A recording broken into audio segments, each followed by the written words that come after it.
When the bill was presented, the total came to a jaw-dropping 3 million won. Mr. Lee stared in disbelief at the amount, but the waiter calmly pointed out that they had consumed 50 portions, a number that shocked even the students who ate it. A wave of cold panic washed over the teacher as he mentally calculated his finances, dreading the loss of face and resigning himself to a month-long diet of instant ramen. But then, the waiter delivered astonishing news: the bill had already been paid, prompting Mr. Lee to feign being beaten to the punch while weeping with profound relief. The students buzzed with confusion, wondering who the benefactor was, and when one suggested they cancel the payment, Mr. Lee quickly shut it down, declaring it would be far too rude. From behind them, a voice calmly asked why he was getting into trouble when he was the one who had covered the bill. A well-dressed man glanced back over his shoulder, a confident and subtle smile on his face. Speaking into his phone, he informed his senior that the matter was urgent. He explained that he was in the middle of hacking Glory for intelligence and had found something significant. He reported his suspicion that Glory was involved in human experimentation and offered to dig deeper, but his senior, Jaewon, ordered him to stop, asserting that it didn't matter what he found. The man on the phone asked if Jaewon didn't trust him, to which Jaewon countered that while he believed in his capabilities, he was overlooking a crucial possibility. Jaewon posed the chilling question of whether Glory might have deliberately allowed the hack to occur.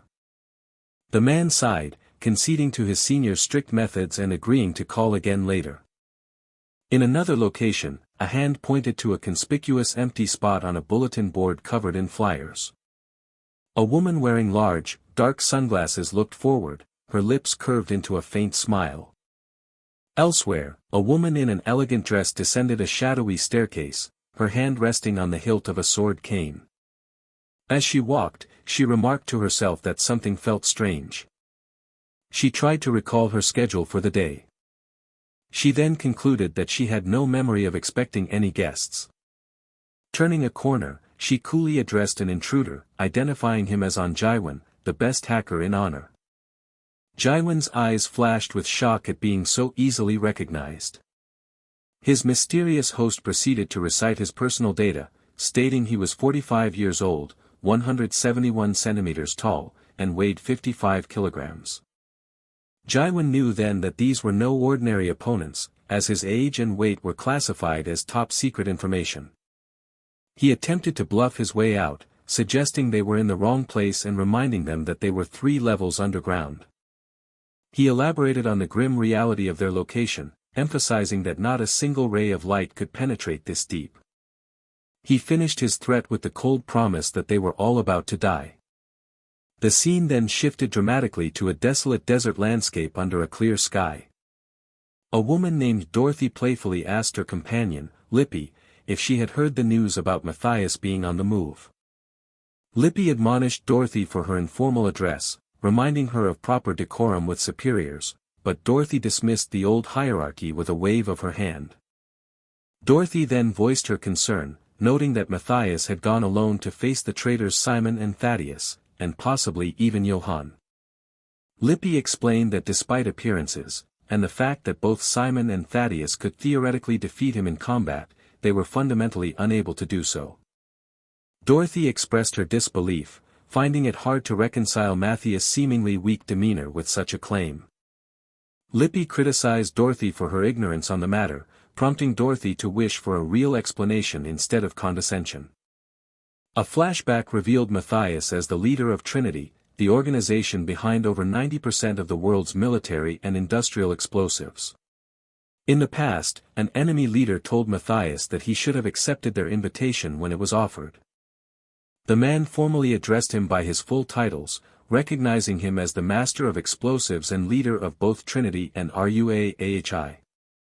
He admitted to underestimating Matthias despite his extensive preparations, and then smugly asked what he planned to do now. He cruelly informed Matthias that his entire crew was now nothing more than a collection of corpses.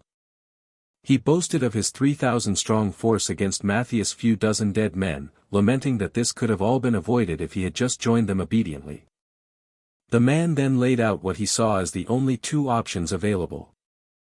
Matthias was told he could either work under them or he could die.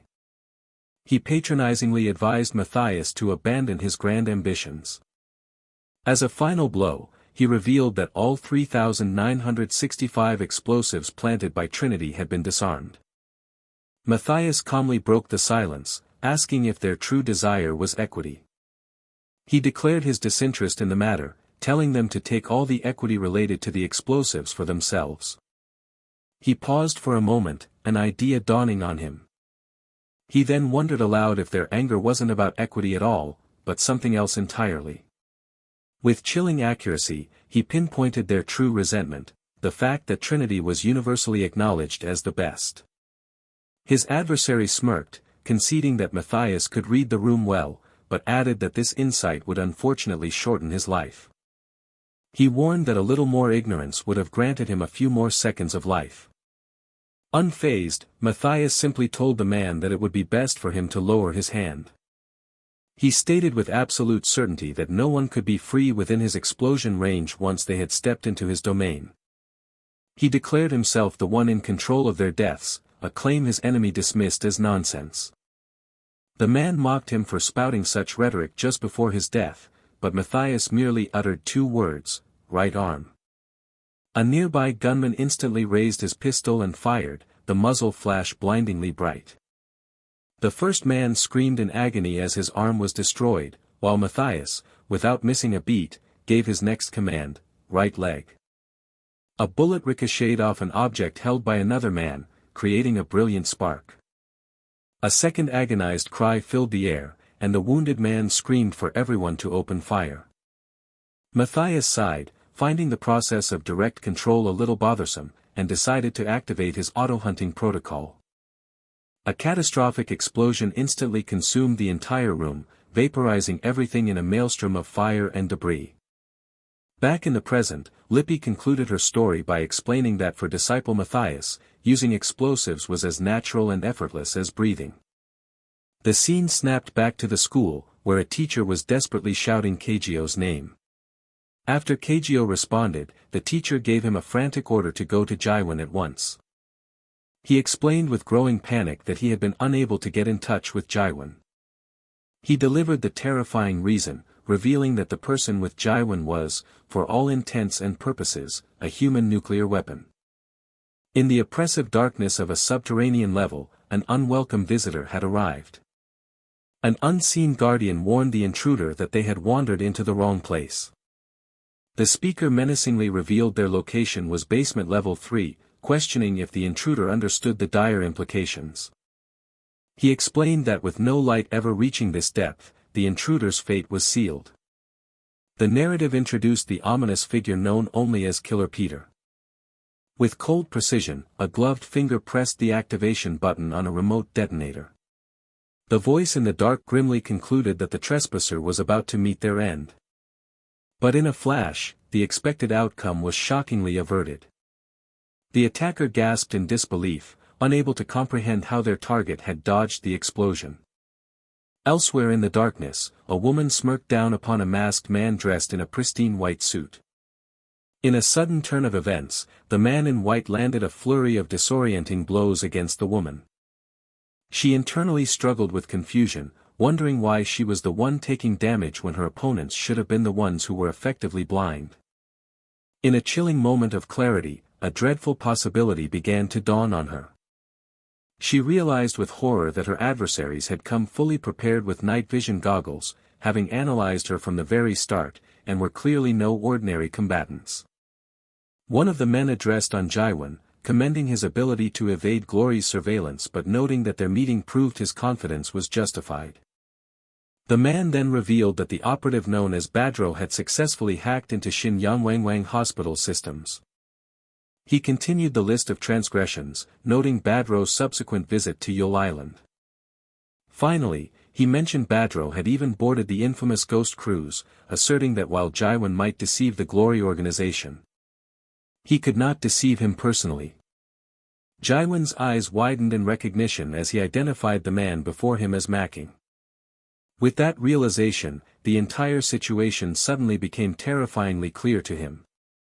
He observed that Macking's unprecedented wariness over their decade-long association meant that he, Jaiwan, was not the true target.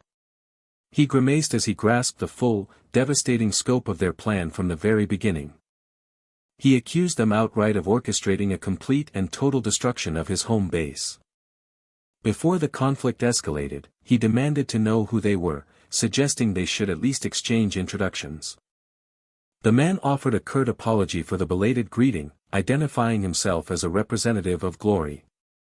He then formally introduced himself as Matthias.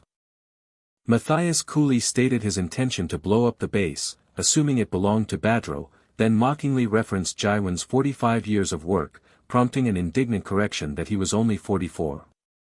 Jaiwan looked down in sudden confusion and alarm. He cursed inwardly upon discovering a small device attached to his body, frantically wondering when it was planted and how he could possibly remove it without triggering it. Matthias callously told him that worrying was futile, as his fate was already sealed. In another part of the room, a gloved hand was seen tightly gripping a small blue object. The same hand, now smeared with blood, violently crushed the object, releasing a plume of smoke. A piercing scream of agony echoed briefly before being cut off by a gasp of shock. A woman cried out Keijio's name in alarm. Keijio quickly told his sister he was all right, urging her to focus on their opponents who were so dangerously stealthy they had bypassed even his echolocation. Another ally suddenly appeared, cursing himself for forgetting to lock the door before screaming a desperate warning for Keijio to move. Keijio's head whipped around in surprise at the urgent cry. A vicious struggle was underway as the ally brutally slammed one of Matthias' men into the floor.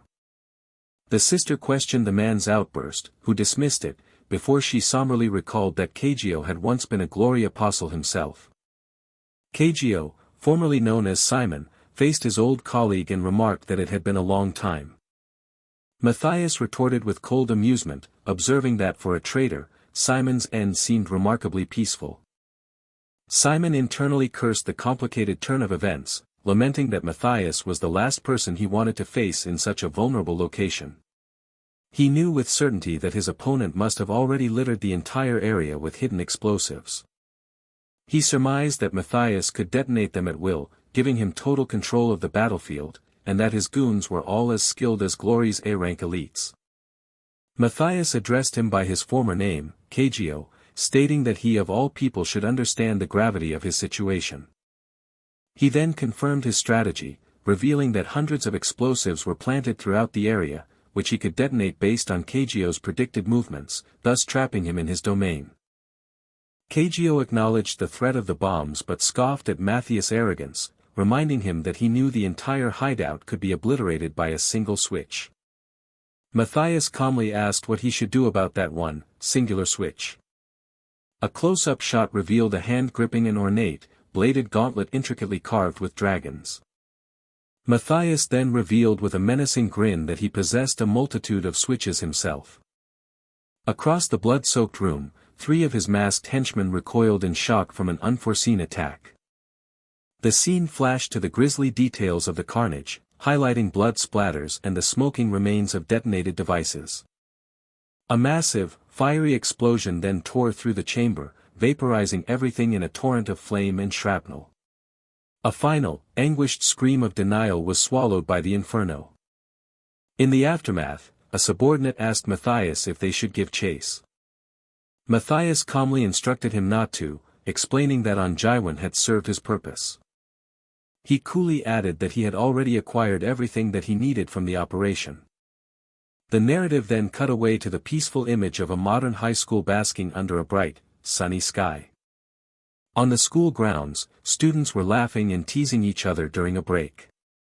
One particularly boisterous student, calling himself Tiger Butterfly Sensei, bragged about his skills and demanded his peers make way for his imminent scoring spree. Amidst the chatter, someone pointed out the new transfer student, wondering why Jang Isul was present. A bully taunted another student, questioning why nerds were playing sports and barely restraining his violent urges by muttering about great power and responsibility. The Mapo boss, Jang Isul, directly confronted the new student, accusing him of trying to steal her girlfriend Yejin, an accusation that left him completely bewildered. Isul specified he had lured Yejin away with Tanghulu, the transfer student sarcastically agreed if that was her definition of flirting, prompting her to declare their conversation over. She then challenged him to a fight on the rooftop, an invitation he accepted with surprising eagerness. He nonchalantly warned her that she could die, advised her to write a will, and informed her that he was a trained boxer and the fight would be no holds barred. The scene shifted to a debriefing where it was confirmed that Jaiwan had fortunately escaped with only minor injuries. However, the speaker followed this good news by stating that there was also an unfortunate development. The scene revealed Jaiwan having a dramatic meltdown, wailing that the hideout he had dedicated his life to was gone in an instant and he was now homeless. Jaiwan then berated a colleague for being on the phone during his crisis, angrily reminding them that he had even bought them a school uniform so they could infiltrate the school. The colleague apologized, explaining the call was with Chairman Choi Eun-chang, which only made Jaiwan angrier as he accused them of mocking his misfortune with the chairman. But upon hearing that the Daewha group had offered to provide a new hideout, Jaiwan's demeanor shifted instantly to one of fawning gratitude, declaring it was fate for him and Chairman Choi to build a future together. An observer noted to themselves how utterly typical Jaiwan's dramatic behavior was. The conversation returned to the attack, confirming the culprit was Glory's apostle, Matthias. A character described Matthias' terrifying proficiency with explosives, which he used in ways that defied all normal logic. They elaborated that his detonation methods were bizarre and completely unpredictable. It was noted that this mastery of explosives allowed him to single-handedly engage multiple opponents at once. His most dangerous quality was identified as the mystery surrounding how and when he planted his bombs, before a student interrupted asking the instructor for help. The student complained that the basketball hoop was too high, asking for a lesson from a very surprised Kagyo, who was acting as an instructor. Kagyo mused to himself that it would have been easier to just enroll as a student, though he cringed at the thought of a man his age wearing a school uniform.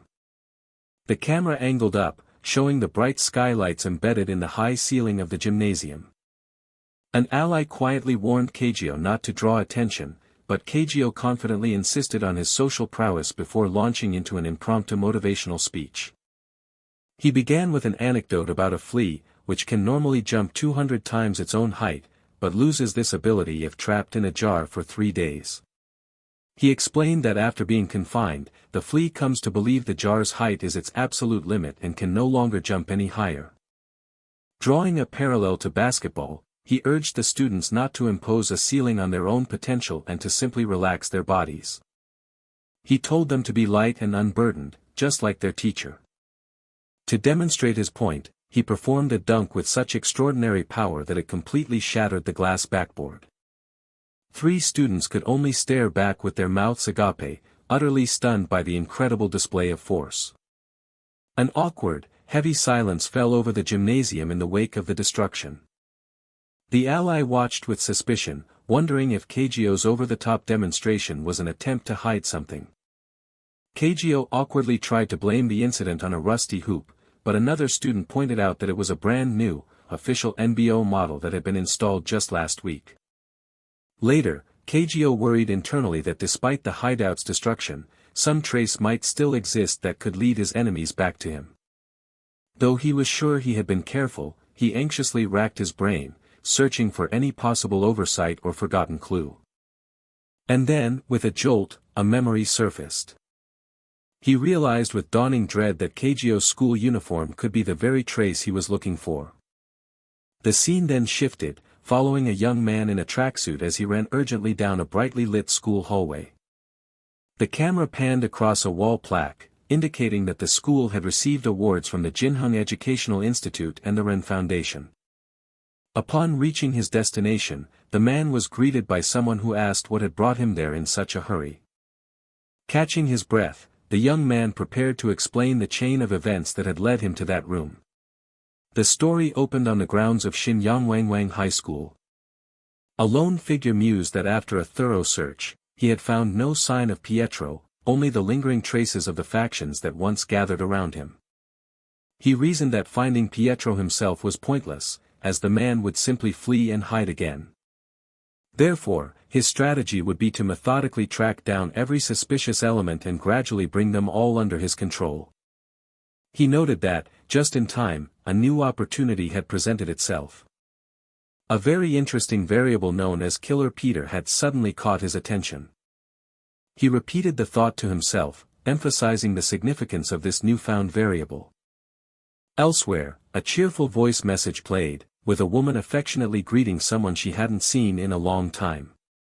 She excitedly suggested pouring some especially tasty soju, declaring that night to be a very special day. Her message painted a lively scene of celebration, urging him to lay out food and pour drinks, praising him for his hard work throughout the year. The phone screen displayed options to save the message for later, decline it, or answer. The scene shifted to Oh Guangyu, a teacher at the high school, answering a call from a capital firm which was making him a special offer and wishing him a happy birthday. The loan shark cleverly used his birthday as a pretext to offer him money, which Guangyu admitted he just happened to need. However, when Guangyu requested a loan of 1.5 billion won, the caller's friendly tone vanished, and he berated him as a crazy, broke scammer. Guangyu fell silent, the harsh words echoing in his mind. He then thought grimly that being a scammer would be a better fate than his current situation. A painful memory surfaced of a doctor explaining that his wife's necessary surgery could only be performed in the United States, at an estimated cost of 1.5 billion won. The weight of this memory etched a somber and distant look upon the old teacher's face. Suddenly, a knock at the door broke the silence, making him wonder who could possibly be visiting at this hour.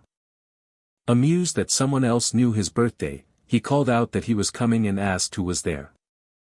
He opened the door with a smile, cheerfully confirming that he was indeed Oh Guangyu, the man celebrating his birthday. But the moment he saw his visitor, his jovial expression was replaced by one of pure shock. A man in a pristine white suit and matching hat stood at his door, his back turned to the audience. Guangyu peeked out from behind the door, his face a canvas of utter perplexity. He cautiously inquired about the man's purpose, observing that he didn't look like a door-to-door salesman. The man in white addressed him directly as Mr. Oh Guangyu. He then calmly advised the teacher to relax the hand he was concealing behind his back. The visitor explained that he represented an organization called Glory and had taken the liberty of visiting because he wished to meet him. He then formally introduced himself by the name Matthias. With unsettling politeness, Matthias asked if he might be allowed to come inside for a moment. A faint, knowing smile touched Matthias' lips as he peered into the teacher's home. Inside, the tension mounted as water began to boil furiously in a golden kettle on the stove. The two men stood in a silent standoff, Guangyu by his kitchen counter and Matthias positioned near a small table. Matthias's hand reached out, picking up a framed photograph that held a cherished memory of 5 people together. He complimented Guangyu, acknowledging his past as a talented Glory agent and admiring how seamlessly he had blended into the life of a school teacher.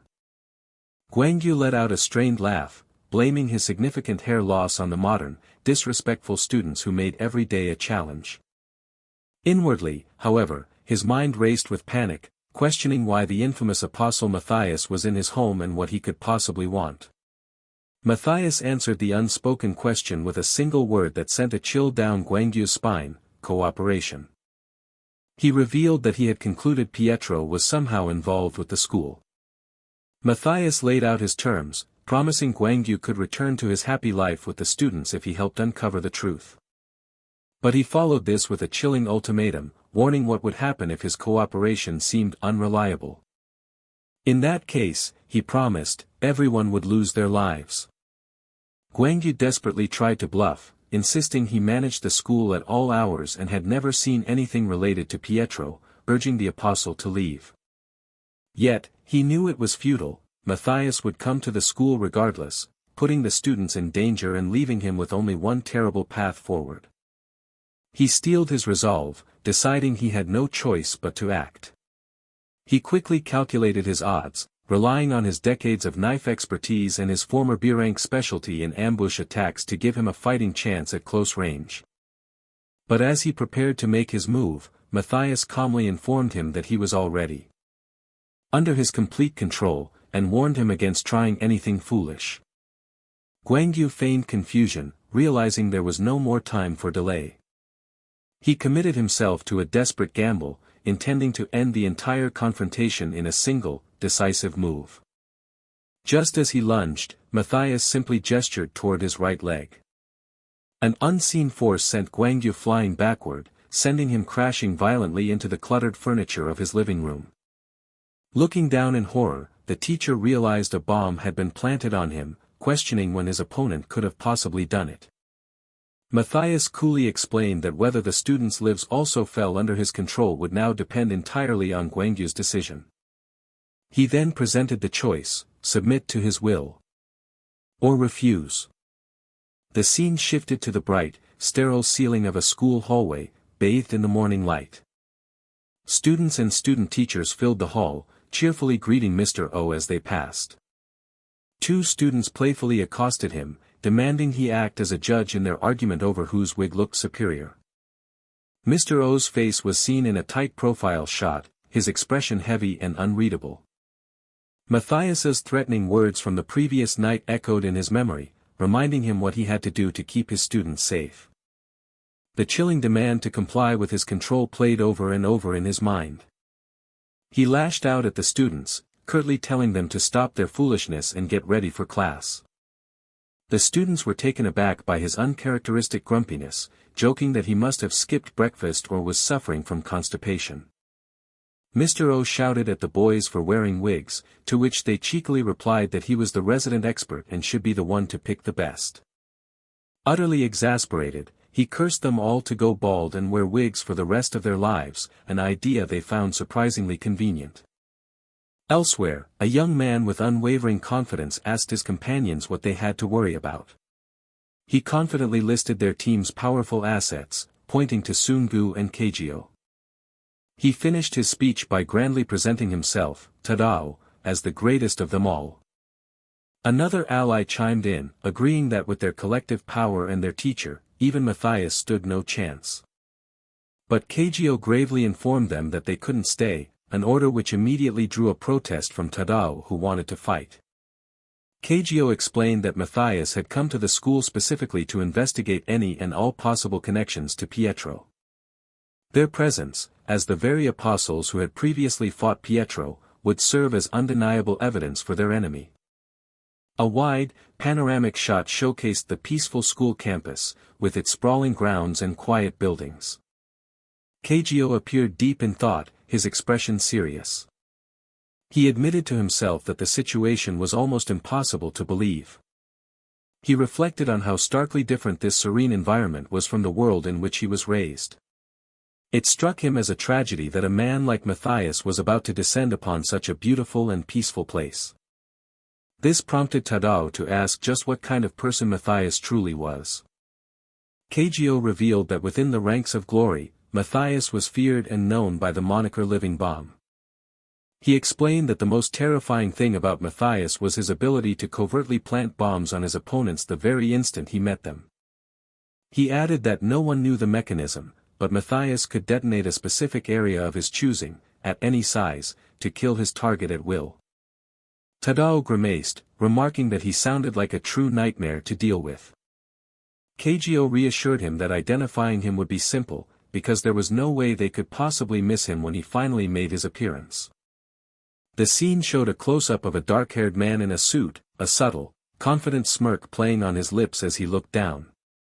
An overhead view captured the lively student body milling about in an outdoor courtyard.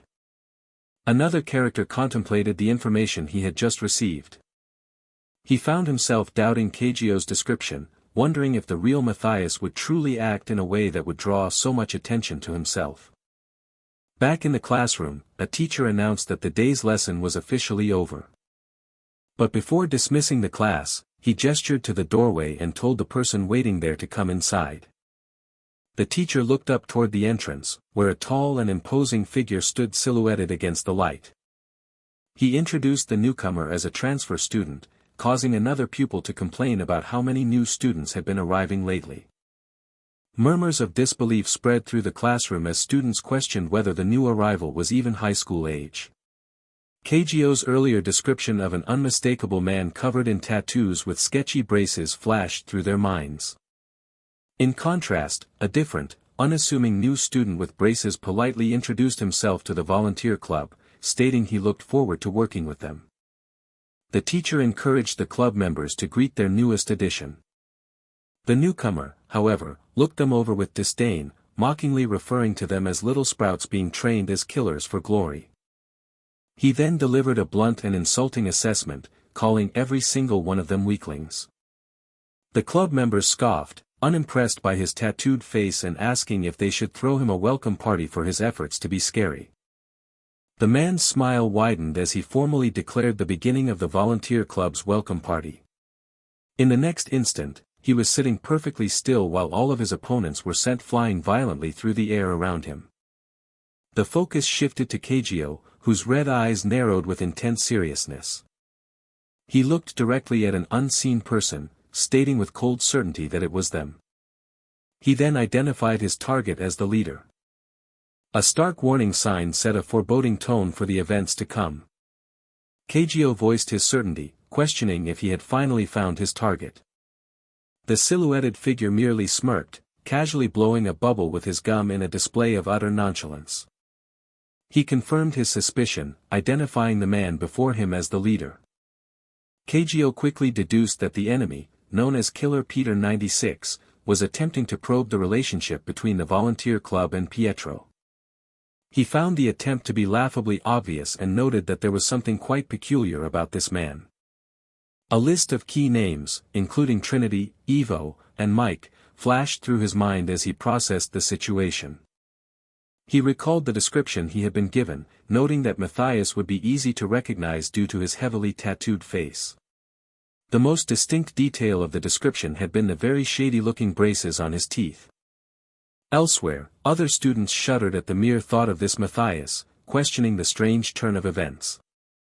The volunteer club members aggressively challenged the transfer student, questioning his knowledge about their leader since he wasn't from the Yangwangwang orphanage. They proudly listed their D ranks and the notorious locations they had survived, such as Shin Yangwangwang Hospital and Dead Island. One of them mockingly suggested the transfer student was just a shy fan, patronizingly asking him to forgive their earlier rudeness. The new student coldly dismissed their accomplishments, attributing their survival to nothing more than good luck. The two club members stood together, their expressions a mixture of smugness and overconfidence. They sarcastically invited the transfer student, whom they had already labeled a weakling, to try and kill them. In the next instant, one of them let out a choked cry of disbelief and pain. Chaos erupted as one student was held back by Lee Yuna, while another shouted a warning at the braces guy before trying to leave for lunch. A sense of deep unease settled over another student, who decided they should avoid conflict with the new guy, assuming Sungu felt the same way. Suddenly, an onlooker expressed shock and utter confusion at the rapidly escalating situation. The student wondered with growing dread if a full-blown fight was about to break out. Another voice affirmed that a confrontation was indeed about to happen. Someone began to say they knew this would happen but was abruptly cut off. Just then, a different student stepped forward, introducing himself as Kim Sungu, the volunteer club's class president. He calmly instructed Yuna to give the transfer student a tour, much to the original class president's bewildered frustration. Yuna began the tour, cautiously pointing out the third-year faculty office and warning about a scary teacher who disciplined students for improper uniforms. The tour continued to the bathroom, where the atmosphere was tense with delinquents openly threatening the new student. She described the delinquents as a gang spreading darkness across the world, a comment which immediately provoked one of them. After the tense encounter, Yuna moved on to the next location. Arriving at the empty school auditorium, the new student interrupted her explanation, suggesting they cut the pretense. He told her there was no need to stall awkwardly and urged her to say whatever was on her mind. The transfer student pointed out the convenient fact that they were completely alone in the large, empty hall. Yuna admitted that, coincidentally, she also had something she wanted to say. She began to explain a theory about human nature and how it reveals itself. She stated that every person has their own unique habits, which prompted a confused question from him about her sudden change in topic. Yuna elaborated, explaining that people who wear braces for a long time develop a habit of absolutely not doing one specific thing. That specific habit, she revealed, was chewing gum. She observed that he had been chewing gum so casually, which meant he was likely someone who didn't normally wear braces. She directly accused him of being a fake Matthias, causing him to sigh in relief as he admitted the braces were uncomfortable. The imposter laughed, realizing she was involved with Pietro and remarking that his mission was ending more easily than had anticipated. He added that he didn't mind the turn of events, just before a flicker of confusion crossed his face. A sudden, horrifying realization caused his eye to widen in utter shock. Yuna calmly informed him that his efforts were useless, explaining that the school auditorium had a specific limitation. She revealed with a faint smile that all forms of communication were completely blocked in that location. Meanwhile, in a cozy cafe far from the escalating conflict, another scene was unfolding. Nearby patrons whispered amongst themselves, speculating that the group of serious-looking young men were idol trainees or actors. One of the members of the group let out a thoughtful, quiet hum. A young man questioned why they were attracting so much attention, and his companion Riley blamed him for their conspicuous situation. One of them lamented not having wiped out Matthias' gang earlier, while another was completely distracted by the quality of the local snacks. The first one voiced his concern for their teacher's safety, then noticed Kageo wasn't eating and asked him why. Kageo abruptly stood, stating that he couldn't stay and had to leave immediately to deal with the threat. His companion tried to reassure him, telling him not to worry too much about the underlings of Matthias. He expressed complete confidence that the henchmen were no match for Sungu, but admitted he had a different, more pressing concern. The real worry was that if Sungu took out one of the underlings, it was only a matter of time before Matthias noticed their presence. Kageo countered that Sungu had most likely already planned for such a contingency. He reminded his friends that Matthias had been communicating with his subordinates using a specific, secure method. He reiterated that if any subordinate went missing, Matthias would be alerted almost instantly, which led them to a critical decision. Faced with this complex problem, Sungu had determined there was only one viable solution. His bold plan was to infiltrate the enemy ranks by becoming one of them himself. The first crucial step of this infiltration required him to carefully examine the features of the enemy's masks. Kageo had to agree with his companion's assessment of the gravity of their situation. He explained his worry stemmed from the fact that Matthias was a different kind of threat, a point his friend conceded was true. Matthias' methods were described as excessively over the top and beyond common sense, which was the primary source of their anxiety. Kageo confessed that he had been thinking the exact same thing about their dangerous adversary. Back with Sungu, he monitored the enemy's secret messenger, noting the routine check-ins about any unusual activity around the school. He knew that a single wrong move, or even a moment of silence, would immediately arouse the enemy's suspicion. Therefore, his strategy was to speak last and without standing out, perfectly mimicking their communication patterns. After reporting no issues, he observed a message suggesting Pietro already knew of an infiltration, confirming his need to remain cautious. Then, a cryptic message appeared from the leader, stating that it was only polite for them to say hello first. The message was repeated, causing confusion among the subordinates who questioned what was meant by greeting them. A sudden, chilling realization dawned on one of the listeners just as the broadcast began. A calm voice echoed through the school's intercom system, introducing himself as a lover of peace to the student body. The speaker suggested that if his orders were followed, they might avoid any major trouble, leaving the students utterly bewildered. He then issued a clear and concise warning, clarifying what would happen if anyone dared to refuse his commands. The voice on the broadcast promised severe consequences for disobedience, as students began to question what was happening. The mysterious speaker announced a complete school lockdown, declaring that all signals were now blocked and escape was impossible. Panic began to spread like wildfire as students discovered their phones had no signal, realizing with horror that they were trapped. An enraged teacher began banging on the broadcast room door, demanding the cowardly culprits open up and face him. The voice on the intercom mused that making an example of someone would be a highly effective way to establish total control. The speaker then identified the defiant teacher as Mr. Go Sungjin from the PE department, publicly calling him out for his insubordination. Undeterred, the PE teacher furiously continued to demand that the person inside come out. Having issued his final warning, the speaker commanded everyone in the school to watch the monitors closely. He announced that he was about to demonstrate the brutal price of defying his control while the teacher continued to shout. The dark silhouette of a fist appeared on screen, aimed directly at the teacher's head. The teacher had only a single moment to react with a solitary word of confusion. A blinding flash of impact erupted as a powerful punch connected, snapping the teacher's head back with sickening force. The horrific scene was met with terrified screams from the student witnesses, who cried out for their mothers in absolute shock.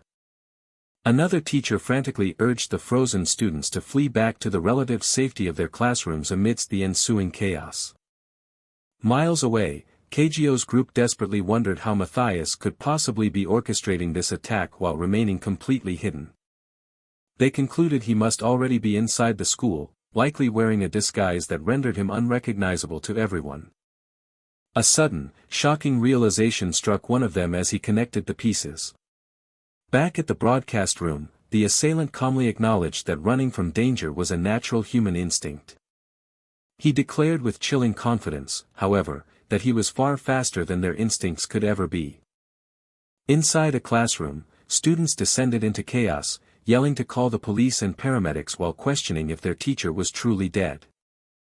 Their panic intensified as they confirmed their phones were useless and then discovered that the classroom door was sealed shut, trapping them inside. A profile of the mastermind appeared, detailing his terrifying nickname, the human nuclear bomb, and his expertise with explosions. With his identity revealed as Matthias, the apostle and head of Glory's demolition team, he made a final, chilling declaration that he would now take control. The mastermind's voice echoed through the school, asking Mr. Oh Guangyu if his wife's illness and its lifelong treatment costs weren't difficult to afford on a simple teacher's salary. The title card for the chapter, Killer Peter 97, ominously filled the screen. The disembodied voice continued its manipulative offer, beginning to address all the associated treatment costs. He then promised that every single expense would be fully covered through the organization known as Glory. Furthermore, the speaker added that if Mr. O continued to follow his control, his personal safety would be absolutely guaranteed. Overwhelmed by the impossible choice, the teacher broke down completely, tears streaming uncontrollably down his face. Clad in his brown cardigan, Mr. O trembled with his head hung low, his fists clenched in a sign of his deep inner turmoil. The figure of the mastermind calmly walked towards the conflicted teacher, who stood frozen near a window. The blond man mused aloud, feigning curiosity as he asked if Mr. O somehow found the generous offer disagreeable. Mr. O stammered, his voice choked with emotion as he struggled to find the right words. He finally managed a single desperate plea, begging that if he complied with the demands, no students in the school would be harmed. The mastermind, Matthias, dismissively told Mr. O that he had no reason to feel guilty. He cruelly twisted the knife, reminding the teacher that there was no one there to celebrate his birthday anyway, and urged him to forget the school. His final command was for Mr. O to leave his conscience behind and think only of his wife. The memory of the PE teacher's fate flashed through the school, showing the man being thrown violently backward by a powerful, explosive impact. Students screamed in pure terror, unable to believe the horrific scene unfolding before them as they cried out for their mothers. Matthias' voice boomed over the intercom, announcing to everyone inside the school that this was the brutal consequence of defying his control. He issued a chilling ultimatum, declaring that from that moment on, anyone who attempted to escape or contact the outside world would lose their life. Panic erupted as students discovered the main entrance was locked and their phones were useless, arguing fearfully about whether to risk breaking a door. Their desperation escalated when they found the back door, usually open, was also sealed, leading them to scream for a teacher's help. A final, terrified cry for a teacher echoed through the chaotic hallway. Back in the recent past, Mr. O lowered his head, a portrait of utter dejection and defeat. The body of the PE teacher plummeted from the school building, landing lifelessly on the entrance doors below.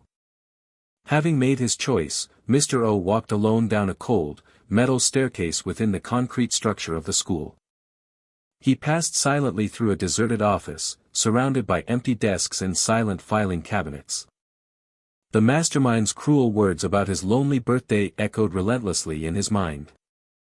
That final instruction to forget everything and think only of his wife replayed as he walked away.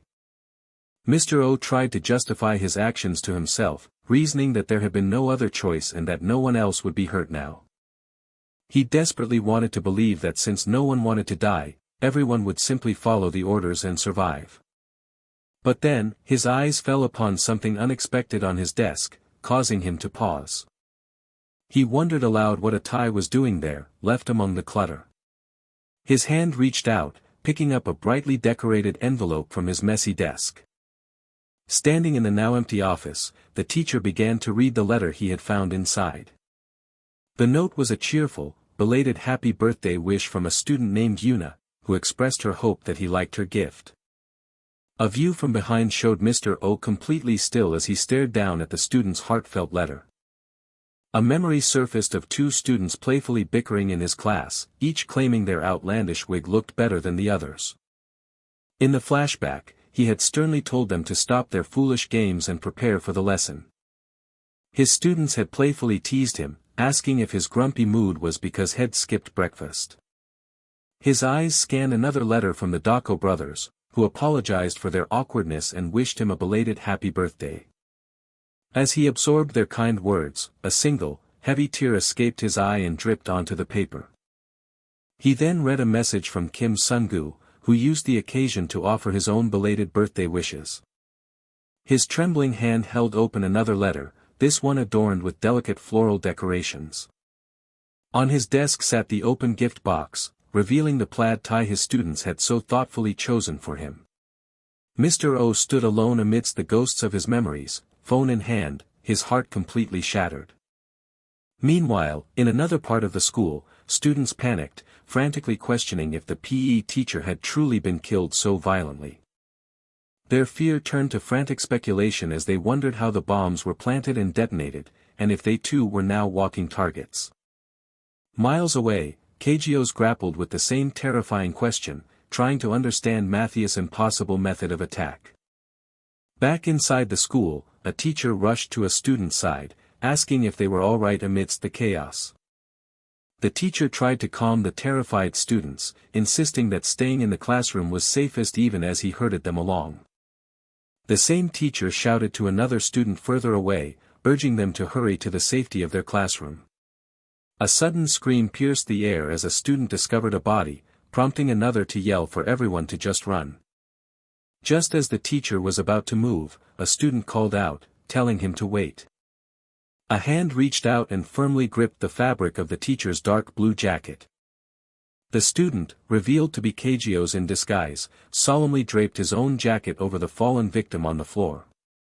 His expression was grim and determined, the white streak in his dark hair and his piercing red eyes signaling his resolve. In another location, a different teacher tried to reassure his students, downplaying the danger while ordering everyone to gather at the staff office. From his hidden vantage point, the blonde mastermind Matthias looked down upon the chaos he had created with a slight, confident smirk. A colossal, dark foot descended from above, a visual metaphor for the overwhelming and inescapable threat they all faced. Keijios assessed the dire situation, realizing that if bombs were hidden all over the school, it was a scenario that even he might not be able to control. He knew that an expert like Matthias could detonate them whenever and wherever he pleased. The grim reality settled in, if Matthias wished it, he could annihilate the entire school in an instant. Understanding the stakes, Keijios determined his first course of action. A quick glance at a phone revealed a group chat coordinating an operation, with members confirming their readiness moments before. Keijios knew he had to infiltrate the enemy's network to find a way to neutralize the bombs from within. Elsewhere, a brash student named Jang Isul scoffed at the lockdown, declaring it an obvious prank and mocking his peers for falling for it. He insultingly called his classmates sheep and told his girlfriend Yejin to watch him. Boasting that he would show her what a real man does, he prepared to shatter the locked door. His arrogance was met with brutal force as a fist slammed into his face, horribly distorting his features on impact. One of Matthias' enforcers, clad in a black tracksuit, sent the would-be hero flying backward with a single, devastating punch. Another student angrily berated the downed bully for his reckless showboating, which had embarrassed him in front of Yejin. The student warned Jang Isul that he would die if he went outside, but the bully snarled back that he would kill the student first. The enforcer loomed over them, menacingly asking if they had not already been warned. The nearby students could only stare, confused and terrified by the sudden violence. While one student mocked the enforcer's strange outfit, Yejin pleaded with her boyfriend to just apologize so they could retreat. The enforcer ignored them and fixed his gaze on the bully, asking if he was the one causing the trouble. Trying to salvage his pride, Jang Isul claimed the enforcer had scared both his school and his girl, seeing it as a chance to prove his manliness. He foolishly puffed out his chest and declared himself Jang Isul, the boss of Mapogu, challenging the powerful figure to a fight. His bravado vanished in an instant as his eyes widened in pure, unadulterated terror. A close-up highlighted the sheer force of the punch thrown by the enforcer. The blow was so powerful it sent Jang Isul crashing through the solid floor, shattering the tiles around him. The bully let out a choked gasp of pain while his girlfriend, Yejin, let out a horrified scream. The voice of Matthias once again broadcast through the school, commanding everyone to watch the unfolding scene closely. He announced that this defiant pig would be made into an example for anyone else considering an escape attempt. The voice coolly stated that this was the fate that awaited all who disobeyed. Suddenly, the Dako brothers sprang into action, their blue jackets a flash of motion as they grappled with another one of the enforcers. A tight shot focused on one of the brothers' hands, clenched into a determined and powerful fist. One of the brothers muttered a curse, his focus entirely on the formidable enemy before him. The brothers quickly accepted that their powers would be exposed, deciding that this confrontation was inevitable and it was time to face it. Their resolve was underscored by the principle that with great power comes great responsibility. They understood that the moment had finally come to take on that responsibility. While onlookers feared the brothers would be killed, Yuna signaled her readiness, prepared to join the fight alongside her comrades. A voice called out, urging the intervening students to make their attack count. A new enforcer, a masked man in a pristine white suit, was rocked by a powerful strike to the side of his head. The man in white showed only a flicker of surprise at the unexpected assault. The two Dako brothers were revealed, working in perfect sync to take down the single, formidable opponent. A clash of titans occurred as their combined fists met the white-gloved fist of their adversary with explosive impact. From the ground, Yuna expertly used a thin wire, tripping the man in the white suit and throwing him off balance. The enforcer was caught completely by surprise, his footing lost to the clever tactic. With his opponent stumbling, one of the Dako brothers moved in, preparing to land a decisive follow-up blow. Yuna remained focused, her expression resolute as she held the tripwire steady. The man in the white suit, recovering his balance, calmly acknowledged that it was them. He correctly identified the young fighters as D-rank members from the Glory organization. He then began to chide them for recklessly baring their fangs without understanding the true identity of their opponent. With condescending certainty, he told them that their foolish impulsiveness was the very reason they were stuck at such a low rank. In that same instant, one of the brothers found his body frozen, completely unable to move. The man in white seized the opportunity, delivering a devastatingly swift kick to the immobilized brother's head. The sheer force of the blow was tremendous, sending debris flying across the room from the point of impact. The enforcer mused that their true goal wasn't just to fight Glory's forces. He astutely deduced they were specifically looking for the legend of Glory, the one known as Pietro. With an air of absolute finality, he informed them that their search was now over. He made his chilling declaration, revealing his true name and identity: he was Pietro. The man in white delivered a final, devastating kick to his opponent's head. The sheer force of the blow sent a shockwave of debris flying across the corridor. A new voice suddenly remarked that this was truly an honor. The newcomer, a man in a simple tracksuit, mused that he never expected to meet the legendary Pietro in person. He then calmly laid out an offer, asking what would happen next and suggesting that Pietro could simply walk away. This man, identified as former B-rank ambush specialist Oh Guangyu, promised he would pretend none of this ever happened. The man in white feigned fear, admitting that while the old man was intimidating, there was someone else far more terrifying. He declared that his own boss was much scarier. The students watched in utter disbelief, unable to process what was happening with the person they knew. They tried to reconcile this warrior with the bald teacher who was always nagging them. They questioned if this powerful man could possibly be their teacher, Mr. Guangyu. Pietro internally assessed his new opponent, recognizing he was far stronger and on a different level than the students. Guangyu suddenly broke the tension, voicing his suspicion that the man before him was not the real Pietro. A look of furious certainty crossed Guangyu's face as he pressed his point. He declared that the true Pietro would never have fallen for such a simple ruse. Just then, a tremendous impact sent a concussive blast hurtling down the school hallway.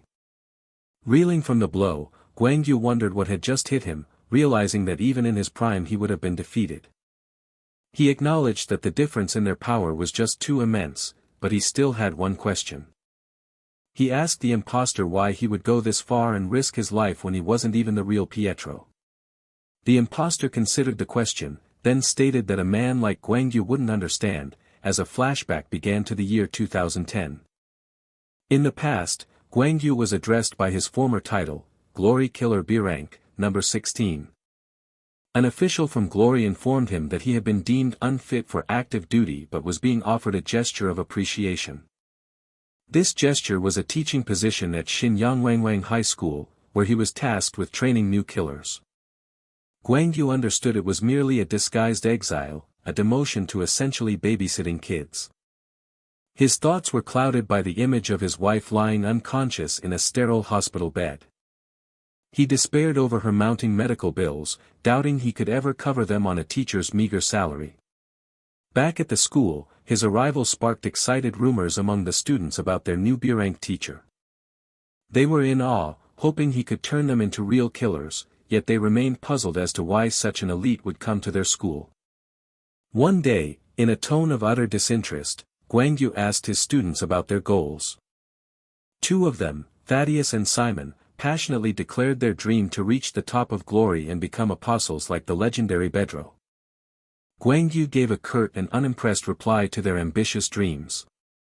He began a bleak lecture on the 666 ranks within glory, from D all the way to the S-rank apostles. He explained that reaching the top would grant them all the honor and wealth the world had to offer. However, he followed this with a grim warning about the consequences of stumbling even once on that difficult path. Using himself as an example, he coldly told them that his own broken state was the result of failure and likely their future as well. He listed the horrors that awaited them, lost limbs, PTSD, and depression, all leading to being discarded, just like him. He then warned them not to get too friendly with their peers. Guangyu cautioned that the friend beside them could die at any moment, or even become someone they themselves would have to kill. Having delivered his soul-crushing speech, he curtly dismissed the class for self-study. He reflected on his own miserable life, burdened by a sick wife and a failed career, with alcohol as his only escape. He had resigned himself to ending his life in that state of despair, until he met a very different group of kids. The scene shifted forward in time to the year 2021 at Xinyangwang High School. Guangyu apathetically posed the same old question to his new class, asking about their goals. To his lack of surprise, they gave the same fervent answer: they would rise to the top and become like Bedro. He cynically wondered to himself why every generation of students seemed to follow the exact same script. He gestured to his prosthetic leg, once again showing them what he believed was their inevitable future. Deciding it was pointless, he resolved to simply collect his salary in peace and dismissed the class for self-study. However, one student reacted with awe, exclaiming how cool their teacher was and how he embodied the image of a true killer. The student declared that Guangyu had lived a legendary life, a sentiment that left the jaded teacher utterly bewildered. Another chimed in, expressing a desire to become strong enough to bear the same weight of hardship their teacher had. Guangyu mumbled a few awkward words of encouragement, privately wondering what was wrong with these kids. The students excitedly called out to him, their enthusiasm undiminished. They eagerly swarmed him, arguing amongst themselves over what kind of training they should begin. He tried to brush them off by claiming he was busy, but they stubbornly refused to be dismissed.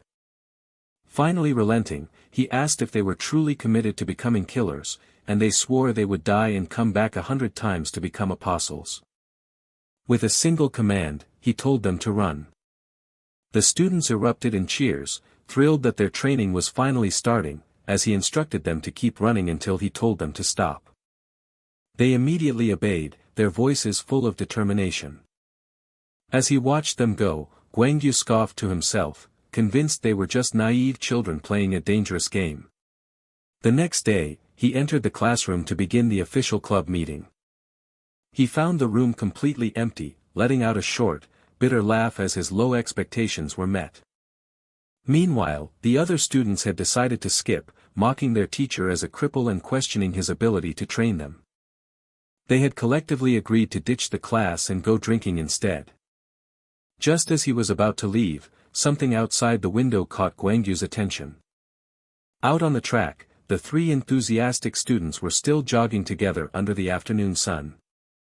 He rushed out to confront them, demanding to know what they were doing, only for them to calmly reply that they were following his training instructions.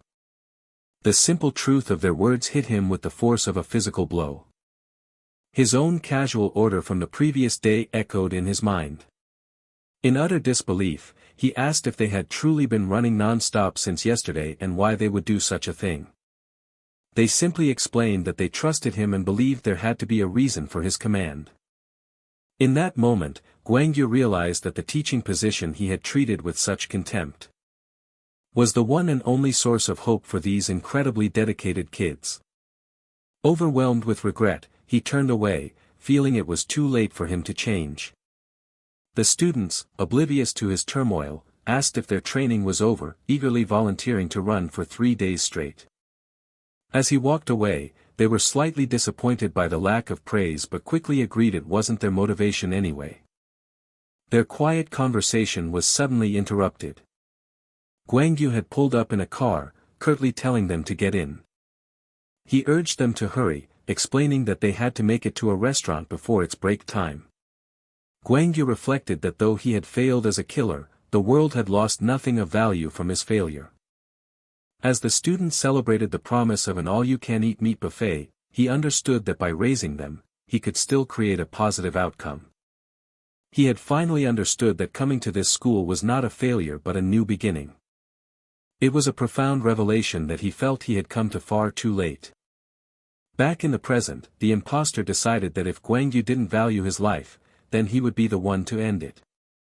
But before he could land the finishing blow, a whip lashed out and struck him across the face. Yuna screamed at him to get away from their teacher immediately. The impostor noted that the fake Bedro was now unconscious. He decided he would kill the teacher first and then deal with the rest of them. But to his complete shock, his target was not where he should have been. Guangyu was on his feet again, clinging to the enforcer with tenacious strength. The impostor struggled, unable to shake him off, shocked that his opponent seemed even stronger than before. Guangyu gritted his teeth, asking where he thought he was going and declaring that he was not finished yet. He then addressed his students, reminding them of the promise he once made. He had told them their path would be difficult and that he might not be able to watch over them forever. But he had also sworn that as long as he was still alive, and as long as he had any strength left in his body, he would do everything in his power to protect them. With a final, desperate roar, Guangyu unleashed all his remaining energy. The resulting blast filled the entire hallway with a blinding cloud of smoke and dust. As the dust began to settle, the man in the white suit was seen kneeling on the floor, weakened. A student cried out for Mr. Guangyu, just as a new, condescending voice called out. The real Pietro appeared, remarking on Guangyu's surprising skill but noting with pity that the teacher was now incapacitated. The students screamed their teacher's name in absolute horror. The impostor rose to his feet, declaring that he would take the weak teacher and his students down with him. In a flash, a fist slammed into the impostor's jaw with brutal force. The impact caused a massive explosion that completely destroyed the hallway floor. Yuna could only watch in shock as a body suddenly collapsed in front of her. The impostor stared at his unexpected savior, demanding to know why he was there. He struggled to process the completely unbelievable turn of events. A look of dawning horror spread across his face as he realized the impossible truth. He screamed out the name Sun Gu, confirming the identity of the newcomer. Sun Gu stood firm, his expression hardened with grim resolve. He observed his teacher, noting that while Guangyu was unconscious, his body was still fighting on pure instinct. He spoke softly to his fallen mentor, telling him that he had protected them well. He then urged teacher Guangyu to finally get some rest. Sun Gu assured him that he was already an amazing teacher. And from that moment on, he declared that this humble student would face their enemies in his place. He quietly acknowledged that his master had protected them all exceptionally well. Sun Gu then pleaded for his teacher to finally let go and get some much-needed rest. He affirmed that Guangyu was already an amazing teacher in every way that mattered. From that point forward, Sun Gu declared that he, the humble student, would take over the fight in his master's place. The wounded impostor coughed raggedly, questioning what his ally, Mark 17, was doing and how he could have mistaken the target. Nearby, the real Pietro, concealed by a black mask, held up a single hand in a commanding gesture. The impostor wondered aloud if he was going insane from the completely unbelievable turn of events. He realized that his initial question had been wrong from the very beginning. He reframed his inquiry, demanding to know Sun Gu's true identity. Pietro impatiently cut the conversation short, ordering his subordinate to get up and mentioning that Mark 17 was freaking out. A student recalled the sheer power of the surprise attack that had nearly incapacitated him, questioning if anyone in the school was stronger than their teacher. He briefly considered if Sun Gu could be an apostle, but dismissed the idea as his build didn't match the descriptions of Thaddeus or Kageo. With a sudden burst of manic laughter, another student celebrated Sun Gu's arrival, now certain they could handle the crisis. The impostor admitted Sun Gu was strong, but condescendingly remarked that even the most powerful humans were still just humans. The onlooking students knew that his overwhelming confidence was not just a bluff. He boasted that with his hidden weapon, all of humanity would soon be groveling at his feet. He then goaded Sun Gu, daring him to attack and threatening to grind him into nothing more than pig slop. Yuna screamed for Sun Gu to get away, certain the man was serious about the bomb and utterly bewildered as to why Sun Gu wasn't retreating. Unfazed, Sun Gu calmly challenged the man to proceed, expressing a morbid curiosity about how impressive the resulting explosion would be. Yuna watched in abject horror, unable to fathom Sun Gu's strategy, knowing his taunts would surely push the villain over the edge. The impostor sneered, promising to give Sun Gu exactly what he had asked for. Yuna let out a final, desperate scream as the button was pressed. The impostor's triumphant expression, however, quickly melted into one of pure shock. The other students stared in disbelief, realizing that Sun Gu was completely fine. They questioned how it was possible, since Sun Gu had not even moved an inch from his spot. Sun Gu broke the silence, asking why the man hadn't killed him and daring him to detonate the other bomb as well. He sarcastically questioned if the bomber had suddenly grown fond of him. The other students were completely mystified, trying to understand why Sun Gu had been provoking the enemy from the start. A look of dawning horror spread across the impostor's face. Sun Gu coolly explained that even if the detonator had been pressed, it likely would not have worked anyway. He revealed that he had been carefully observing the man's movements and had noticed a specific habit. Sun Gu pointed out that the man, despite controlling the bombs, never moved outside of a very specific range. He deduced that this behavior meant their current location was a designated safe zone, immune to the explosions. The imposter scoffed, admitting Sun-gu had used his brain, but then asked what good it would do him now.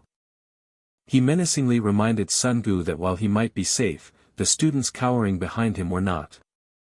Sun-gu then posed a philosophical question, asking the villain what a bomb truly meant to him. The imposter dismissed the query as some kind of ridiculous, ill-timed drama. He spat that they should all just die, claiming it was simply human nature.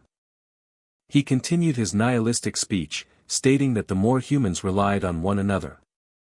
The man in the blazer and cracked mask struck a dramatic pose, ready to make his point. The weaker they ultimately became. He proposed that all the so-called weak teachers and students should take this chance to die together. Sun-gu repeated the villain's words, questioning the notion of weak teachers and students. He then calmly offered a counter-proposal of his own. Without warning, a massive explosion erupted from the ground directly beneath the imposter, shattering the hallway floor. The villain groaned in agony, calling them all foolish people. Sun-gu mocked him, asking if he really thought he could control the world with a mere button, and added that his boss, Matthias, must not be very special either. The dying man let out a weak, wheezing laugh, explaining that a simple button was nothing more than child's play to his master. He gasped that his boss needed no such trinkets. The moment he noticed a target, it was already over. With his final breath, the imposter delivered a chilling warning: the moment you meet Matthias, you die. The scene shifted to the Xinyangwangwang High School nurse's office, where someone uttered the name Matthias in disbelief.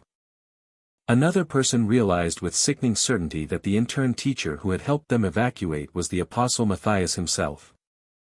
A teacher confirmed their fears, admitting they had no idea he had managed to get so close to them so naturally. Someone else wondered how it was even possible for him to have planted bombs on them without anyone noticing. They concluded it must have been a technique so subtle you'd never see it unless you were actively aware, a truly terrifying skill. A flashback showed a man with dark hair and striking red eyes, a faint smirk playing on his lips. In the memory, he instructed someone named Sleeg to watch his next move closely. Sun-gu was shown in a blue jacket, his expression calm as he recalled the crucial lesson. Another flashback depicted a young man and woman in uniforms watching as a small, controlled explosion erupted from the floor. The student in the memory had asked in complete astonishment how such a thing was even possible. The technique was explained as an application of magic tricks used to rapidly send small items to a desired location, a feat only the most highly trained could manage. It was further clarified that Matthias' skill was so precise and fast that even a high-speed, slow-motion camera would be unable to capture it. Back in the present, a student made the terrifying connection that anyone who met the intern teacher was likely marked, and anxiously asked if Sun-gu was all right. Sun-gu started to reply, his thoughts trailing off. The scene then cut to a woman standing alone inside an office. She had offered to take care of anything that was bothering him, but he had insisted it was nothing serious. Another person had then urged them to hurry back to the classroom, confident that the student was fine. The woman, however, had grabbed the man's shoulder to stop him from leaving. She had quietly told him to wait just a moment. The scene revealed a man carefully draping his jacket over a body lying on a blood-stained floor. He had remarked that a very interesting new variable had just come into play. Back with the students, one of them cried out in desperation, asking what they were supposed to do now.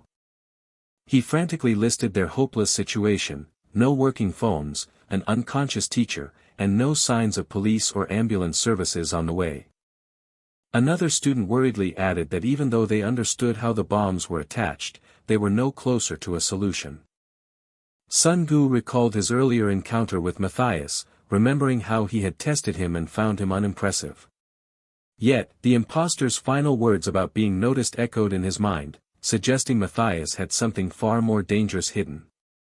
Sun-gu deeply contemplated the meaning of that word, recognizing that they lacked the critical information needed to understand the true threat.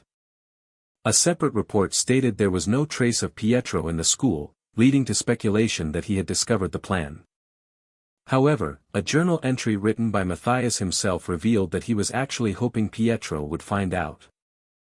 The one reading the journal was left completely baffled, wondering what Matthias could possibly be aiming for with such a convoluted scheme.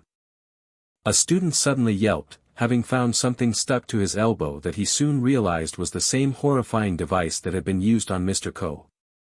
Another student, seeing the device, instinctively shouted for him to get it off immediately. Sun-gu yelled out a sharp warning, ordering him not to touch it. But it was too late, the student struggled and cried out in confusion as he was restrained.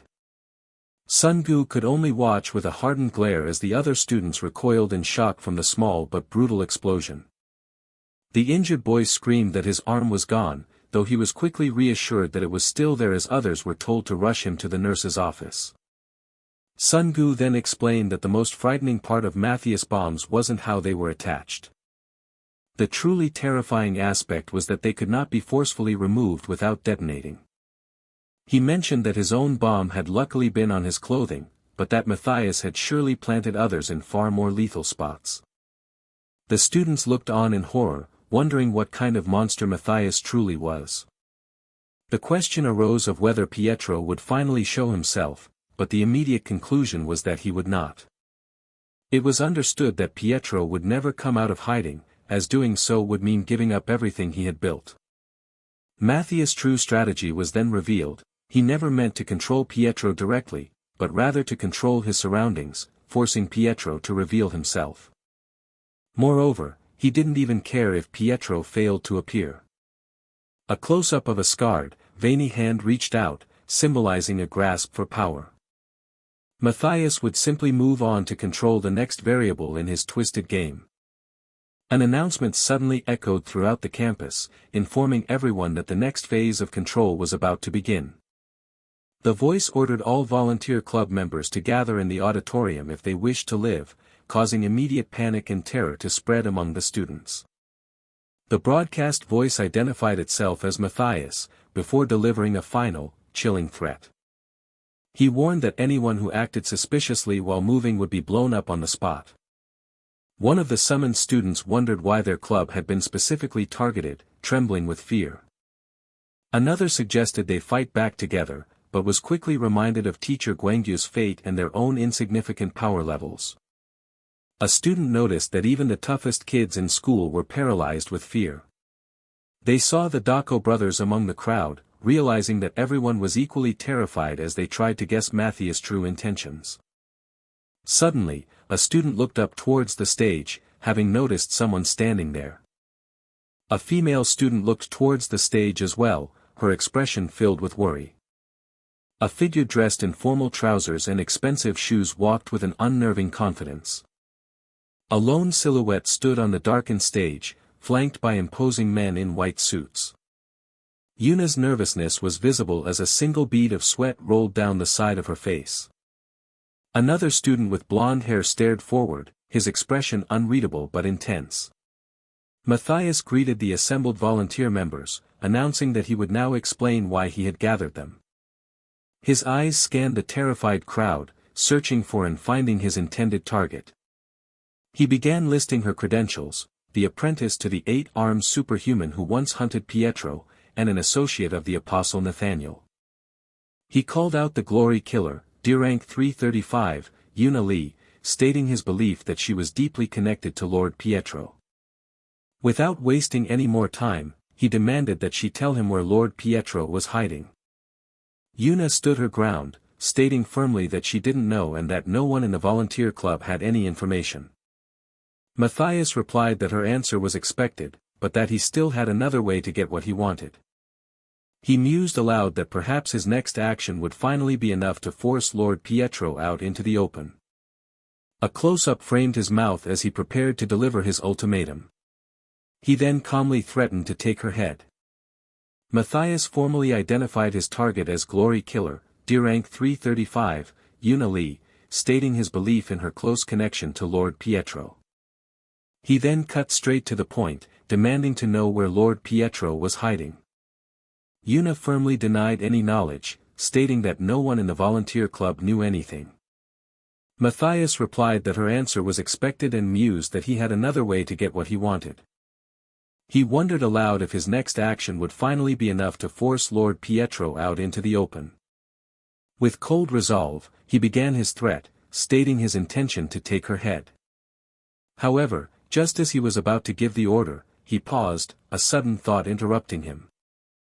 A flash of realization crossed his face as he processed a new piece of information. He voiced his suspicion that something was strange, realizing his calculations about the attendees were incorrect. Matthias then announced that one member of the volunteer club was missing from the auditorium. He spoke the name of the absent student, Kim Sun-gu. The villain noted that this was the only person he had failed to account for. He then pointed out the suspicious nature of this coincidence. It turned out that Kim Sun-gu had coincidentally appeared in every single incident involving Lord Pietro. One of Matthias's subordinates asked if they should search outside for him, an idea Matthias immediately rejected. A tense moment passed as Matthias calmly considered his next course of action. His expression hardened as he settled on a new, more comprehensive strategy. Deciding to see how long Sun-gu could hide, he ordered all drones to be deployed for outside surveillance. Unbeknownst to them, Sun-gu was confident they would never find him, because his true location was a complete surprise. Through a hidden communicator, he informed an ally that he was standing right behind Matthias at that very moment.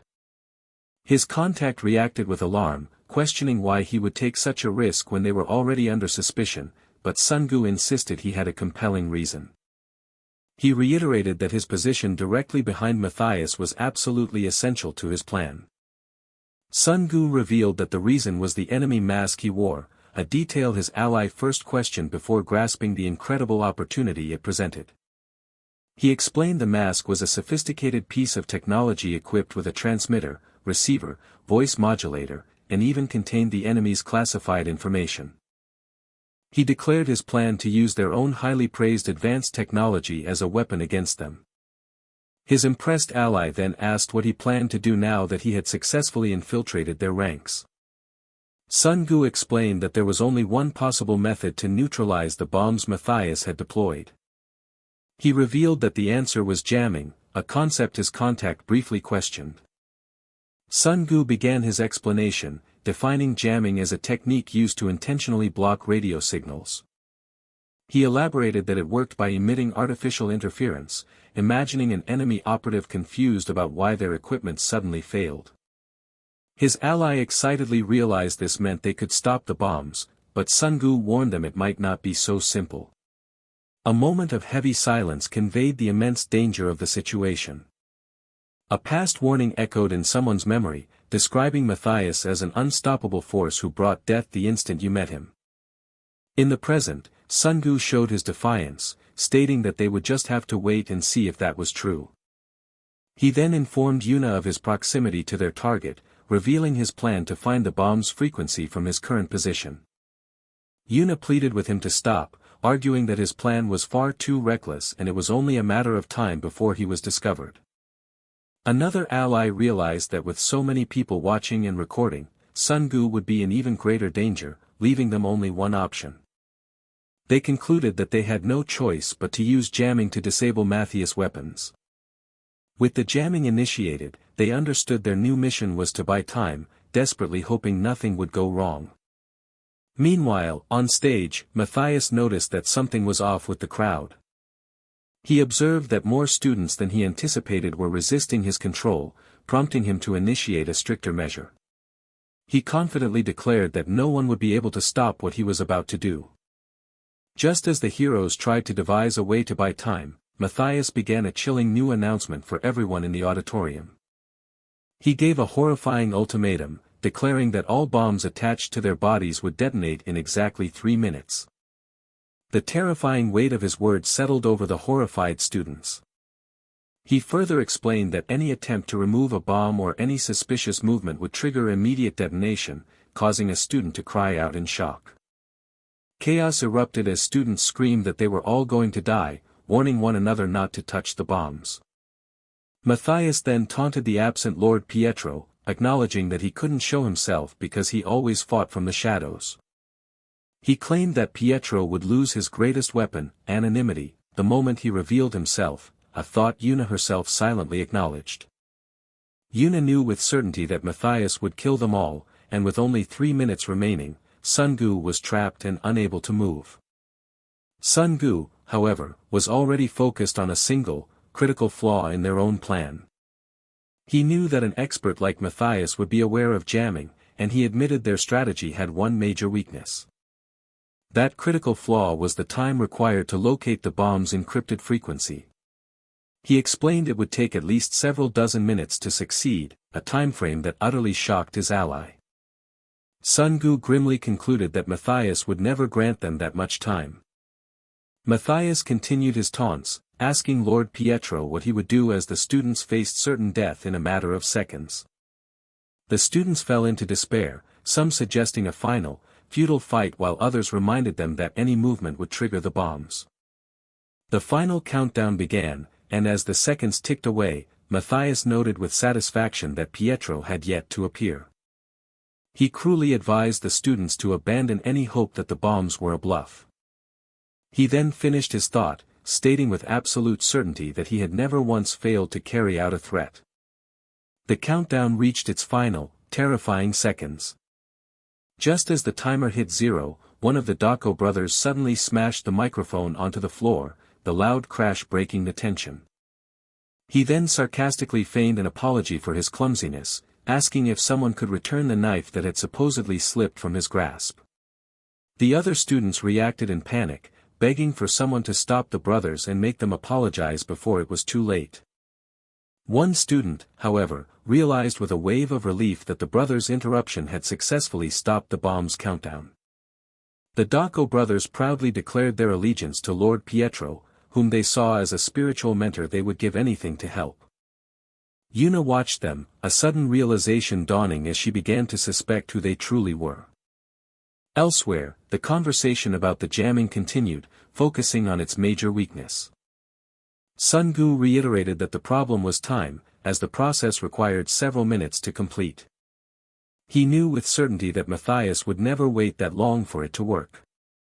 His ally desperately asked how they were supposed to buy that much time, realizing they had to find an answer immediately. One of Matthias' men confronted the Dako brothers, angrily asking if they thought the situation was still a joke. The brothers responded with their typical flippant humor, ignoring the pleas of their classmates as they cheekily prepared for their prank. A student cried out in warning, suddenly realizing the brothers' true, self-destructive intention. The two brothers shared a final, grim farewell, accepting that they would see each other again in heaven. A classmate screamed their names in horror as they rushed forward. An overhead view showed the aftermath, with both brothers swiftly knocked unconscious on the auditorium floor. A pained, silent scream was depicted as one of them endured a brutal, bone-shattering attack. In his fading consciousness, one brother wondered if buying even a few seconds with their sacrifice was worthy of praise. His final thought was a question directed to the hero he idolized, Lord Pietro. The focus shifted to a close-up of a leg being viciously broken. A blonde student watched from the crowd with an intense, unreadable expression as one brother was violently struck and sent flying. Matthias coolly acknowledged their actions, calling their choice impressive, even if it was ultimately useless courage. He then warned that the next punishment wouldn't stop at just a leg, as one brother pleaded for the other to stay back. In a defiant roar, the second brother declared that if one was going down, they would go down together until the very end. The sound of a sickening impact followed as he too was brutally struck down.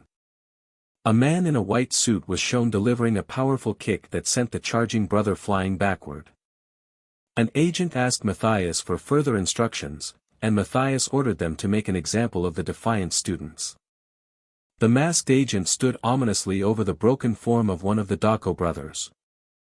An enraged student screamed from the audience, ordering the villains to stop. Yuna was startled by a sudden explosion behind her, whirling around in surprise. Matthias was revealed with glowing red eyes and a sinister smile, holding up a single finger to show he had detonated one of the bombs. An agent forced a small device into a defeated brother's mouth, warning that his friends would die if he spit it out. A second, larger explosion tore through the wooden floor of the auditorium. The watching students cried out in anguish and despair for the fallen Dako brothers. A sudden flash of movement broke through the chaos. In a shocking twist, one of Matthias's agents now lay defeated, with another masked figure standing victoriously over him. The students whispered among themselves, confused as to why members of the same group were suddenly fighting each other. One student despaired, believing this was the end for them all and that they would never share a happy school day again. Matthias's voice cut through the confusion, showing he knew exactly what was happening. He calmly identified the mysterious attacker as Mr. Kim Sun-gu. The students gasped in disbelief, wondering why Sun-gu was wearing an enemy mask and how he had gotten inside. Matthias commended Sun-gu's amusing plan but told him it was futile, as he was completely powerless inside this controlled space. Yuna's heart sank, fearing the jamming had failed and that Sun-gu was now in mortal danger, silently begging him to run. But Sun-gu stood his ground, his back turned to the crowd as he faced his enemy. A palpable silence fell over the entire auditorium. Suddenly, a student looked down at their chest with a gasp of disbelief. Cries of shock spread as everyone realized their bombs had detached and fallen to the floor, and they scrambled to get away. In that instant, the pile of discarded bombs detonated in a massive explosion that ripped through the center of the room. Sun-gu's voice then echoed through the hall, mockingly asking how the jamming felt. He taunted Matthias, asking how it felt to have his perfect control completely neutralized. He then delivered a bold and chilling proclamation. Sun-gu declared that from that moment on, he would be the one in control. His disguise finally dissolved, revealing glowing blue eyes and a menacing, confident grin that signaled the tables had officially turned. An agent of Matthias stared in utter disbelief, stammering that this couldn't be happening, as the bombs were designed to explode upon removal. His shock intensified as he processed the impossible reality that all the bombs had fallen off without a single one detonating. A student's panicked voice cut through the confusion, screaming for everyone to get away from the deactivated explosives on the floor. In a deafening blast, the pile of discarded bombs suddenly erupted, sending a geyser of shattered wood and debris rocketing towards the ceiling. Sun-gu's voice echoed mockingly through the smoke-filled hall, asking Matthias how it felt to have his perfect control completely neutralized. With chilling finality, he then declared that from this moment forward, he would be the one in control. His piercing blue eyes glinted with malevolent confidence as a sinister smile spread across his face, signaling a definitive shift in power. Sun-gu reassured the terrified students that there would be no more explosions, instructing them to take the injured Dako brothers and evacuate immediately. A wave of relief and urgency swept through the crowd as they scrambled to escape, shouting for one another to hurry and ensure the Dakos were carried to safety. From his observation point, Matthias calmly acknowledged the situation as exceptional. He admitted that he had recognized Mr. Kim Sun-gu's extraordinary nature from the very beginning, from deducing the bomb's mechanics to uncovering his own identity. But Matthias confessed that Sun-gu's ability to figure out the jamming was what truly surprised him, finding such insight from someone so young to be beyond comprehension. Unfazed, Sun-gu calmly questioned if the jamming had been ordered by the enigmatic Lord Pietro. Matthias dismissed the query with a cold warning, stating that even if Sun-gu had Lord Pietro's protection, it would ultimately prove meaningless. He boasted that every agent present had been with him since he founded Trinity, each one possessing skills equivalent to a Glory A rank operative. In response, Sun-gu announced that he too had something to show them, claiming to possess the single most powerful weapon in the entire country. Yuna watched on in confusion, wondering what kind of incredible weapon he could possibly be talking about. With dramatic flair, Sun-gu revealed its name to be the Rod of Love. He then issued a challenge to Matthias and his elite agents. Sun-gu dared them to witness for themselves just how truly terrifying the Rod of Love could be. Yuna's heart sank as she realized these new foes were on a completely different level from Nathaniel's squad, fearing that even Sungu was now in grave danger. Yet, a slight, knowing smile touched Sungu's lips, revealing a confidence that defied the overwhelming odds. The first of Matthias' elites was Umla Rao, a deserted commander from India's special forces, who had mastered 6 traditional weapons and left a trail of 142 bodies in her wake.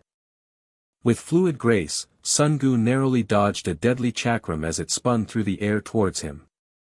The next combatant was Umwaib Gyub, an African militia veteran nicknamed Evil Spirit, whose primitive weapon mastery resulted in an 87% civilian casualty rate on so-called protection missions. Sungu countered the brutal assault, landing a vicious blow to an agent's head with a captured sickle. Another foe was Alexei Ivanov, a former Russian FSB prodigy and master of thrown weapons, who had a history of turning rescue missions into political purges and assassinations.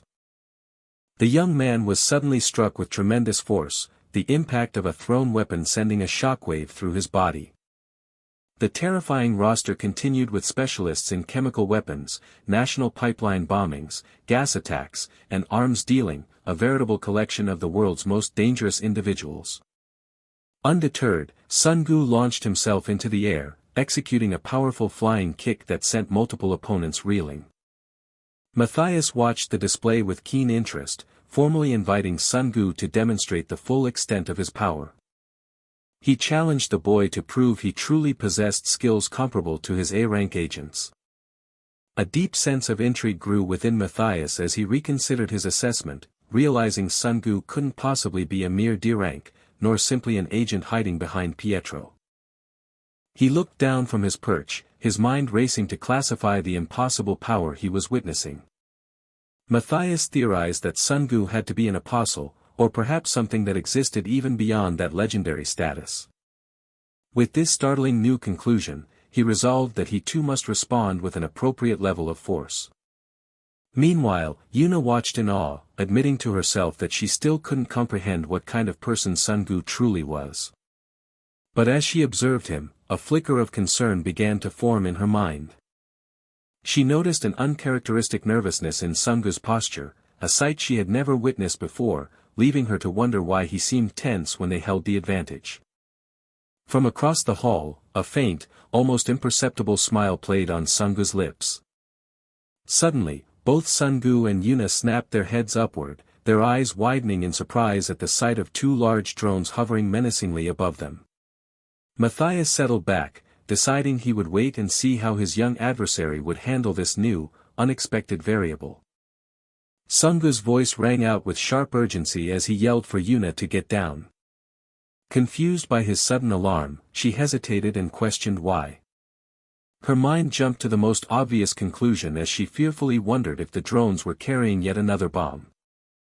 Yuna quickly shouted that his efforts were useless, reminding him that their jamming was working perfectly and any bombs would surely fail to detonate.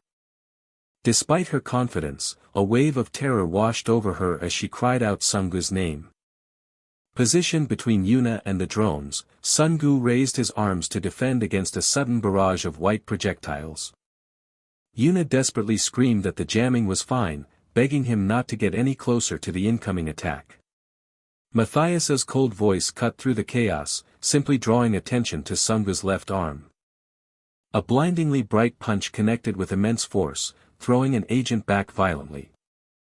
Yuna's plea turned into a horrified shriek as she screamed out in terror for Sungu's arm. A chilling contrast was drawn between Matthias' predatory, sharp-toothed grin and Sungu's single, unwavering eye filled with fierce determination. The drone's payload detonated, and Sungu, cloaked in his white suit, was violently thrown backward by the massive golden explosion. A colossal cloud of smoke and dust billowed out from the point of impact, completely obscuring the view of the auditorium. Yuna stared in shock, unable to comprehend how Matthias had detonated the bomb when the jamming was active and he possessed no visible switch. The answer came from the smoke-covered hero, BCI, or Brain-Computer Interface. Yuna repeated the acronym, struggling to process its meaning in the heat of the moment. Sungu explained that Brain-Computer Interface was a technology involving a chip implant that transmitted signals via brainwaves, before quickly telling her not to worry about his injured arm. Yuna recalled hearing of the technology but knew that controlling it with such freedom was considered almost impossible, a fact that underscored Matthias' terrifying power.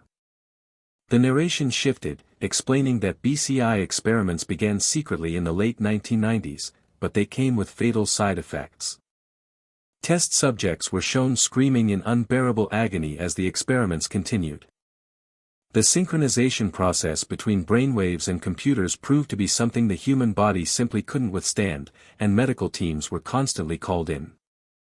After thousands of subjects ended in catastrophic failure, the research was seemingly abandoned forever, until one fateful day. An ecstatic researcher was shown shouting in triumph, realizing he had finally achieved the impossible breakthrough. This genius scientist was Dr. Elio Marcellus, an Italian-American prodigy who earned simultaneous doctorates from MIT and Stanford in multiple advanced fields. His colleagues celebrated his success, hailing him as a visionary who had brought forth a monumental leap in human progress. Back in the present, Yuna processed this information, wondering what it meant if such an impossibly difficult technology actually existed. Sungu clarified that if Dr. Elio was considered a genius for simply making it work, then Matthias was likely on a completely different level. He concluded that Matthias' capability with BCI was probably thousands of times greater than even its creators. In his command center, Matthias stood like a god before a swarm of glowing insectoid drones, his eyes radiating with power. Yuna deduced that if his analysis was correct, their jamming was useless, as BCI operated on an entirely different frequency range. She reached the horrifying conclusion that Matthias could control everything in the room simply with his brainwaves, with his very thoughts. Matthias' voice echoed with amusement as he asked how far Sungu intended to keep surprising him. He praised the boy for seeing through not only the jamming but the BCI technology hidden behind it, and noted something even more interesting. Matthias pointed out that in the split second the bomb exploded, Sungu had instinctively moved his arm toward the blast. This calculated move to minimize damage proved to Matthias that labeling someone so capable as a mere high school student and a D-rank killer was utterly absurd. Intrigued beyond measure, he decided he would continue to observe Sungu, to see just what other unbelievable feats he was capable of. Yuna's eyes widened in terror as she realized the swarm of drones would unleash thousands of rounds of explosives. The robotic, missile-like insects streaked through the darkness, a relentless torrent of destruction aimed directly at them. She panicked, knowing that even Sungu couldn't possibly stop an attack of that magnitude, and desperately tried to think of what they could do. Amidst the chaos, Sungu stood perfectly still, his expression calm and focused. Yuna noticed his composure and asked if a brilliant idea had come to him, remarking on how well he seemed to read people's minds.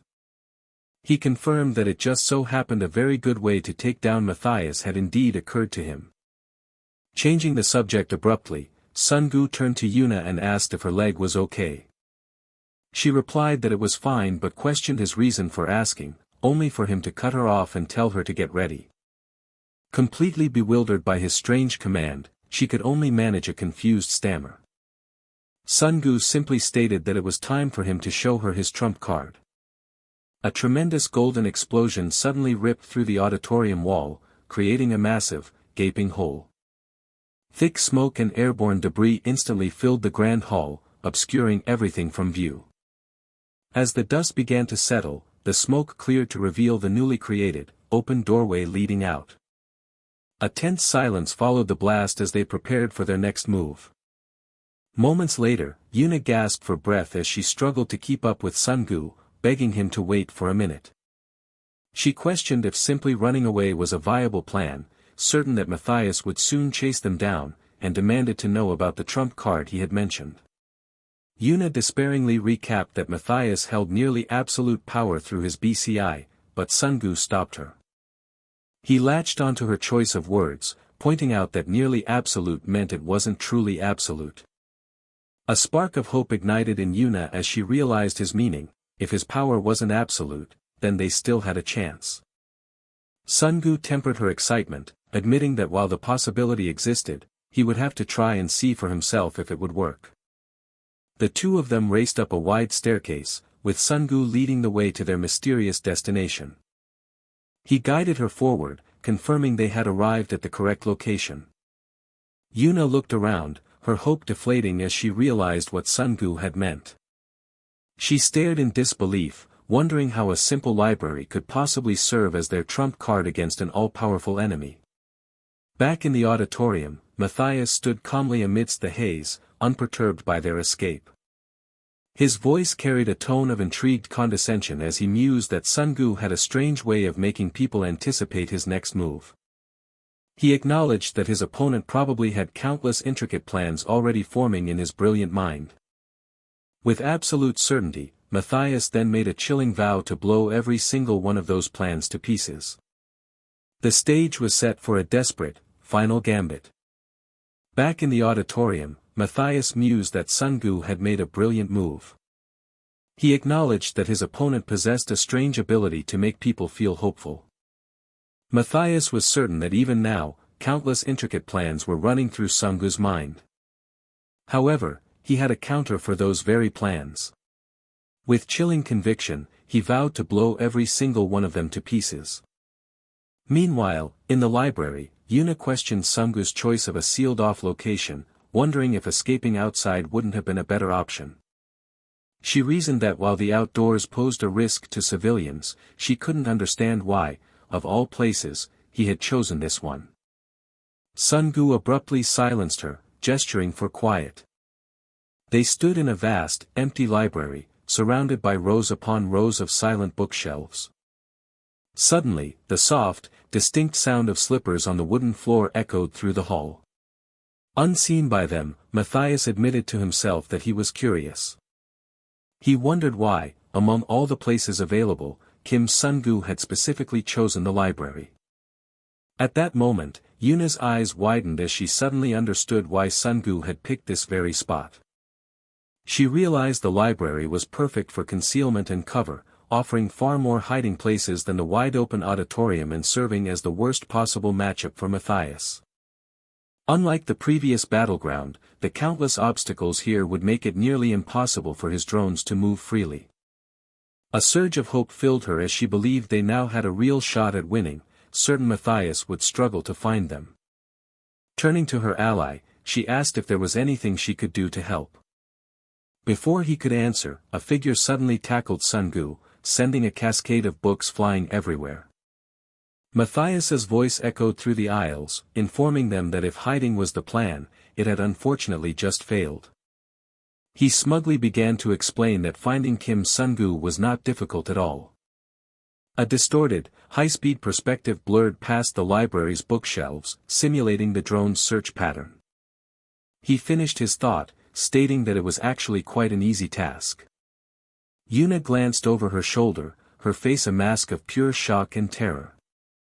In a flash, the man in the white suit threw a powerful punch, shattering an approaching drone. Matthias mockingly asked if using Yuna as bait to lure his drones was Sungu's so-called brilliant move. He conceded that breaking them was impressive, but noted that such a method was futile against the sheer number he commanded. He then wondered aloud just how long such a clever tactic could possibly last. With chilling certainty, he promised that he would be watching their every struggle. The blonde mastermind stood calmly, completely surrounded by a menacing swarm of robotic insect drones. Sungu crouched low to the ground as a nearby figure was slammed violently onto the floor. He leaned in and urged Yuna to listen closely, stressing that this next part was what truly mattered. He instructed her to go get the item he had asked for earlier, and she immediately agreed to retrieve it. Yuna hesitated, asking if his arm was really okay, but he brushed off his own safety, insisting that he just needed to fight. He then told her that she had already been a huge help and said that they should meet again. He added the grim condition that their reunion would only happen if they were both still alive. Yuna called out his name in a desperate, choked cry as he prepared for battle. A close-up view showed several of the insect-like drones flying menacingly through the library. The drones' internal communicators chirped in unison, confirming the target was located and that they were proceeding to eliminate him. Sungu knew his time was running out and realized he had to keep moving, even if only for a little while. A series of violent explosions suddenly tore through the bookshelves, decimating entire sections of the library. The pressing need to create more distance, even a small amount, dominated his every thought as he dodged the blasts. From his remote location, Matthias wondered if Sungu was attempting a battle of attrition, trying to make him use up all his bombs. Hiding nearby, Yuna despaired, feeling that all her hard preparation was useless now that she couldn't help. Her eyes darted around in fear as she noted there were far more bombs than she'd expected, and the drones were terrifyingly fast. She desperately hoped for just a little more time, praying that Sungu's plan would succeed. Matthias' voice broadcasted through the chaos, offering a word of caution to his opponent. He told Sungu to give up if the plan was to exhaust his bomb supply. He assured him that whatever he was imagining, the bombs would come faster and in far greater numbers. In the next instant, a large explosion engulfed Sungu, throwing him backward through the air. Matthias commented on Sungu's impressive reflexes, having witnessed him block a bomb with nothing but a thick book. But he immediately dismissed the heroic effort, declaring it completely useless. The library was torn asunder by massive explosions that sent a storm of debris flying in every direction. After the barrage, the grand hall was filled with thick smoke and the glow of smoldering embers. Amidst the burning wreckage, a figure wearing simple sandals stood his ground. Matthias's voice cut through the haze, asking what Sungu planned to do now. From his perspective, it looked as though his opponent could no longer continue the fight. He began to wonder if he had overestimated the man, questioning the logic of drawing so much aggression for no apparent gain. Just then, Yuna lunged from above, knife in hand, aiming a desperate strike at the blonde man. Unfazed, Matthias simply repeated his earlier sentiment, stating that her attack was pointless. A bright explosion instantly shattered the wooden shelf she was using for leverage, turning it to splinters. Yuna let out a sharp cry of pain and surprise. A tense silence fell over the wreckage in the aftermath of her failed attack. In agony, she managed to gasp out a desperate warning for Sungu to run and get away from him. As Sungu watched, he realized that something about the situation had felt strange for a while now. He finally put his finger on it, questioning why Matthias had suddenly stopped his relentless assault. In the shadows, a sinister grin spread across the blonde man's face. Matthias offered Sungu a chance, promising to let him live if he surrendered and revealed everything he knew about Lord Bedro. He argued that Lord Bedro was a setting sun and proposed that Sungu work with him instead, claiming his talents deserved a much grander stage. Sungu dryly remarked that he never knew Matthias was such a talkative person. He paused for a moment, then corrected himself. He realized that his enemy didn't just like to talk, he had to talk a lot. Yuna listened in confusion, wondering what Sungu meant as he referenced an old Western saying. He stated the proverb that a barking dog doesn't bite. Then, he posed a pointed question directly to his foe, asking why he couldn't bite. Yuna remained bewildered by Matthias' strange behavior and Sungu's cryptic words. Sungu then issued a direct challenge, daring Matthias to try and blow him up if he still could. A bead of sweat trickled down Matthias' face as he looked up, his blue eyes wide with a tense, strained expression. Sungu began to explain that while the brain-computer interface was a terrifying ability that could control everything with a thought, it had a flaw. He then proceeded to name its one critical weakness. That weakness, he revealed, was overload. He elaborated that all electronic devices build up heat and suffer overload without a proper cooling system. Consequently, they inevitably needed time to cool down. Sungu concluded his accusation by stating that all of Matthias' talking was just a desperate attempt to buy that very time. Visibly stunned, Matthias admitted that until now, not even his closest comrades had realized this flaw. He expressed his pure astonishment that Sungu, a man he had just met today, had figured it all out. He confirmed that the BCI ability powering his drones had indeed caused an overload. He then posed a chilling new question, asking what would happen if he no longer needed the BCI. With a renewed sense of confidence, Matthias vowed that he would now be the one to truly take control of Sungu. From her hiding spot, Yuna shouted a warning that these new bombs were manual, designed to explode the moment they made contact. A silent beat of tension passed as the combatants processed this new information. Matthias closed the distance and sent Sungu flying backward with a vicious punch. Despite landing the blow, Matthias noted internally that his opponent's hand movements were far faster and more precise than he had expected. Another object nearby exploded violently into wooden shards as Sungu continued to counter and evade. Matthias felt certain that his opponent must be feeling despair at this point. And yet, he couldn't help but wonder why Sungu was able to remain so unnervingly calm. Yuna called out that she had found what he asked for, but anxiously added that he was getting dangerously close to Matthias, making it harder to escape. Her eyes suddenly widened in realization as she saw the strategic importance of the spot where Sungu now stood. Matthias pressed his advantage, demanding to know what Sungu would do now. He declared that at such a close range, there was nowhere left for him to run. Sungu calmly agreed that they were indeed very close. To his enemy's surprise, he added that he actually liked it that way. Matthias explained that his bombs had a 1-meter blast radius, making them a threat at this distance.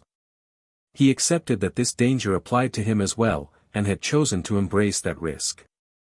Watching from afar, Yuna wondered what on earth Sungu was planning in such a perilous standoff. In a sudden and powerful move, Sungu heaved a heavy wooden table directly at Matthias. Matthias responded instantly, punching straight through the furniture and shattering it with a single blow. As the splinters flew, Sungu declared that the surest way to bring him down was through brutal, close-quarters combat. A choked grunt of pain escaped Matthias' lips as the fight intensified. He reeled in shock, stunned that Sungu had seen through the bomb's close-range weakness, but he deemed the reckless attack suicidal as he charged right into the blast zone. A blood-spattered hand suddenly shot out and forcefully gripped Matthias' face, showing the brutal reality of their close-range battle. Leaning in close, Sungu whispered a menacing promise that this was only the beginning. With blood staining his own lips, he gave a terrifyingly intense smirk, a silent declaration that the tables had finally turned. In a memory, a woman asked her companion for his thoughts on the current situation. Her associate mused on whether anyone could truly defeat Matthias, considering the absolute power of explosives in combat. The man then cryptically stated that everyone has their Achilles heel, offering to explain it in a way that was easy to understand. He elaborated on the concept of an Achilles heel, explaining that even the most perfect individual possesses a weakness, and he knew exactly what Matthias was. He concluded that even for an apostle-class fighter, exploiting that weakness would be incredibly difficult, perhaps impossible unless one's power surpassed that very level. Back in the present, Matthias collapsed to the floor of the library, clutching his head in agony and disbelief. His thoughts raced as he recalled the many opponents he had faced throughout his career. He remembered how, aside from one particular apostle, no one had ever managed to see through his techniques, but this time was a completely different story. He couldn't comprehend how this man, a mere D-rank killer from Glory named Kim Sungu, could have deciphered his every move. Sungu had somehow understood his unique method of attaching bombs. He had also figured out how to overload the BCI system. And now, he had even overcome Matthias' greatest weakness, close-quarters combat, all within the span of a single day. Sungu leaned over his fallen foe, warning him to pull himself together and insisting that this was only the beginning, which made Matthias wonder if he still had something left. The brutal fight continued as one man brought a heavy hammer crashing down upon the other.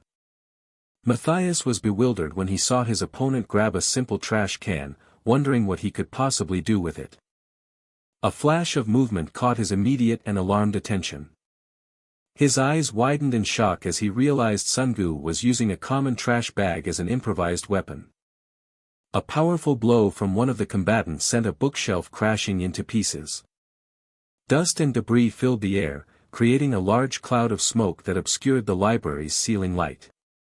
From her vantage point, Yuna had believed Matthias was just a terrifying force, but she now thought that without his bombs, he was powerless and Sungu could definitely win. Her optimism suddenly vanished as she stared in confusion at the unfolding scene, unable to comprehend what was happening. She was horrified to see that Matthias appeared to be in much better condition than she had expected. Matthias conceded that if he were truly without his bombs, he would have been undeserving of his title as an apostle of glory. However, he declared that the situation had now changed, turning his attention directly to Sungu. He coldly pointed out that his opponent now looked as if he was struggling just to remain standing. With a cruel smile, Matthias announced that he was about to share something that would induce even greater despair. A wave of dread washed over Yuna as she realized something was terribly, impossibly wrong. Matthias revealed that he had been given enough time. A symbolic image of a glowing red component shattering represented the system's full recovery. He declared with triumph that he had successfully resolved his BCI's overload. Matthias admitted that Kim Sungu was by far the most outstanding opponent he had ever faced, almost like the most omnipotent human had ever heard of.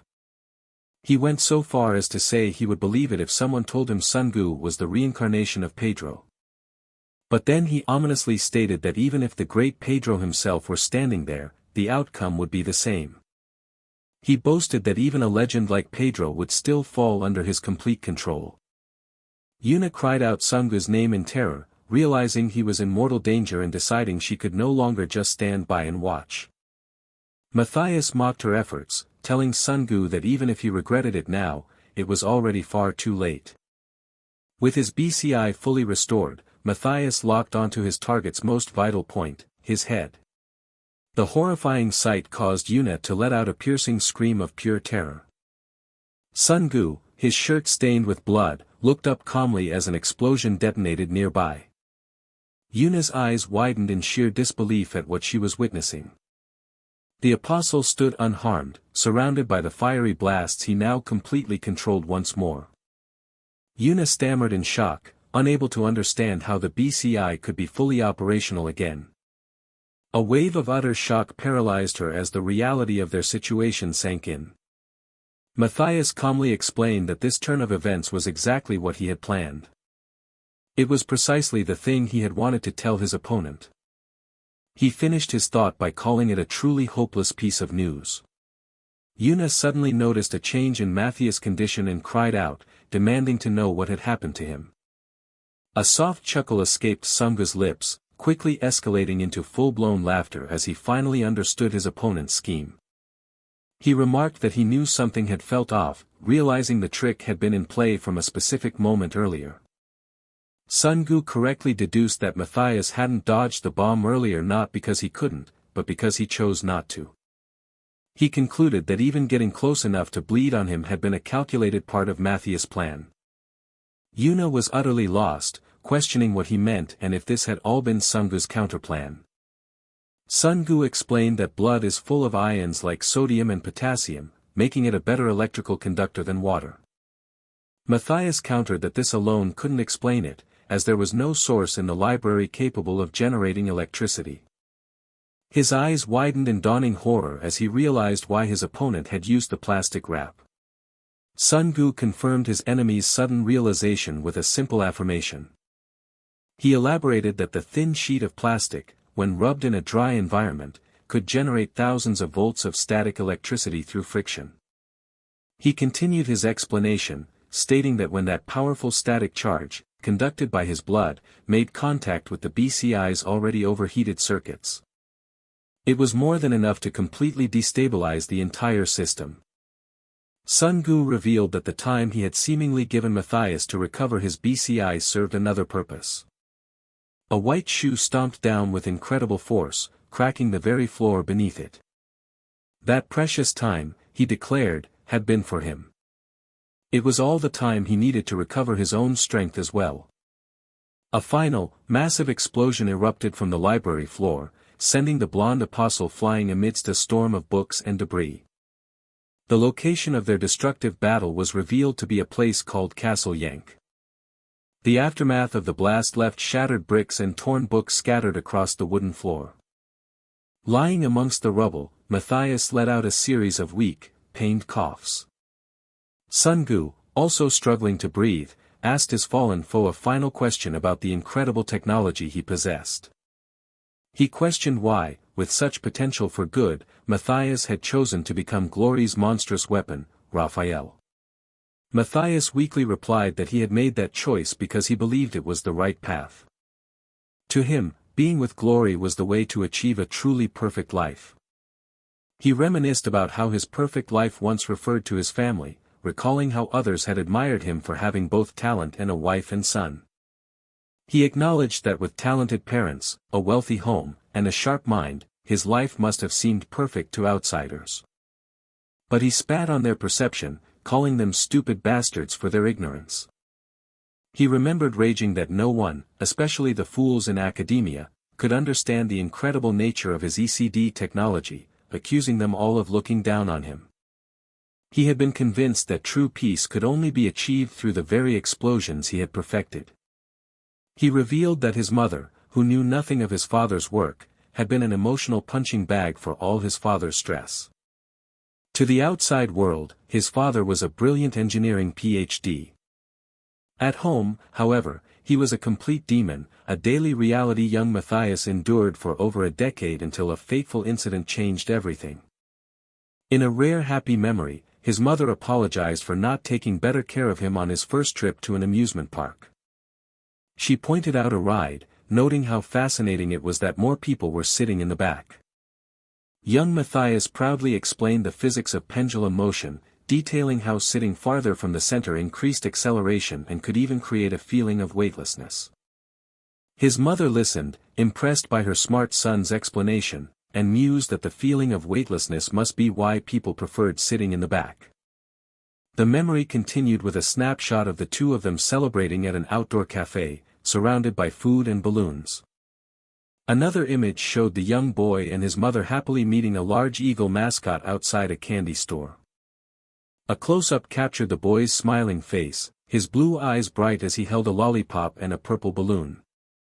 He recalled telling his mother he wanted to come again the next year, and while she had agreed, that promise was tragically never kept.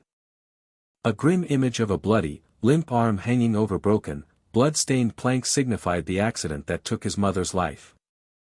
He remembered his father's performative grief, wailing about how he was supposed to live without his wife and how such a tragedy could befall the great Professor David. At the time, young Matthias honestly thought it was for the better, believing his mother would no longer have to suffer. He resolved then and there to carry all of that pain himself. His father's abuse soon turned on him, with constant shouting and demands that he clean up properly. His father declared that since his mother was gone, Matthias would take her place, controlling his bathroom schedule, meals, sleep, and even conversations. During those dark years, he thought about peace thousands of times. He corrected himself, realizing he had wished for it tens of thousands of times. Recalling his earlier boast, he remembered the moment it suddenly hit him. He had an epiphany that he could create his own peace, that there was another way for him to find it. The memory shifted to him presenting a new device, eliciting a gasp of amazement from his father. His father was astounded that his young son had built a dual-circuit capacitor connected to an electric fuse via auto-trigger, a feat beyond even graduate students. Matthias told his father that he could finally rest, and his father agreed, proudly attributing the boy's genius to his own superior genes. But the moment of praise was fleeting. As his father callously ordered him to go grocery shopping for dinner, Matthias replied ominously, telling his father to rest easy. A solitary figure stood and watched as a massive fireball consumed their house in a violent explosion. Matthias reflected on the irony that he found his truth within the very control he once thought was hell. He came to believe that to maintain order, control was essential, and to sustain that control, explosions were necessary. He concluded his story by stating that glory was the only place that supported and upheld his twisted beliefs and his desire for control. With his last breath, he whispered that his control was not over yet. And then, Matthias fell silent forever. Sun Gu looked down at the body, reflecting that if Matthias had only known the kind of ruin glory would ultimately bring, he might have chosen a different path. His attention was then drawn to a ringing phone lying on the ground next to the fallen apostle. He picked it up and saw the caller ID was Boss, realizing the phone belonged to Raphael. Deciding to quickly take what he needed and end things, Sun-gu activated the phone's voice modulation mode. Answering the call, he heard the boss demand to know what had happened with Bedro, and using the modulated voice, Sun-gu reported that he had met him, prompting the boss to excitedly ask if he had killed him. Sun-gu, impersonating Raphael, described Bedro as a man beyond imagination and completely out of his reach, a response the boss seemed to accept. Suddenly, the boss exploded in a fit of rage, cursing Bedro for toying with him and being impossible to find. The modulated voice of Raphael cut in, assuring the furious boss that he had prepared something that would be satisfactory, causing the man to demand it be sent immediately. A brief, tense silence followed on the line. A new, calm voice suddenly spoke from Sun-gu's phone, identifying himself as Bedro. Bedro's voice coolly greeted Raphael, noting that it had been a very long time. An enraged crowd screamed as the arrested terrorists were brought out, cursing them for their heinous actions. A news report detailed the terrorist attack on a Seoul school that had occurred on the afternoon of the 15th, while citizens demanded the suspects' faces be revealed, decrying the legal protections they were receiving. The report explained that the terrorists had planted thousands of small explosives around the school, but miraculously, only 2 casualties occurred, and all perpetrators were successfully apprehended. The identity of the hero responsible for stopping the attack remained a secret, yet the public and the students' parents celebrated their monumental contribution. A reporter shouted that the apparent leader of the terrorist cell was being escorted out into the public view. The press swarmed the suspect, bombarding him with questions about his motives and any larger organization involved, but an officer simply ordered them to clear a path. Reporters continued to press for answers, desperately asking why he committed such an act, while the officer repeated his command to move aside. And so, the perilous battle with Matthias concluded as the Deha group took custody of the broken apostle, whose powerful body signal caused extreme interference with their equipment, forcing them to increase the voltage. The remaining records of the mayhem that had unfolded inside the school were then addressed with immense frustration.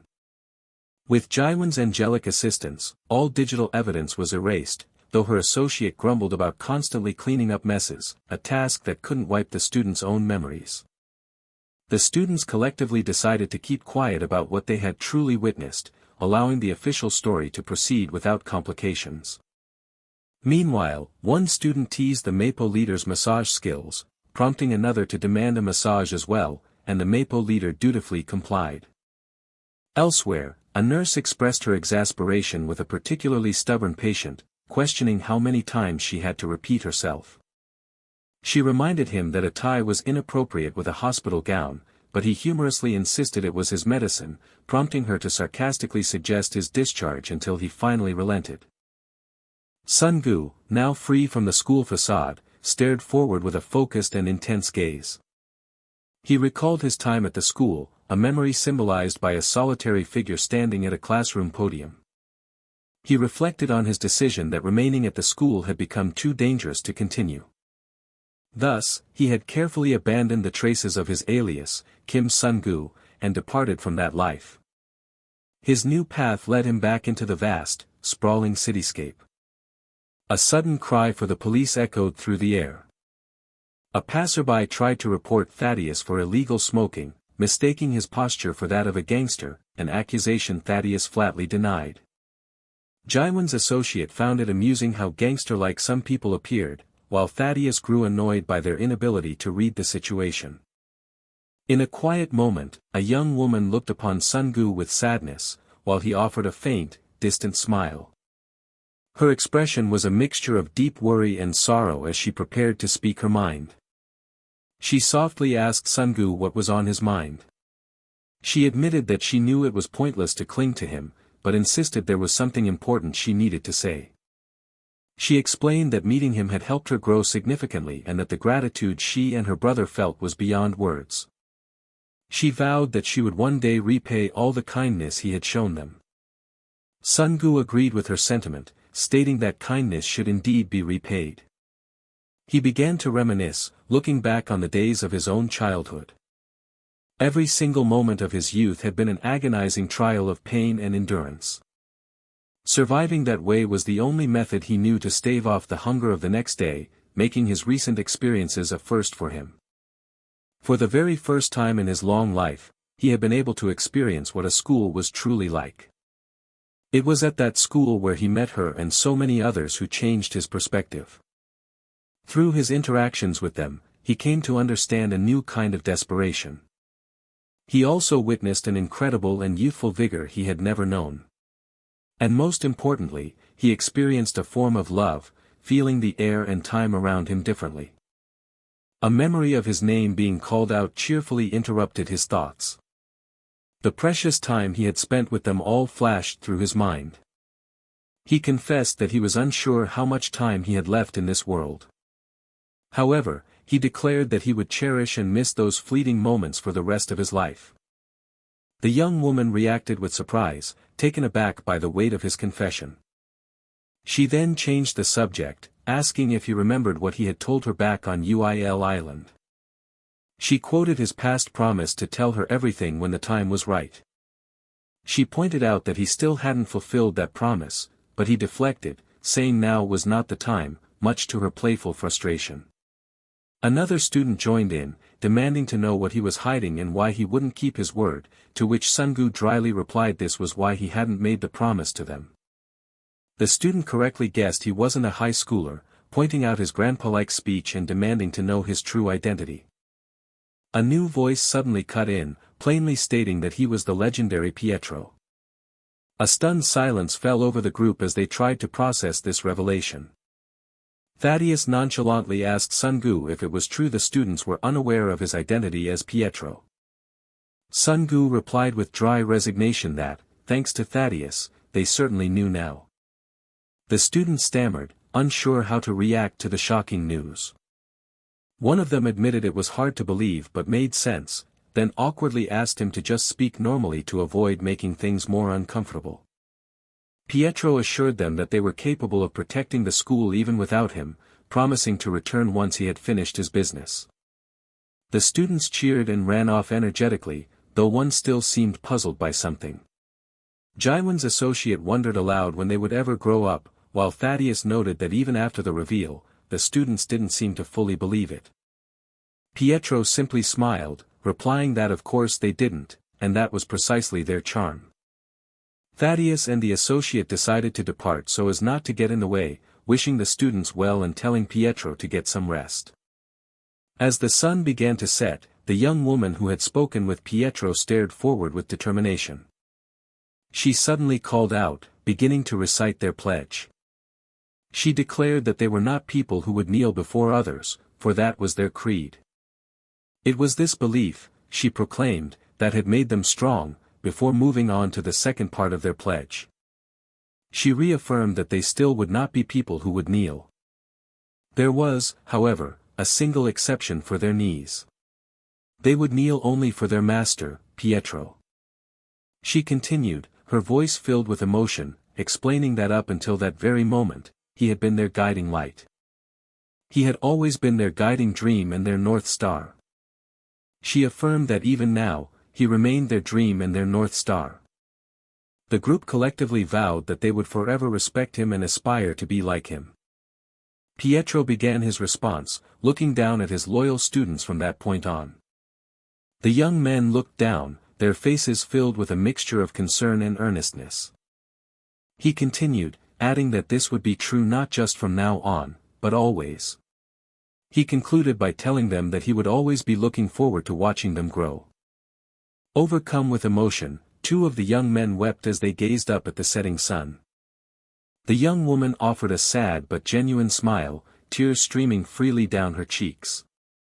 In a final act of profound respect, one of them bowed deeply on the ground before him as the sun dipped below the horizon.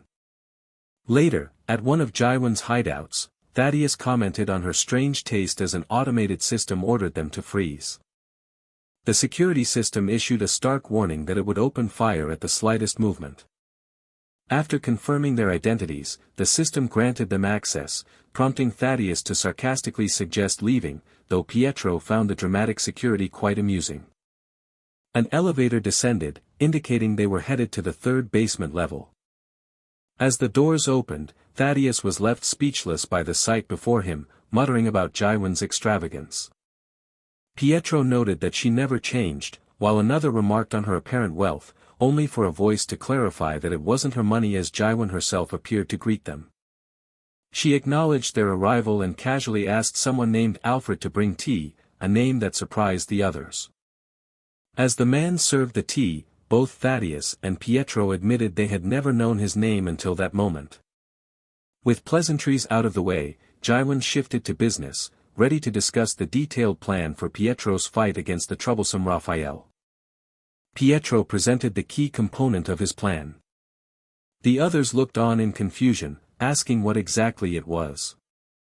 Upon realizing its purpose, one of them gasped in disbelief, finding the idea utterly incredible. A flashback showed a younger Raphael with a serious expression, his attention focused downwards. In the present, Pietro's calm voice echoed from the phone, greeting Raphael and noting how long it had been. Raphael mockingly replied that it had indeed been a while, asking his former disciple why it had been so difficult to get in touch. Pietro answered coolly that he had been quite busy, sarcastically thanking a certain someone for his predicament. Raphael taunted him, asking if he was upset about the stolen money and questioning why an old man with so few days left would care about mere pennies.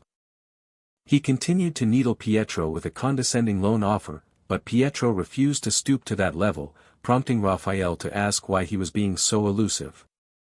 Raphael demanded Pietro show his face, but Pietro quipped back that to see him, one had to get in a very long line.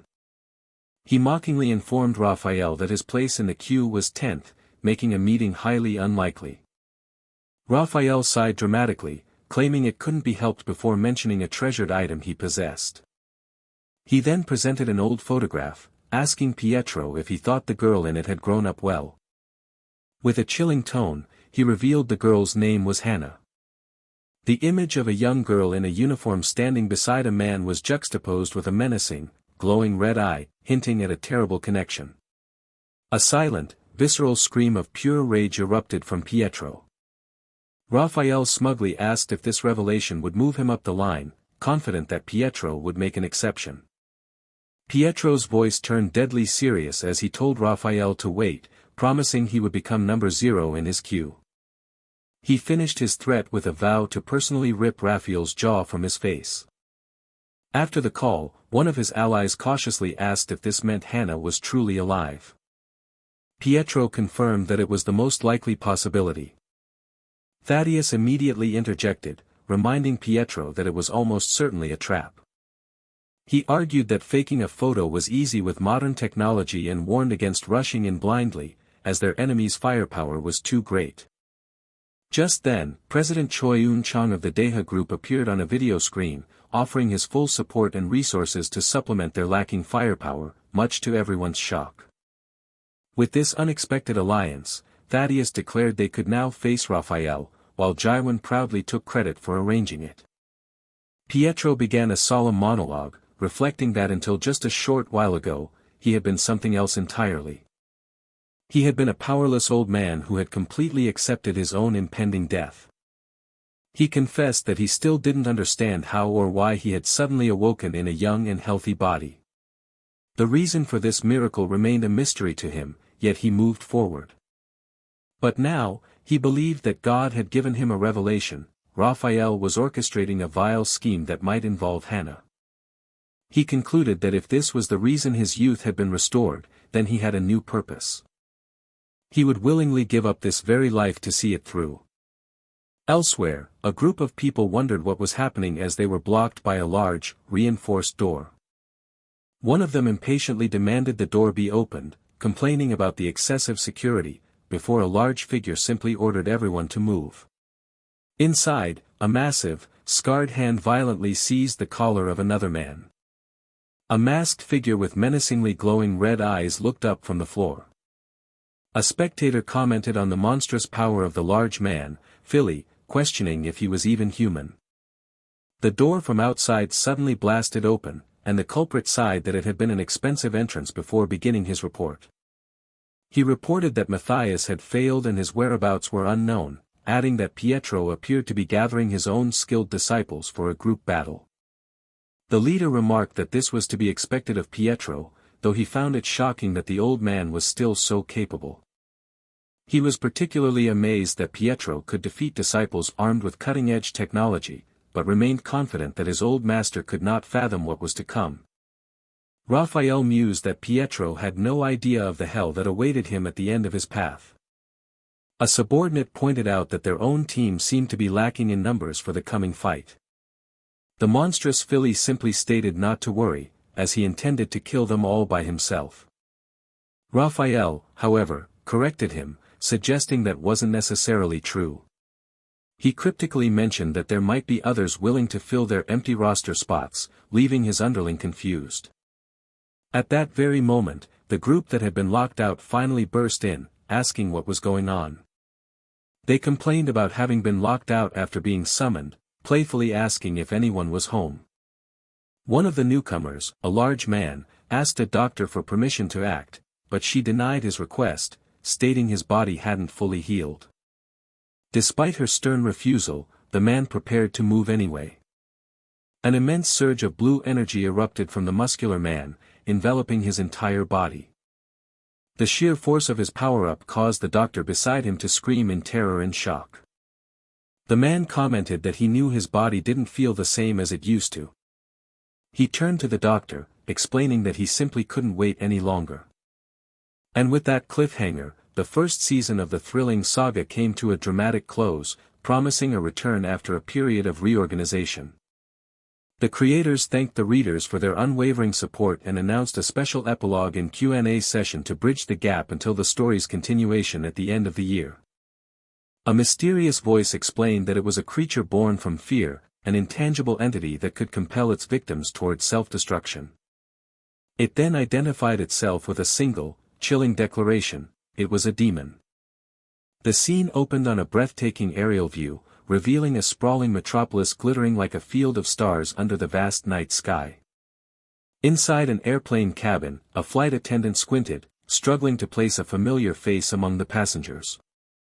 A gasp of recognition escaped her as she realized with shock who she was looking at. The celebrity, named Chai, confirmed his identity, much to the flight attendant's delight as she confessed to being a huge fan. He commented with a knowing smile that it was difficult to hide his identity, even behind a pair of sunglasses. The attendant apologized for causing a disturbance, but Chai graciously dismissed her concerns, adding it was a common occurrence and offering a photo with her later. His tone then shifted as he observed that she appeared to have been working very hard. He specifically pointed out the calluses on her hands, which she quickly attributed to her constant work. However, Chai found this fascinating, noting that such calluses were highly unusual for a flight attendant. He then leaned in, chillingly suggesting that such marks were, however, very common on people who frequently use guns. The woman stammered in denial, questioning what he could possibly mean by mentioning guns. Chai calmly added that knives were also part of their arsenal, revealing he knew more than he let on. He continued, showing his awareness of Glory's recent hostile takeovers and their plot to kill a disciple for a massive reward. The ultimate prize, he clarified, was the head of a single, high-value disciple. With unsettling calm, Chai informed her that any plans were useless, as everyone on the plane was armed. An accomplice frantically urged the woman, Catherine, to shoot Chai immediately, but she found herself hesitating. A wave of unease washed over Catherine as she realized something was deeply wrong. Her partner's voice grew desperate, screaming at her to just shoot the man in front of them. She insisted that she was pressing down on the trigger with all her might. Yet despite her efforts, she confessed that she was completely unable to make the gun fire.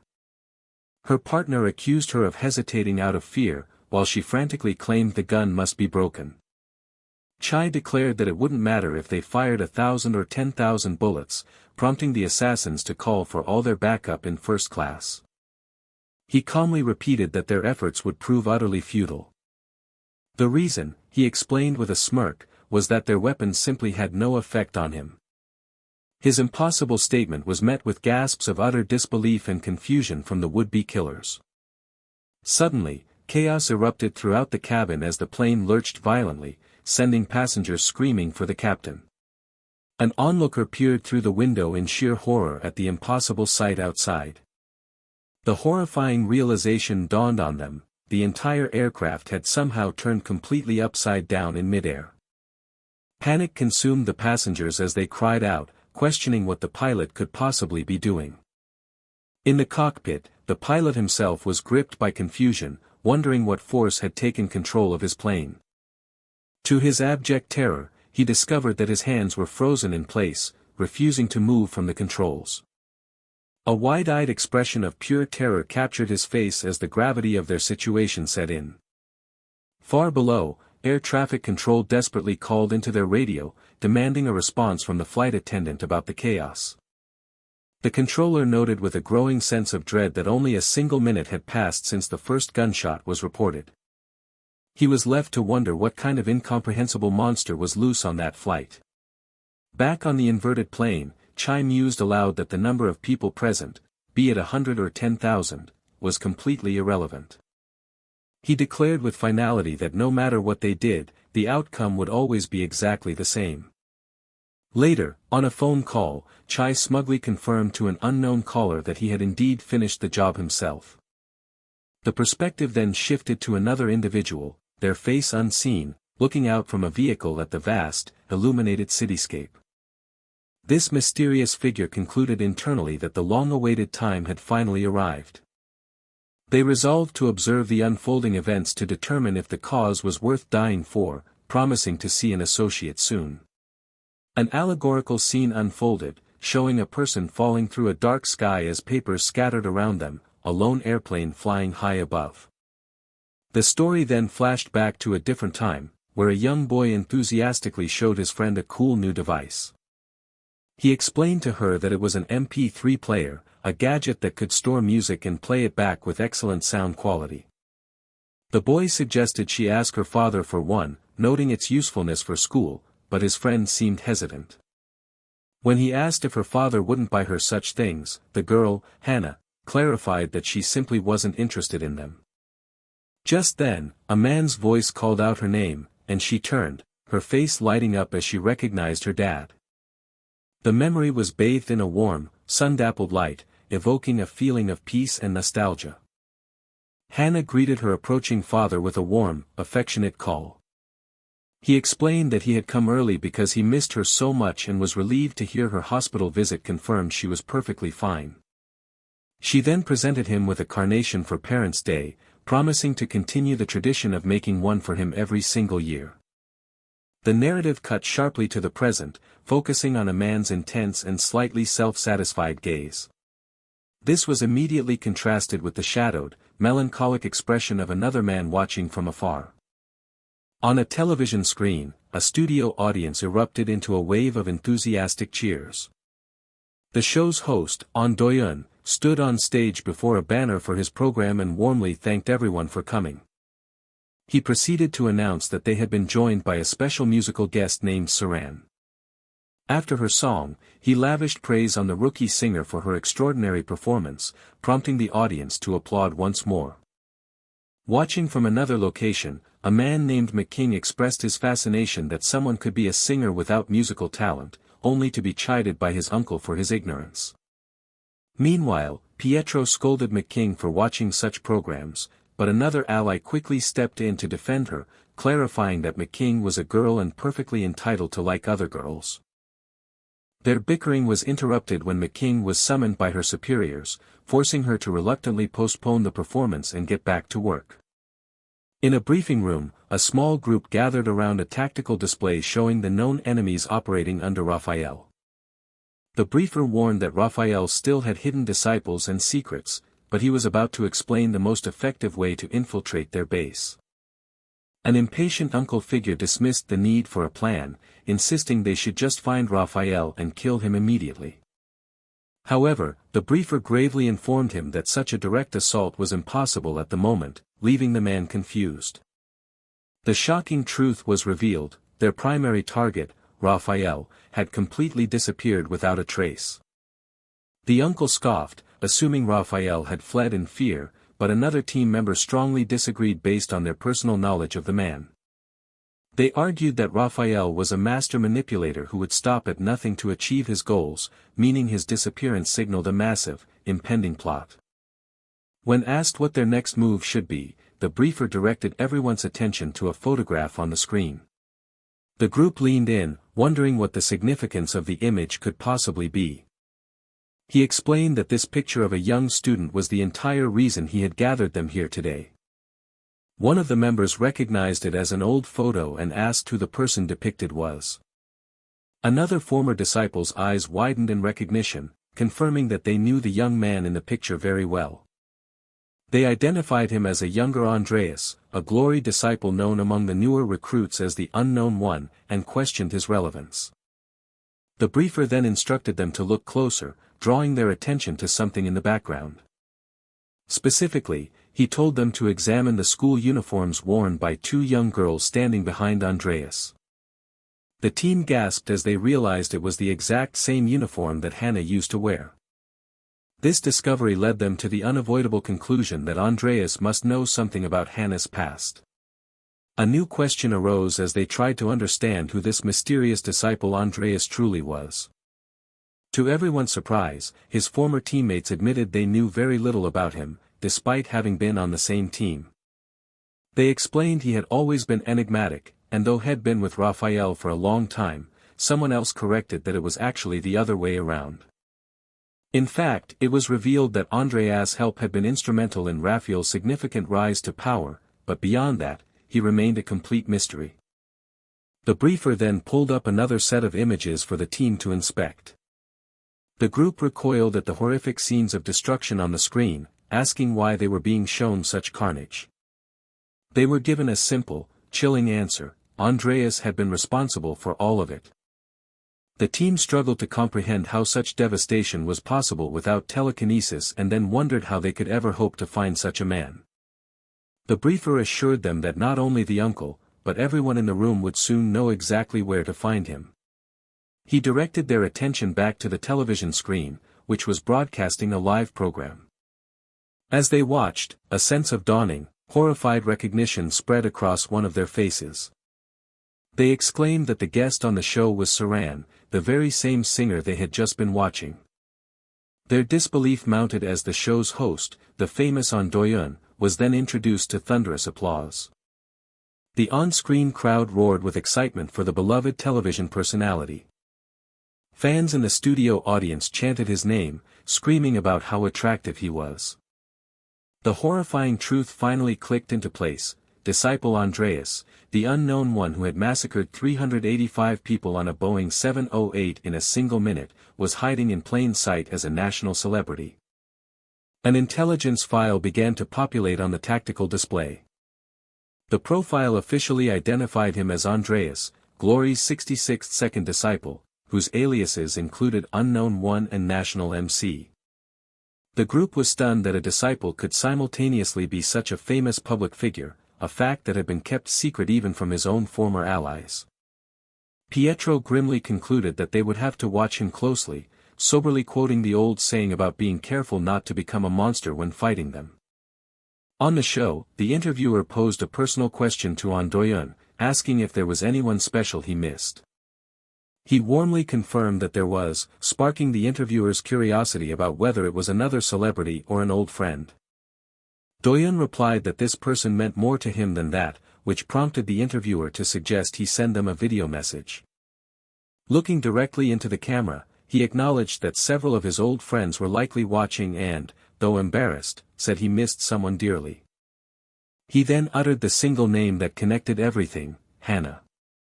The interviewer playfully accused An Do-yeon of trying to steal the spotlight, speculating wildly about whether Hannah was a secret girlfriend or even a child. An Do-yeon, playing along with the light-hearted banter, corrected him and stated he had no choice but to reveal Hannah's true identity.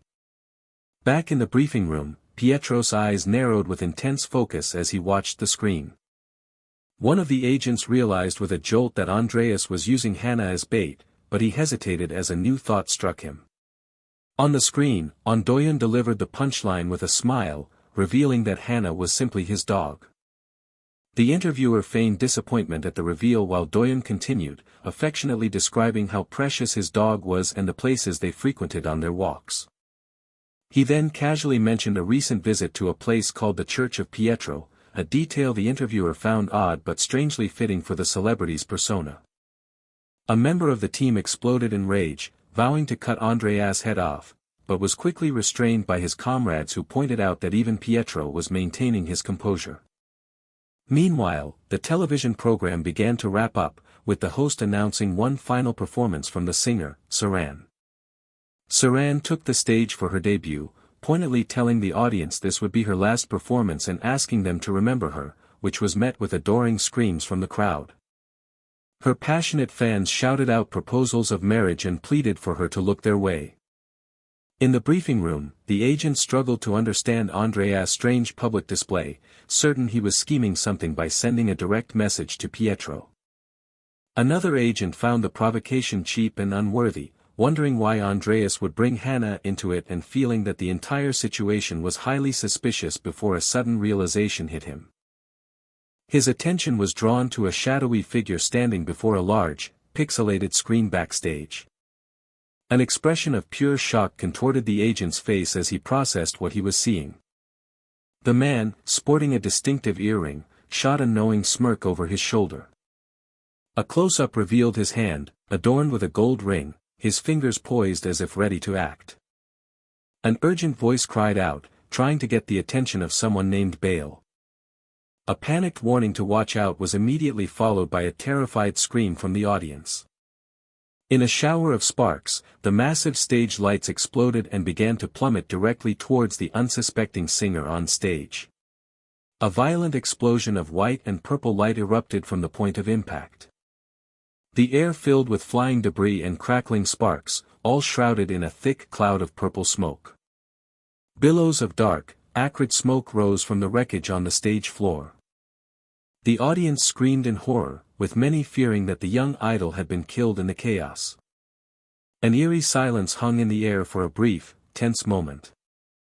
As the view cleared slightly, the stage was seen completely engulfed in a cloud of dust and debris. Watching from afar, an agent grimly wondered if the catastrophe had been intentional. Through the smoke, a figure emerged. The large frame of Doyeon was seen protectively cradling Saran in his arms. Suddenly, the live broadcast cut out, replaced by a standard television test pattern. Pietro dryly remarked that this was a rather extravagant way for Andreas to send an invitation. He turned to his subordinate, asking for confirmation of what he had just witnessed, and received a curt, formal affirmation.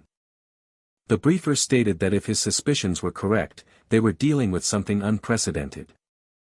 He elaborated that Andreas might be on a completely different level than any enemy they had faced before, a claim one of the agents questioned.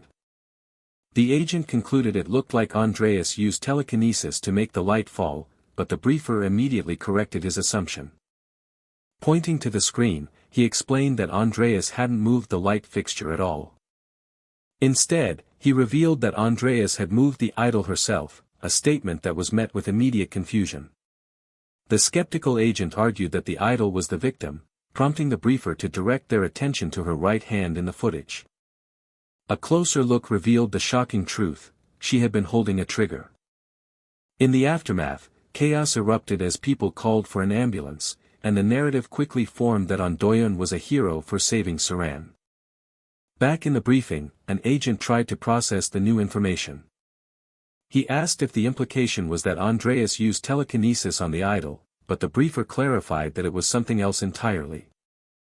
The briefer, a man with dark hair, thoughtfully held a cigarette as he prepared to explain. He announced that the power was actually hypnosis, a revelation that shocked the room.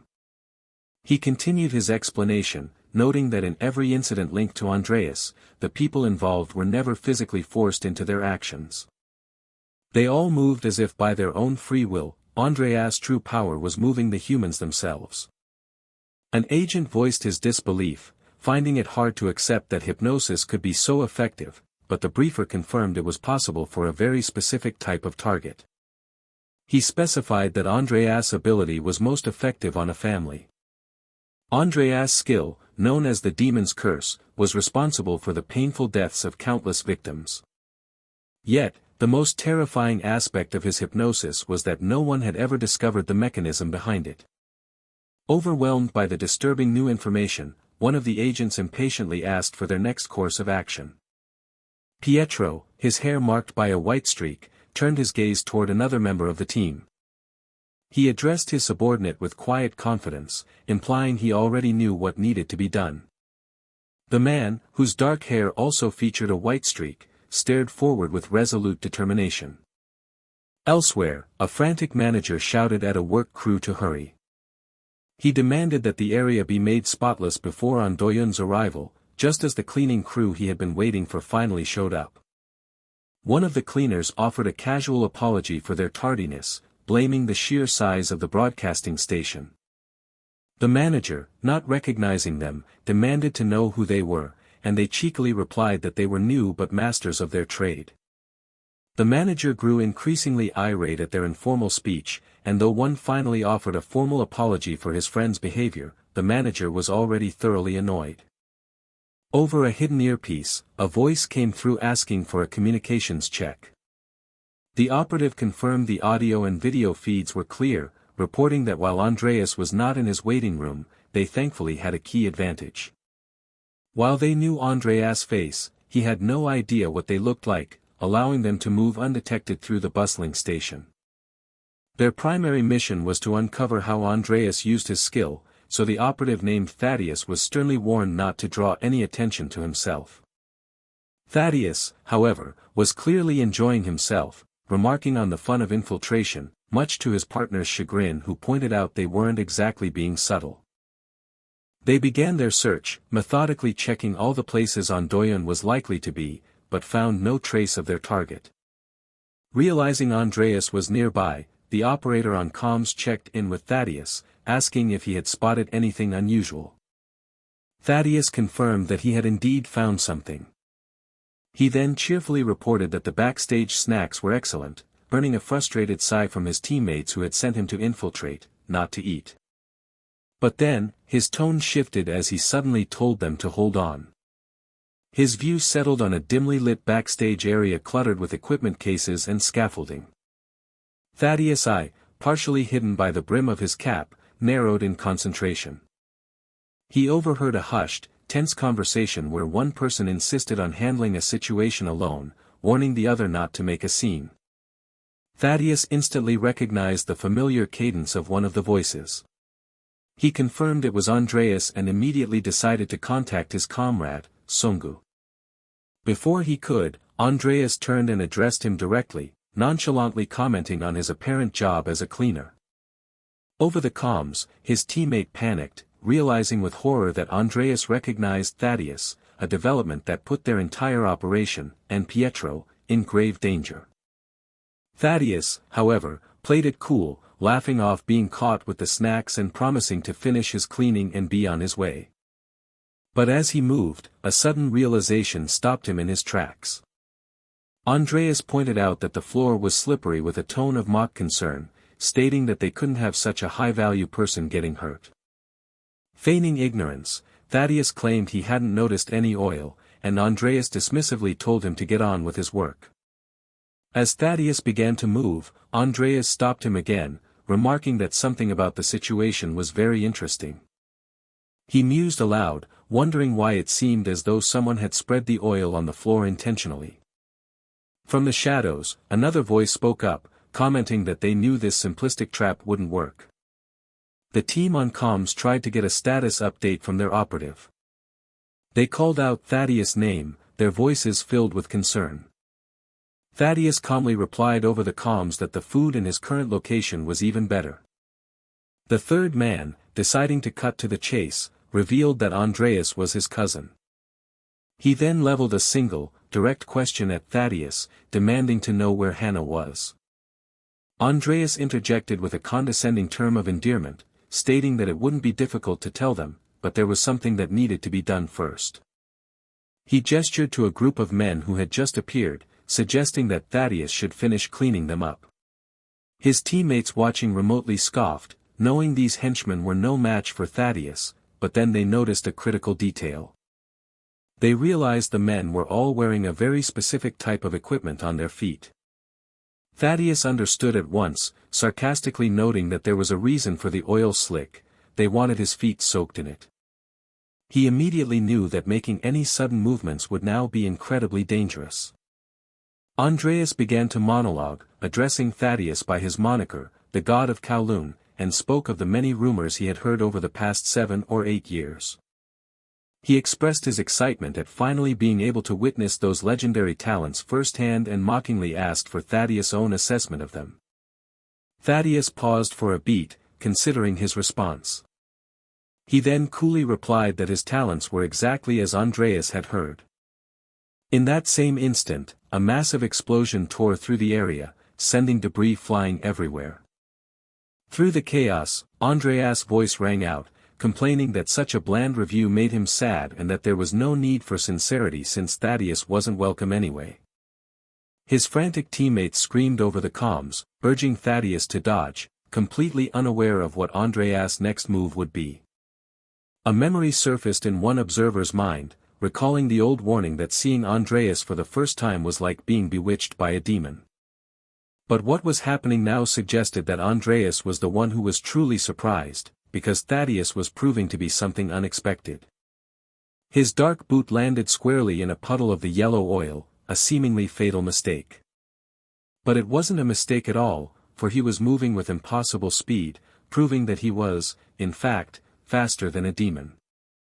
A bleak history unfolded, telling of centuries of suffering in the world of Vera, where the sixth had opened the demon's gate, leaving no corner of the world safe.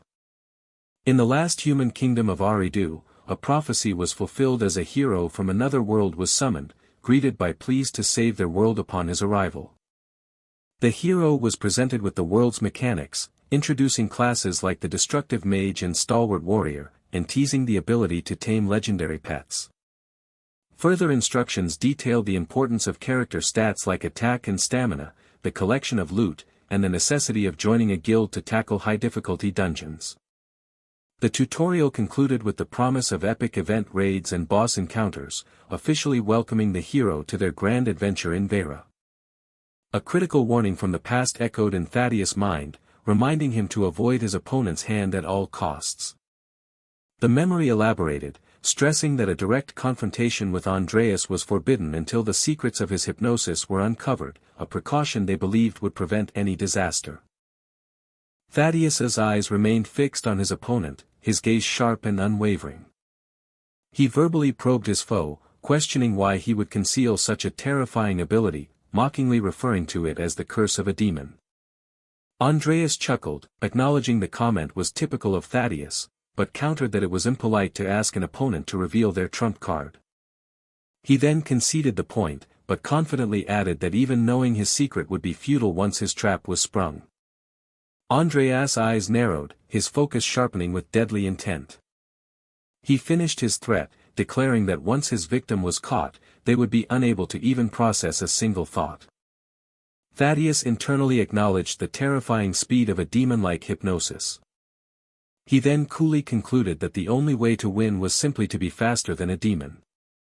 Andreas was left utterly stunned, unable to comprehend when Thaddeus had even begun to move. The attack was so blindingly fast that Thaddeus dislocated his opponent's joints before the nerves could even send a pain signal to the brain. Thaddeus declared that any place his companion, on Xiangdi, occupied was now his undisputed territory. He punctuated this claim with a devastating downward kick that shattered the reinforced floor. A colossal cloud of dust and debris erupted from the point of impact, obscuring the view. As the thick smoke swirled around them, the two figures stood motionless in the wreckage.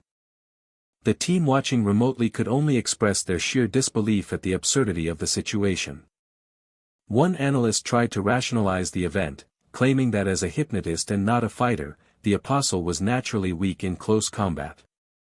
However, another felt a deep sense of unease, recognizing that Andreas' hand gestures were the confirmed trigger for his hypnosis. They theorized that because Andreas' power required physical movement to activate. Thaddeus, with his superhuman ability to read muscle twitches and react instantly, was his perfect counter. The conclusion was that Andreas should have been an easy opponent, yet the unsettling feeling wouldn't fade. A teammate interjected, demanding they stop raising ominous flags and insisted that Thaddeus was clearly unharmed. But the nagging dread lingered, a suspicion that something unseen and critical had already transpired. Back at the scene, Thaddeus calmly spoke into his comms, informing his companion that the fight was now over. His companion replied in shock, asking if he had truly fought Andreas. Thaddeus humbly dismissed it as barely a fight, reassuring him it ended without trouble, while his teammates screamed warnings in his ear. A past warning about Andreas suddenly resurfaced in an observer's memory. The memory cautioned that the truly terrifying aspect of Andreas was not his power itself. It was the fact that neither the method nor the timing of his hypnosis could ever be predicted. The warning concluded that once someone fell under his spell, they could never escape, necessitating constant vigilance. In a shocking reveal, Andreas' voice admitted his surprise, stating Thaddeus was faster than any rumor had suggested and that he now understood what humans were capable of. He then unveiled his true nature as a being born from human fear, able to make his victims destroy themselves without ever laying a hand on them. Andreas confirmed Thaddeus' earlier taunt, declaring that he was, in fact, a demon. The scene shifted to a dazed Thaddeus, who was struggling to believe that his long quest was finally over. He reflected on having avenged his father and brought peace to his mother's restless soul. With the daily resolve for vengeance no longer necessary, he felt a profound emptiness rather than relief, unsure of what to do next. He wondered aloud if he really needed to do anything at all anymore. His companion gently suggested that all they had left to do was live peacefully together. Thaddeus found himself agreeing, realizing his friend was right. He decided they would calmly figure out their future from that point on. Suddenly, his companion called out his name with a strange intensity. He urged Thaddeus to look at something, capturing his confused attention. He asked if Thaddeus remembered the object, to which a hesitant Thaddeus confirmed that he did. Thaddeus recognized it as his mother's wardrobe but was baffled as to why his friend possessed it. His companion then spoke a single, chilling name that shattered the calm. He forcefully reminded Thaddeus that Pedro was the one responsible for his mother's fate, demanding to know how he could have forgotten what that man did. Thaddeus's mind reeled in confusion, muttering Pedro's name as fragmented memories began to surface. His companion leaned in closer, commanding him to look and remember. A traumatic vision exploded in Thaddeus's mind, a traditional home engulfed in a roaring inferno. He saw his younger self, standing frozen in shock before the blaze. A desperate cry for his mother escaped his lips in the harrowing memory. His own frantic screams for his mother echoed through his consciousness. The vision sharpened into the horrific image of a grinning Pedro strangling his weeping mother amidst the flames. A raw, vengeful scream tore from Thaddeus' throat as he bellowed Pedro's name. His mind, now twisted by the false memory, settled on a single thought of revenge, believing Pedro had to be killed. His entire being was now consumed by one unwavering, implanted purpose: he would kill Pedro. From a safe distance, Andreas watched the scene unfold with a patronizing smirk, finding the engineered emotional breakdown truly moving. He savored the moment, marveling at the sight of the mighty god of Kowloon reduced to a mere puppet, feeling an urge to review his masterpiece of a fight. His internal monologue began, rewinding to the start of the confrontation. Andreas explained that he knew Thaddeus was too dangerous to toy with, and the demon taunt had provided the perfect opening. He recalled his earlier words about the rudeness of asking an opponent to show their hand. With immense satisfaction, he confirmed that his hypnosis had taken hold perfectly at that moment. He boasted of his clan's ancient and powerful art, a secret passed down for thousands of years, capable of controlling the minds of thousands. He gave the technique a name, White Knight. However, Andreas admitted that this was the very first time anyone had resisted the White Knight. It was unprecedented for a target to break free using sheer willpower alone. He confessed his genuine shock at being attacked afterward, but smugly noted that Thaddeus never imagined what came next. He cryptically alluded to a far deadlier secret that lay hidden behind the White Knight.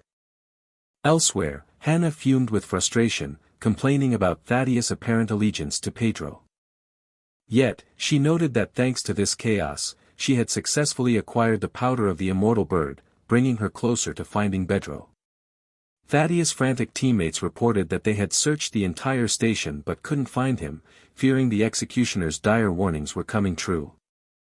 The team grew anxious, realizing they were all in grave danger if Andreas truly possessed the rumored ability and demanded a full explanation.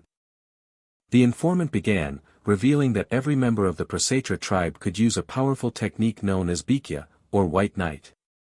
One of the listeners expressed sheer disbelief, questioning if such a widespread and powerful ability was even possible. The informant grimly confirmed it was, explaining that the tribe's practice of eliminating children who couldn't use the technique ultimately led to a disaster. From that gruesome crucible of selective breeding and death, an unexpected mutation was born. It was a power the tribe's elders had only heard of in legends, a technique that vastly surpassed the original Bikya. The informant revealed its terrifying name, Ultimate Knight. A wave of dread washed over the team as they realized the implications of this new information. They understood that the situation was now infinitely more dangerous than they could have ever imagined. A man with distinctive large-gauge earrings absorbed the news, his face etched with grim seriousness. A fleeting, tender memory of a young girl holding flowers and smiling brightly flashed through a character's mind. Back with the hypnotized Thaddeus, Andreas issued his puppet's very first mission. Andreas mused that his target, Pedro, was surely hiding within the station, so well disguised that even he wouldn't be able to spot him. He showed no concern, however, boasting that he now possessed the world's most capable hunting dog. With a final command, he ordered Thaddeus to go and fetch Pedro.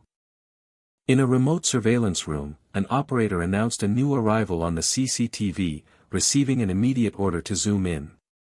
The figure's identity was obscured by a mask and hat, prompting the order to maintain visual tracking while Andreas watched. Andreas continued his internal monologue, revealing that he had released Hannah as bait for his trap. He noted with satisfaction that his target had swallowed the bait exactly as he had planned. This action served as the ultimate confirmation that Pedro was, without a doubt, inside the station. Despite this, Andreas admitted he still couldn't visually identify Pedro through his disguise. He spoke as if to his rival directly, acknowledging that Pedro believed hiding his appearance gave him the upper hand.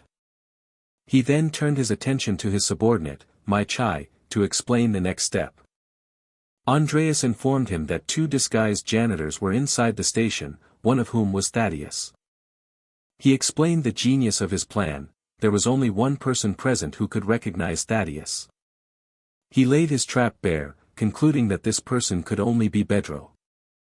Frantically, Thaddeus' allies tried to locate his signal before it was too late, and just as despair set in, one of them finally spotted him on a monitor.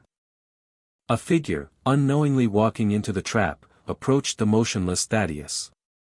This person, Pedro, immediately questioned Thaddeus' presence, noting that he was not supposed to be there. The surveillance team erupted with relief upon finding their target and quickly zoomed the camera in for a closer look. On the screen, Pedro ran down the corridor while Thaddeus, the second janitor, remained eerily still. Andreas watched with triumph, announcing that the final act of his plan was now beginning. He thought of Thaddeus not as a person, but as the bait he had so carefully prepared. Unaware of the danger, Pedro continued to press Thaddeus, asking why he hadn't been answering his calls. Andreas gave the silent, final command for the trap to spring. The chapter closed on this cliffhanger, leaving the fate of everyone involved hanging in the balance. Andreas celebrated internally, convinced he had finally cornered Pedro, who he was certain had infiltrated the television station disguised as a janitor.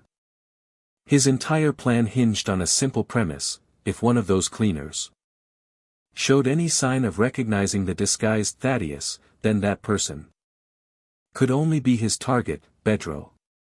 He gave the command for his agents to prepare for a complete lockdown of the floor, receiving a swift confirmation. Andreas imagined Bedro's fate, sealed the very moment he was identified by Thaddeus, with all escape routes instantly cut off. With a quiet sense of triumph, he acknowledged that the carefully prepared bait had been successfully deployed. All that was left was for his prey to fall into the trap. On the surveillance monitors, two figures in blue jumpsuits were seen moving around large equipment cases. Suddenly, one of the surveillance team members voiced his confusion. Over the comms, a frantic janitor complained to a supervisor, exasperated that his finished cleaning work was being ignored by someone just walking past. An operator ordered a re-examination of the scene, deciding to replay the recorded footage for a closer look. As the video played back, something unexpected caught their attention. While the janitor's complaints continued in the background, a team member questioned if the figure was really Bedro, noting he looked significantly younger than their file suggested. The man on screen, with sunglasses resting on his head, glanced cautiously over his shoulder. Watching this unfold, one of Bedro's allies decided they needed to call Thaddeus back immediately. Another operative questioned the order, pointing out that Senior Bay had just encountered Thaddeus and was now actively avoiding him. Senior Bay gravely informed them that it was already too late, confirming his fear that Thaddeus had been hypnotized. His shocked subordinate demanded to know how he could be so certain, which prompted him to explain a secret agreement they had made. In a flashback, Bedro was shown proposing a contingency plan to Thaddeus, a special signal to recognize each other if things went wrong. He designated touching the back of his neck as his signal and touching the head as Thaddeus, a plan that Thaddeus enthusiastically praised as genius. Bedro then laid out the critical rule: if either of them met without performing their designated signal and saying the password, they would have to assume the other had fallen under hypnosis, a failsafe that Thaddeus readily accepted. With their pact sealed, Thaddeus had eagerly suggested they move to capture Andreas, but his companion urged him to wait. The companion, Sungu, voiced his deep concern over the immense danger they both faced, stressing that it transcended any measure of skill. He strongly advised Thaddeus to turn back while he still could. A close-up highlighted Sungu's profile, his expression etched with profound seriousness. Thaddeus had thought to himself that Sungu knew nothing of his true motivations, which prompted a confused query from his friend. He had confidently declared that he felt no fear, brushing aside Sungu's insistence that this mission wasn't about bravery. Thaddeus explained that while Sungu was there to find Hannah, he was there on a personal quest to find his father. He then revealed that his greatest source of courage was the knowledge that no matter what happened to him, he would have Sungu watching his back. It was this unwavering trust that left him with no room for worry. Back in the present, one of Bedro's allies remained completely baffled by the situation. He analyzed the facts, recalling that Andreas' clan used hand movements for hypnosis, which Thaddeus would have countered by disabling his arms, leaving no other apparent trigger. The mystery of how Thaddeus could have possibly been hypnotized weighed heavily on his mind. Just then, a dreadful and unbelievable possibility began to form in his thoughts. Meanwhile, on the studio floor, a director's voice cut through the air, calling for the rehearsal to start and running down a list of technical checks. Elsewhere, two staff members were gossiping, one asking the other if she had heard the latest rumor. She spoke of a huge fight the previous day at the Building B drama set, describing it as so intense it sounded like an explosion. The scene shifted to a young female idol playfully accusing a male colleague of staring at her improperly. The flustered man vehemently denied it, worried about disciplinary action, only for her to laugh and admit she was just joking. Nearby, one of the gossiping staff members complained that the idol's antics were going to get her arrested. She continued to grumble about the idol's undeserved fame and apparent lack of talent in either singing or dancing. Her friend simply noted the idol was pretty, which the first dismissed as an act before complaining about her aching legs and the lack of chairs. The focus shifted to an extreme close-up of a character's eye, filled with sharp determination. A sudden gasp pierced the studio chatter. An idol named Down angrily confronted someone, demanding to know if they understood the value of an idol's image and warning them that flowers could easily get ruined, leaving his target utterly confused by the strange remark. Onlookers whispered about Down's odd behavior, with one explaining that he always became intensely serious at the mention of flowers. A chilling warning was shared to be careful, as a rumor claimed Down would snap the neck of anyone he saw picking flowers. Unseen, Andreas decided that the time had finally come. He prepared himself to at last meet his rival, Bedro. On stage, disguised as an idol, Andreas masterfully played his part, thanking the adoring crowd during the rehearsal. He feigned exasperation at his own popularity, bantering playfully with his supposed fans who screamed his name. From their hidden vantage point, Bedro's team observed Andreas, noting that despite his shady look, Bedro held the advantage as long as his face remained unknown. One of them countered this optimism, arguing that a man as cunning as Andreas would surely anticipate being watched by his master. He was therefore definitely concealing his true power. Andreas spoke to the crowd but directed his thoughts to Bedro, certain his adversary was already somewhere in the studio. This meant Bedro had likely assumed a disguise himself. As his eyes scanned the audience, he considered that his rival could be hiding in plain sight. A sudden thought struck him with chilling clarity. He could be posing as one of them, and as the realization hit, the crowd fell silent under his gaze. Andreas acknowledged internally that finding the hidden Bedro would be a challenge, and mentally invited his nemesis to play. He silently declared the beginning of their final game of hide-and-seek. Bedro's team stared in horror, realizing with dread that Andreas could perform group hypnosis, and they desperately tried to raise Senior Bay on the comms.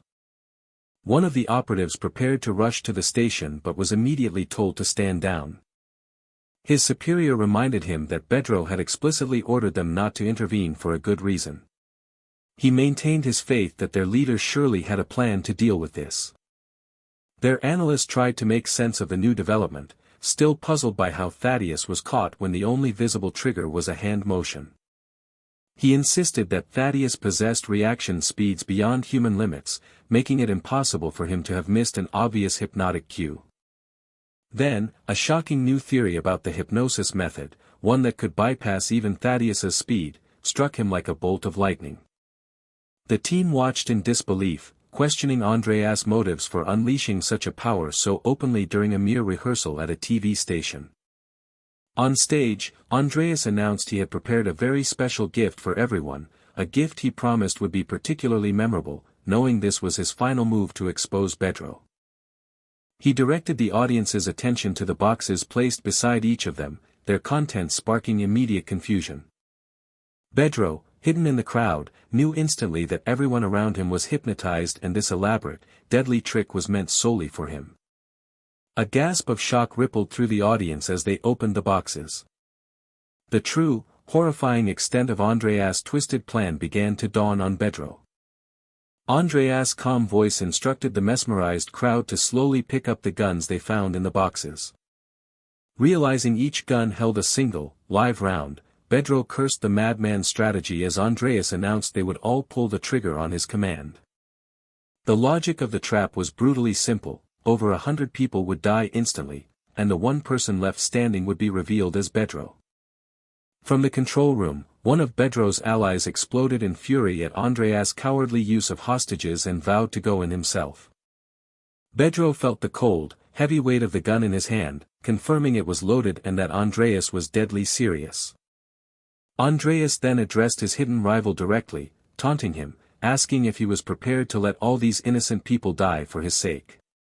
With a final, chilling smile, he gave the order for everyone to fire. Under his complete control, 3 audience members raised their weapons, their faces devoid of emotion. Bedro let out a defiant roar, refusing to allow the slaughter. The camera zoomed in on the piercing eyes visible through Bedro's mask and hood.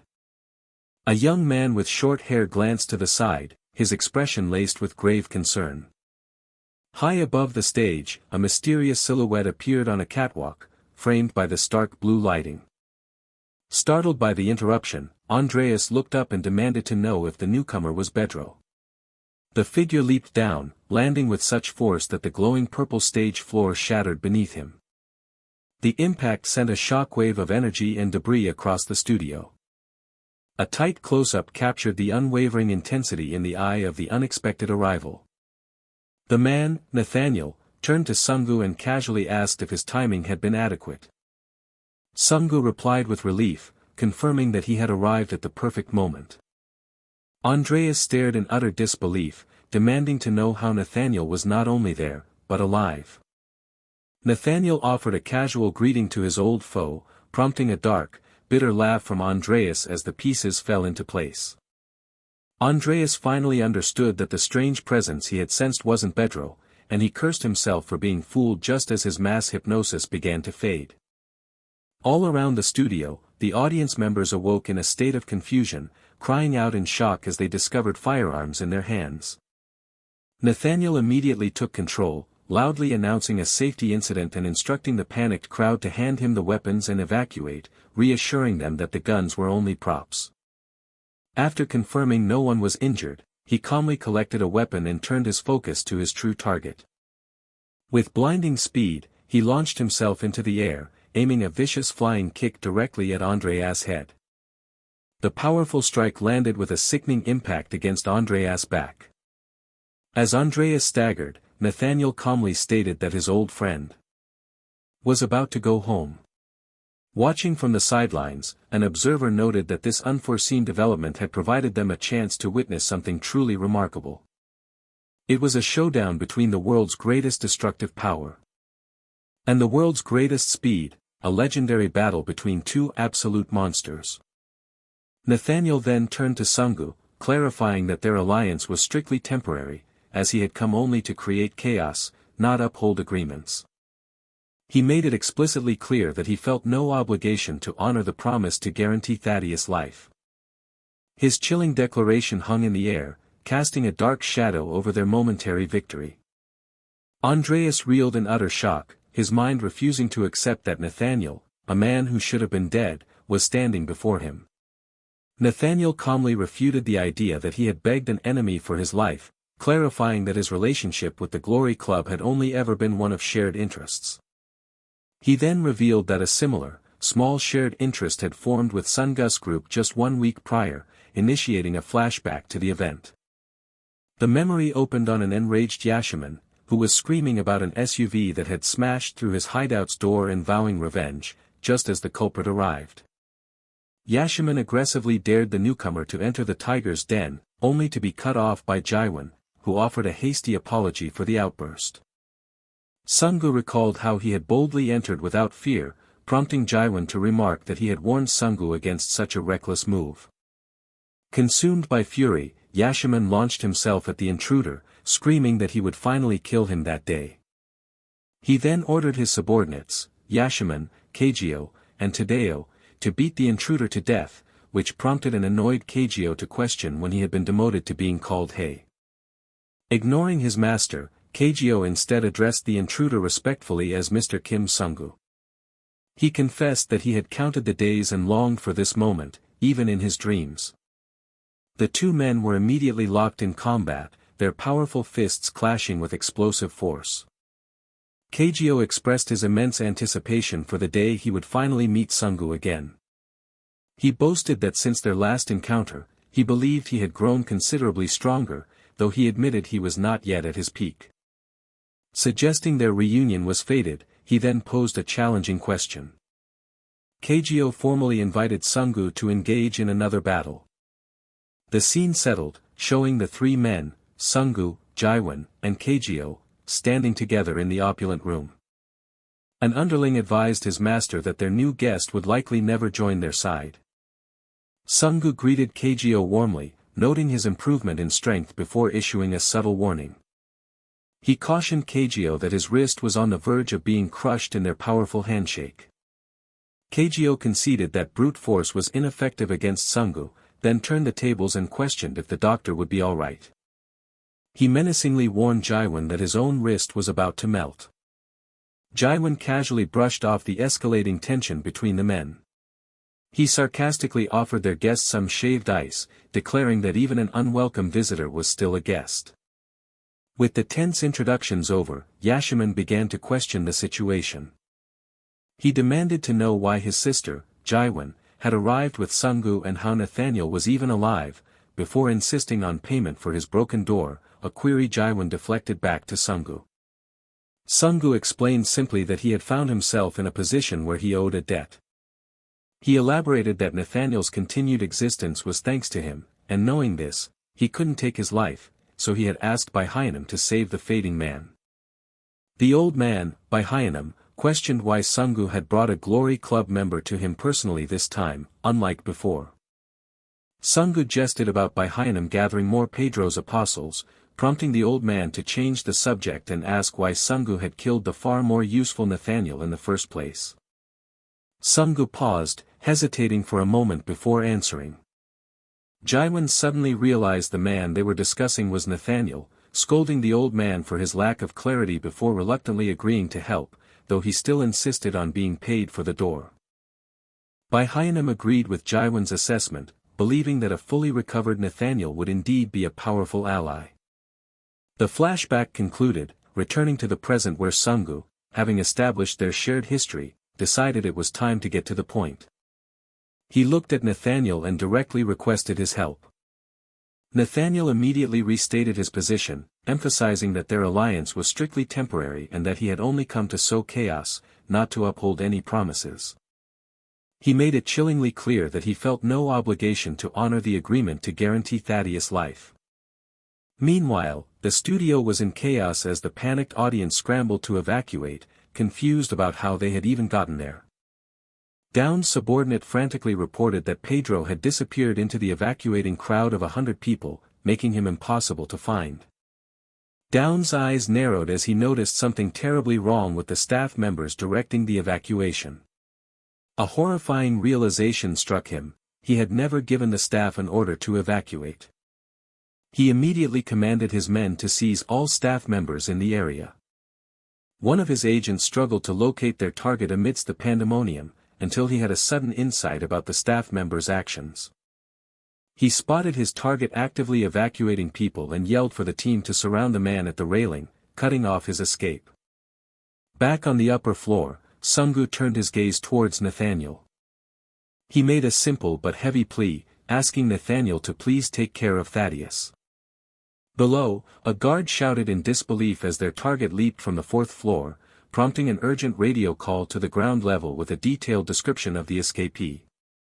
An agent reported to Down that Pedro was gone and asked about checking the CCTV, but Down calmly stated it wasn't necessary. He explained that it was already too late, because by that point, Pedro would have already assumed a new identity. Down then coolly redirected his team to their rehearsal in Hall 3. Down mused to himself that it didn't matter, as he knew Pedro would have no choice but to seek him out. A sly, knowing smile spread across the man's lips. He was confident that Pedro would never be able to simply abandon Thaddeus. Elsewhere, a call was placed, the person on the line directly addressing the doctor, Jaiwan. Jaiwan was reminded that his purpose was to provide support and simply stall Thaddeus, preventing him from pursuing his primary target. Nathaniel interrupted the instructions, apologizing as he explained that he was currently in a state of extreme excitement. He decisively declared that their conversation would have to be postponed. In the observation room, a woman erupted in fury, calling Nathaniel a quack for carelessly discarding his phone while Yashiman tried to calm her down. She raged that the legendary fight was irrelevant because Thaddeus was now enraged and would try to kill everyone, a fact which Baihayanam calmly confirmed. The old man began to explain that in a direct confrontation between the two combatants at that moment, Nathaniel would undoubtedly be at a severe disadvantage. On the battlefield, Thaddeus declared his intention to kill Pedro and offered to spare Nathaniel's life if he would only move aside. Nathaniel found it darkly amusing that a day had come when someone like Thaddeus would offer to spare his life.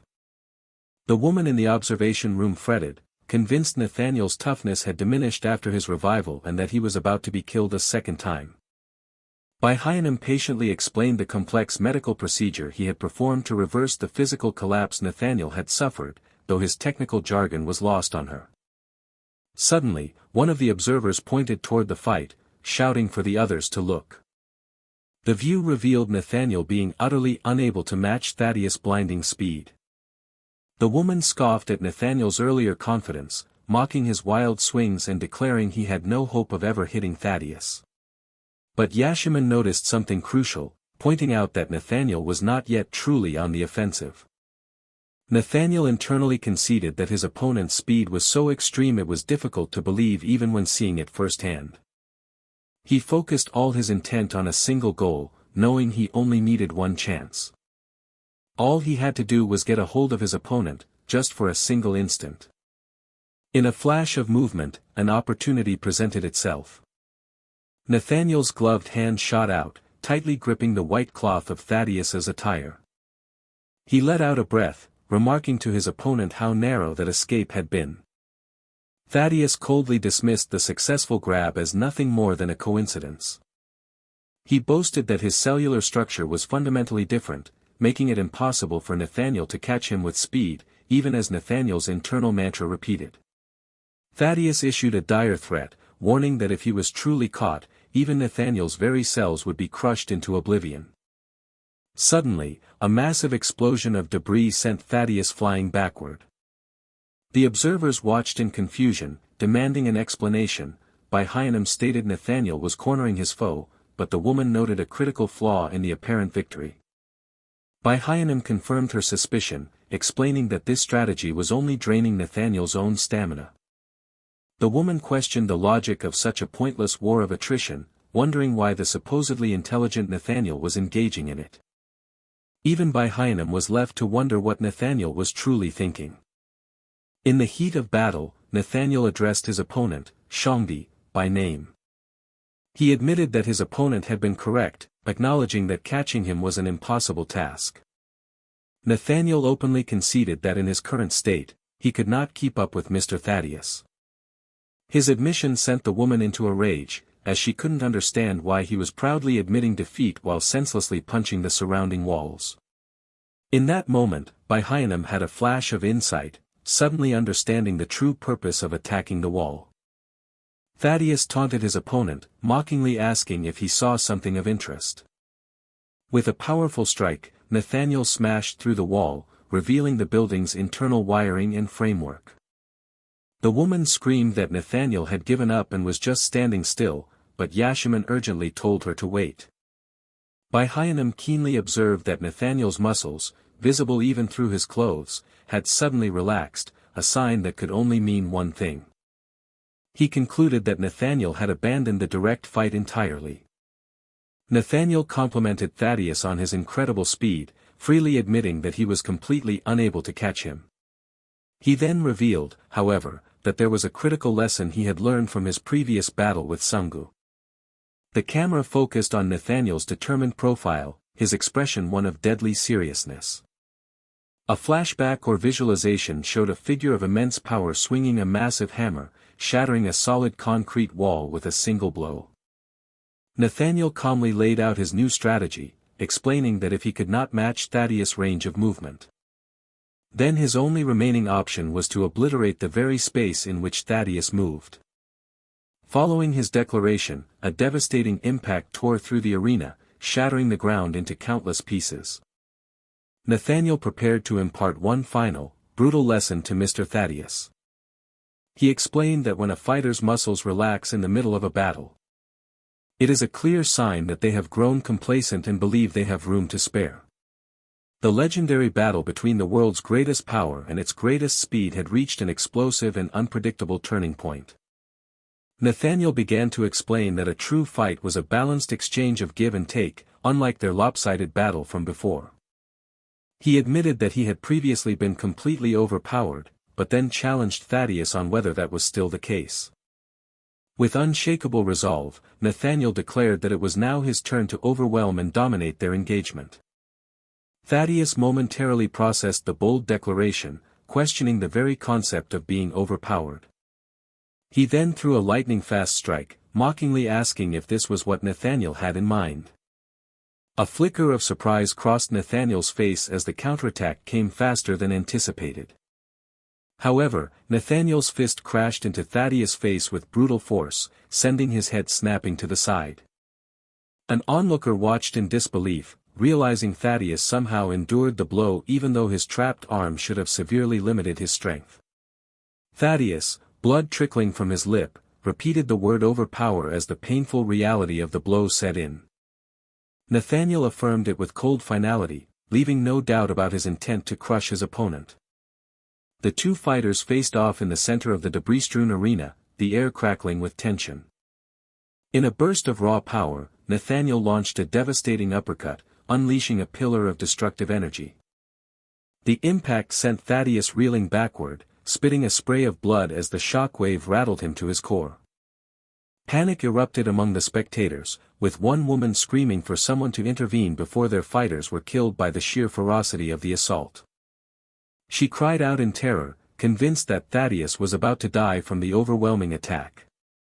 Her companion tried to calm her, reminding her of Thaddeus' legendary resilience, but his words were drowned out by her pleas to stop the fight. Suddenly, the entire crowd fell silent, their eyes widening at an unbelievable sight. The name Thaddeus echoed in their thoughts as they witnessed a feat of impossible agility. The woman gasped, questioning how anyone could possibly dodge an attack like that while suspended in midair. Nathaniel let out an exasperated sigh, a look of weary frustration on his face. He admitted to himself that his opponent's incredible skill was driving him to the brink of madness. Seizing an opportunity, Nathaniel grabbed Thaddeus and violently hurled him across the shattered stage. Baihayanam was stunned that Thaddeus dodged yet again, but his focus quickly shifted to a more alarming observation about Nathaniel's condition. He voiced his confusion, wondering why Nathaniel, the one on the offensive, was suddenly the one who appeared to be wobbling. Yashaman grimly revealed the insane truth, explaining what his nephew had done during the seemingly simple evasion. He clarified that while dodging, Thaddeus had precisely struck all of Nathaniel's vital points. Nathaniel himself was baffled, unable to comprehend when these imperceptible counterstrikes had even landed. With chilling calm, Thaddeus pointed out a critical flaw in his opponent's stance. A jolt of realization shot through Nathaniel as he understood his mistake. Thaddeus specified the opening, stating that Nathaniel's head was completely unprotected. In a flash, Thaddeus unleashed a devastating axe kick, a blur of white descending with explosive force.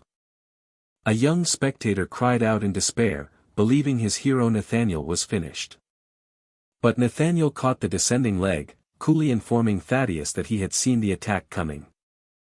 Thaddeus noted that Nathaniel had been holding his arm, not his leg, which meant his subsequent move had been a calculated insurance policy against just such a counter.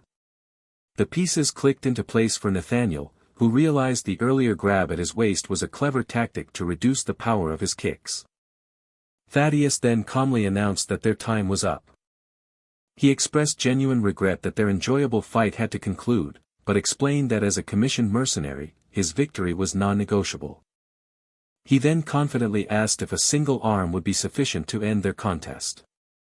A final, cataclysmic aerial assault shattered the ground beneath them, sending massive chunks of the arena flying.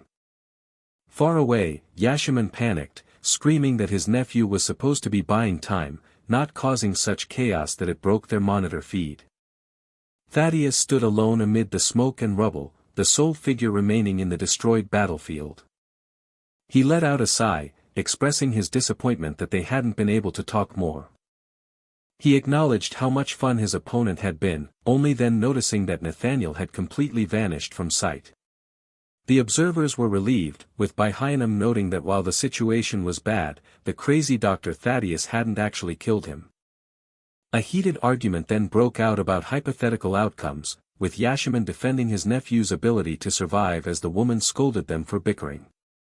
Thaddeus, alone, mused that he had successfully bought enough time and felt confident his nephew was safe. He knew this because he was sure that he himself was not the true main target. Elsewhere, a mysterious individual thought of Thaddeus with a deep and unsettling fixation. This person confessed a chilling desire to see what truly lay inside the formidable fighter. In a separate location, a television director frantically gave orders to his crew, demanding an audio check and a tighter camera shot. A leader asked his subordinate for Andreas' location, who confirmed via the schedule that he would be in his waiting room. After learning Thaddeus was also unharmed, the leader decided it was time to proceed with removing Andreas' hypnosis. He was asked if he had discovered how the hypnosis was administered, to which he gave a hesitant, partial confirmation. The man explained he had a working theory but needed to confirm it firsthand to be certain. His team immediately protested, warning him of the immense danger of confronting the hypnotist directly.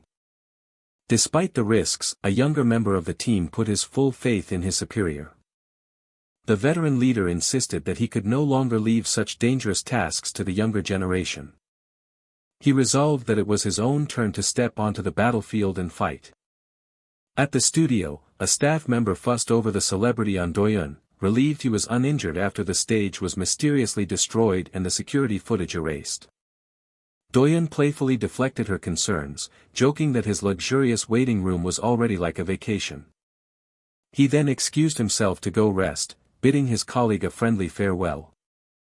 The heavy wooden door of the waiting room swung closed, isolating him from the outside world. Once alone, Do-yeon's public-facing smile vanished, replaced by a calculating and confident smirk. He considered his surroundings, thinking about the opulent waiting room. He silently agreed with the staff's assessment that it truly did resemble a private vacation spot. His hand, adorned with a simple gold ring, rested casually on his knee. Leaning back into the plush sofa, Do-yeon settled in, a picture of calm and control. His thoughts drifted to a memory of a smiling, blonde-haired figure holding out a single white flower. His focus sharpened as he reminded himself of his mission to capture Pietro, certain that his target would eventually come to this very location. His mind pictured his adversary, a disguised figure wearing a black bucket hat and a face mask. He considered the very real possibility that the man he hunted was hiding in plain sight. Just then, two new assistants entered and introduced themselves with great enthusiasm, eager to join the team. The name Pietro echoed in Do-yeon's mind as he sized up the newcomers. He quickly dismissed the intrusive thought and offered the assistants a polite and professional welcome. One of the new hires was completely starstruck, gushing over meeting on Do-yeon in person until Do-yeon had to laughingly brush off the effusive praise. At that moment, a man dressed as a technician entered the room, announcing he was there to perform a facility check on the room's equipment. Do-yeon's eyes narrowed slightly as he informed the man that he had never requested such a service. The technician calmly explained the facilities team had reported a broken speaker and promised a quick repair. After a brief pause, Do-yeon cautiously granted the man permission to proceed. The technician demonstrated impressive knowledge about the vintage 1997 speaker, then humbly passed it off as a simple requirement of his job. Do-yeon immediately became suspicious, realizing this man was testing him and anticipating that hypnosis would be the next step. He correctly predicted that his true goal was to put him under a spell. The technician, in turn, believed Do-yeon must be on high alert, wondering about his true identity. He knew that Do-yeon would be trying to ascertain if the humble speaker repairman was secretly the notorious Pietro. After Do-yeon dismissed his new assistants, the technician politely assured him he would finish quickly and not be a bother. Do-yeon decided to test the man, feigning a sudden interest in vintage speakers and asking if he could pose some questions. The technician agreed to answer questions about pre-1999 models, all while privately noting how much more perceptive and dangerous his target was than he had been led to believe. Do-yeon leaned into the act, claiming he had only recently developed a passion for retro audio equipment. He felt the subtle shift in the air and instantly recognized the onset of a hypnotic suggestion, surprised by the speed of the attack. The technician continued his charade, discussing the poor quality of modern speakers as a pretense for his presence. Do-yeon reminded himself that his own suspicious nature demanded he account for every possible variable in this confrontation. He knew that the specific hypnosis technique being used was easy to resist, but that wasn't the real problem. The true danger, he understood, was what his opponent would do in the moments immediately following the attempt. As the technician instructed him to look his way, Do-yeon identified this as the critical test to see if the hypnosis had taken hold. He concluded that his best course of action was to convincingly pretend that he had fallen under the spell. The technician repeated his command, unaware that Doyun was already formulating a plan based on his refusal to comply. Doyun recalled the standard procedure for verifying a successful hypnosis on a subject. He knew that this simple command was the primary method for determining whether or not the spell had worked. The technician watched Doyun's reaction and, believing his feigned compliance, concluded that the hypnosis was successful and his earlier paranoia had been unfounded. Playing his role perfectly, Doyun began to confess, stating that he was desperately searching for a man named Pietro who was famous in a certain industry. He then acted embarrassed, as if he had let a critical secret slip under the influence of the trance. Leaning forward conspiratorially, Doyun prepared to deliver the final part of his carefully crafted deception. He then uttered a single, cryptic word, shattering the illusion and revealing the trap he had laid. Doyun began his feigned confession, asking Andreas if he was aware of a certain truth. He shattered the illusion with a single, sharp word, declaring he would never. He explained that anyone in their line of work would have been curious. At some point, they would have wondered if the infamous Pietro was truly as formidable as the legends claimed. Doyun admitted that he himself had held this burning curiosity for a very long time. He then demanded that Andreas finally show him the real face hidden behind the mask. With his deception revealed, Doyun coolly aimed his pistol at the hypnotist. Andreas questioned the necessity of revealing his face, mockingly suggesting it would be a gesture of goodwill for his supposed fan. Doyun inwardly cursed, knowing that getting caught even once would spell his end as he searched for the source of the hypnosis. He had confirmed that the trick involved more than just hand movements, and now he had to figure out the true mechanism. Andreas let out a soft, condescending laugh, teasingly asking his chai why he was making so much noise. He remarked that he could practically hear the gears turning in Doyun's head and offered to explain his hypnosis. However, he added a deadly condition: Doyun would only get his answers if he could survive the blast from a shotgun. Doyun's eyes widened in shock at the sight of the newly revealed weapon. He instantly calculated the danger, knowing a shotgun's explosive spread in such a confined space made a direct hit almost certain. Realizing the dire situation, he decided to reveal his own hidden card. Doyun declared that in order to match his opponent's gambit, he would have to show off a little as well. Andreas stared in confusion at the object Doyun had just produced. He identified it as a simple measuring tape, completely perplexed. The hypnotist watched intently, wondering what possible use such an ordinary tool could have in this fight. He scoffed loudly, expressing his disappointment that after all the build-up, his opponent's grand plan involved a mere toy. Andreas concluded that Doyun was simply trying to run away. He then questioned Doyun's knowledge, finding it hard to believe the famous Pietro would be unaware of a shotgun's properties. Andreas pointed out that retreating only increased the spread of the buckshot, effectively eliminating any chance of escape. Doyun calmly agreed with the assessment, but noted that this principle only applied under one condition. He finished his thought by stating that it only mattered when the shooter could actually see their target. He then began to cryptically recite a common saying to his baffled opponent. The scene momentarily flashed to a bearded man in a cap, lying on his back and gazing upward. Andreas, having no time for riddles, furiously ordered Doyun to just shoot. The shotgun erupted in a deafening blast just as the metal measuring tape whipped through the air. A close-up revealed Andreas' eyes, wide with shock and disbelief in the sudden darkness. The flexible metal tape coiled itself perfectly around the barrel of the firearm.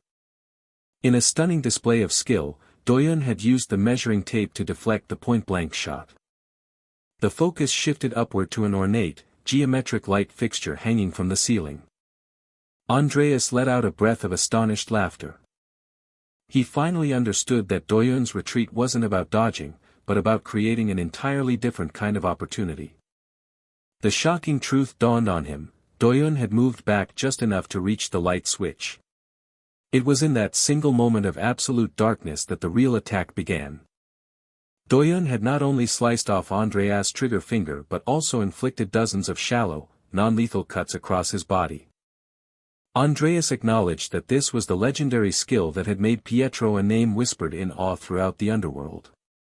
Accepting his defeat, he promised to send in an opponent who could truly match Pietro's prowess. Meanwhile, in a different location, a producer was being comically accused of inappropriate staring by a colleague who claimed to now wear imaginary horse blinders. A woman named Saran cried out in surprise as the commotion continued. The man apologized profusely after bumping into her, wondering who had pushed him as he nursed his head. Another team member expressed his relief, admitting the sound of the shotgun had made him extremely nervous, though a new suspicion was dawning. One of Doyun's assistants worriedly noted that Andreas was using a nobody to fight their teacher, but was told to stop being so pessimistic. Kagyo agreed with the ominous sentiment, certain that Andreas was plotting something far more sinister. Another team member then questioned Pietro, asking why he had targeted the subordinate instead of finishing Andreas when he had the chance. Doyun confessed that he had done everything within his power to neutralize Andreas directly. He explained that despite his best efforts, none of his attacks could land a decisive blow. Despite this failure, he revealed that he had managed to obtain something of great value from the encounter. His assistant eagerly asked if he had figured out the secret to Andreas' hypnosis, to which Doyun confirmed he believed he had. His team was baffled, having seen nothing, but Doyun began to break down the connection between hypnosis and the 5 human senses. He clarified this wasn't a game show quiz, but a fundamental principle: any form of hypnosis must utilize one of those senses. His first theory revolved around smell, a method that would effectively hypnotize everyone within a given area. He then ruled out taste as being too risky, since Andreas couldn't possibly know what Thaddeus might have eaten at the broadcast station. Doyun recalled that Thaddeus had already successfully identified and countered a sight-based hypnosis earlier. However, he pointed out that something else had occurred immediately after, which had caused Thaddeus to fall under a trance once again. This left only 2 remaining possibilities: the senses of hearing and touch. To narrow it down, he reminded his team of the crucial action he took during the fight, turning off the lights. They quickly realized that if the hypnosis was sound-based, the darkness wouldn't have stopped Andreas at all. With all other options eliminated, only one sense remained. The team gasped in unison as the obvious answer finally struck them.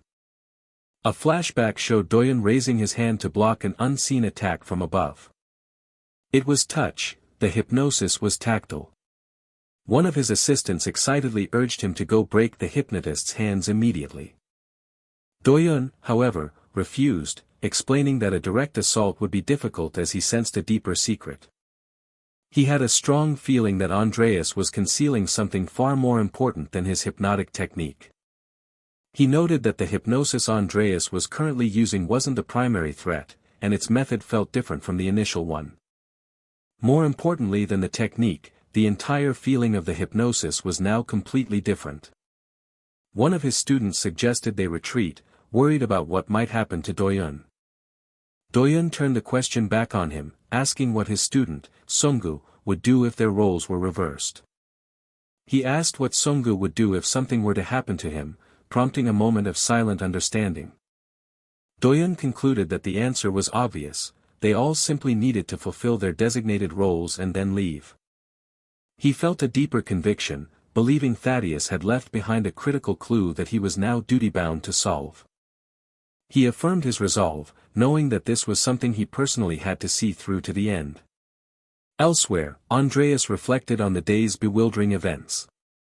He marveled at how Thaddeus could be so healthy after having fought the formidable Nathaniel.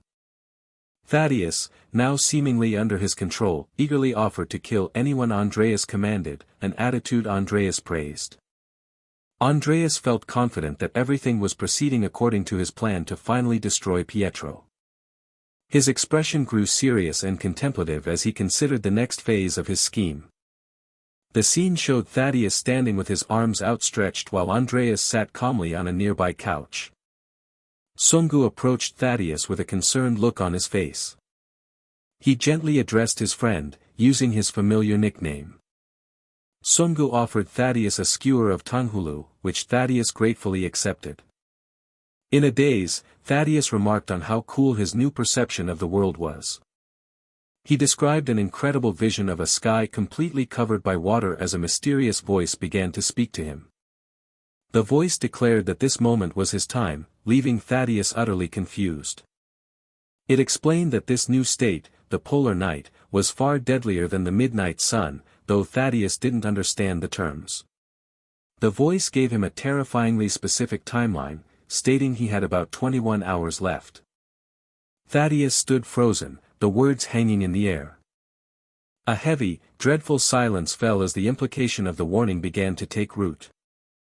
The voice then delivered its final, horrifying prophecy: when the time ran out, the person most precious to Thaddeus would die. Doyun's team frantically searched for a way to break Andreas' hypnosis but found no useful intel, as one of them prepared to race to the scene. Doyun commanded them to stay put, explaining that he needed them as backup in case something happened to him. One of his assistants offered to review the CCTV footage, but was suddenly cut short by a startling realization. The feed showed Doyun walking alone down a long, brightly lit hallway. His assistant cried out in alarm, desperately trying to understand what was happening on the screen. He repeatedly called out to Pietro over the comms, his voice filled with panic when he received no response. An unseen assailant delivered a devastating blow that shattered the corridor floor, but Doyun miraculously twisted away at the last second. A new voice taunted him, calling his dodge an act of cheating and claiming no normal human could evade such an attack based on killing intent alone. Doyun felt a chilling sense of familiarity, certain that he had dodged that specific skill before. He confronted his attacker, stating with certainty that they had met before. The mysterious man playfully feigned ignorance, wondering if perhaps they had crossed paths at the hidden mountain. He then cheekily suggested that perhaps their meeting had been just moments before in that very corridor. Deciding the details didn't matter, he invited Doyun to play a game instead. The man then extended a final, unnervingly intimate invitation to begin their dance. The story of the legendary assassin, Killer Pietro, continued to unfold. His mysterious assailant called him a cheater, expressing disbelief that any human could dodge such an attack simply by sensing killing intent. Doyun, however, felt a chilling certainty that he had evaded this specific skill before, realizing they must have previously crossed paths. The attacker feigned ignorance, playfully questioning if their encounter had been at the hidden mountain or if Doyun was simply mistaken. He then cheekily suggested their meeting had occurred just moments before in that very corridor, dismissing the detail as unimportant and inviting Doyun to play a game instead. With a final, unnerving intimacy, he extended an invitation for their dance to begin, revealing himself as the disciple known as Matthew, the master marksman der Freischütz. Pietro internally acknowledged the immense danger he had just faced, knowing a slightly slower reaction would have been fatal. He understood his position was completely exposed, leaving him with no way to conceal himself, a sniper's worst nightmare when facing an opponent who could see his every move. Matthew's voice echoed with a taunting promise to grant him a painless trip to the afterlife if he would only reveal himself. Pietro knew his only chance was to find a place where he could effectively hide from her sight. From an unseen vantage point, the figure in the cap glanced down, a confident and knowing smirk playing on his lips. The capped individual then turned his attention towards a set of double doors at the end of the hallway. A sudden close-up revealed a pair of piercing, intensely red eyes. A single, deafening gunshot then shattered the relative quiet. The perspective shot upwards at high speed, racing through the central atrium of a multi-story building. From her hidden perch, Matthew cursed his incredible luck. She noted that a structural pillar had narrowly saved her target from the fatal shot. She observed that he had taken refuge in what appeared to be a sealed room. Matthew Riley considered the enclosed space a rather fitting, if unconventional, location for their first date. The scene shifted to a view from an empty stage, looking out into a vast, dark, and silent auditorium. Matthew's voice echoed through the space, playfully complaining about everyone's preference for dark places, yet she confidently declared that no amount of shadow could hide him from her sight. Pietro quickly assessed his opponent, realizing that Matthew was exceptionally clever. He deduced that she had cleverly aimed the stage lights toward the seats to blind him, simultaneously using the speaker system to project her voice and conceal her true position. However, he knew this strategy had a fatal flaw: firing a single bullet would instantly give away her location, meaning she couldn't afford to shoot carelessly. A sudden realization then struck him with alarming force. Matthew taunted him once more, mocking his failed attempt to hide and revealing that she knew exactly where he was. Elsewhere, a sudden, startled cry of pain echoed. Miss Saran cried out in shock, wondering who had just attacked her as another voice expressed concern for her well-being. Matthew internally confirmed her strategy, having planted a bug on him just in case this happened. She acknowledged, however, that the GPS signal wasn't precise enough for a perfect shot, limiting her to relying on instinct. Changing her tune, Matthew delivered a playful warning that ghosting her after asking her out would have serious consequences. She punctuated her threat with a gleeful shout, promising he would be in big trouble. With that, she decided to simply saturate the entire area with a dense pattern of gunfire. Matthew gloated over her barrage, asking her target if she had left him any space to maneuver. She felt a flicker of disappointment, believing that not even the legendary Pietro could have evaded such a dense volley, and lamented not even getting to see his face. A voice seemed to cut through her thoughts, reassuring her not to be sad, as her target was somehow still alive. The voice continued its promise, building the anticipation. It declared that she would be seeing him very soon. Suddenly, a projectile shattered the glass in front of her, piercing straight through her hand. Stunned, Matthew realized the shot came from directly below her, a fact that contradicted the GPS data which still showed him hiding among the seats. Pietro's voice cut through her shock, telling her there was no reason to be surprised by his maneuver. He simply explained that he happened to be much skinnier than she might have anticipated. Pietro confirmed to himself that he had successfully disabled her hands, leaving him to simply close in and take her down. But just as he moved, a powerful blast erupted from above, forcing him to leap back as it cratered the ground where he stood. Matthew grit her teeth in frustration, finding his resilience incredibly annoying. Pietro quickly calculated the weight of her Barrett M82 rifle, noting it was around 15 kilograms. Considering her hands were useless, he called out, asking if she had somehow managed to fire the heavy weapon with her feet. Matthew cheerfully confirmed that his absurd guess was exactly right. A new barrage of projectiles forced Pietro to dodge again, the projectiles embedding themselves in the wall behind him. As she fired, Matthew mused that her target seemed to have a natural talent for rubbing people the wrong way. Pietro was bewildered by her accuracy, wondering how she could land every shot on his thrown nuts despite being in the dark. He sarcastically denied any intention of irritating her, while internally marveling at the insane skill required to shoot tiny nuts out of the air using only her feet. He concluded that she wielded her firearm as if it were a natural extension of her own body. Matthew's taunts resumed as she asked if he was already done, wondering why he had suddenly gone quiet. Pietro realized he was out of his makeshift projectiles, leaving him to desperately wonder what his next move should be. Matthew's voice then cryptically mentioned something called Operation Rabbit Hole, before presenting him with a choice. He looked up in alarm, realizing she had just shot the auditorium's dry ice machine. She offered him the first option, to die by getting shot. Her second option was for him to hide and slowly suffocate to death. Pietro knew that the carbon dioxide from the dry ice would soon displace all the oxygen, forcing him to close the distance to fight her as he frantically searched for a solution. In that moment of desperation, an idea sparked in his mind. He realized this was his one and only chance. Matthew gloated about how capturing him would surely annoy Johann, beginning a gleeful countdown from 10 as she anticipated seeing his face. Her countdown was interrupted when she spotted a water bottle flying through the air. She immediately dismissed it as an obvious and clumsy distraction.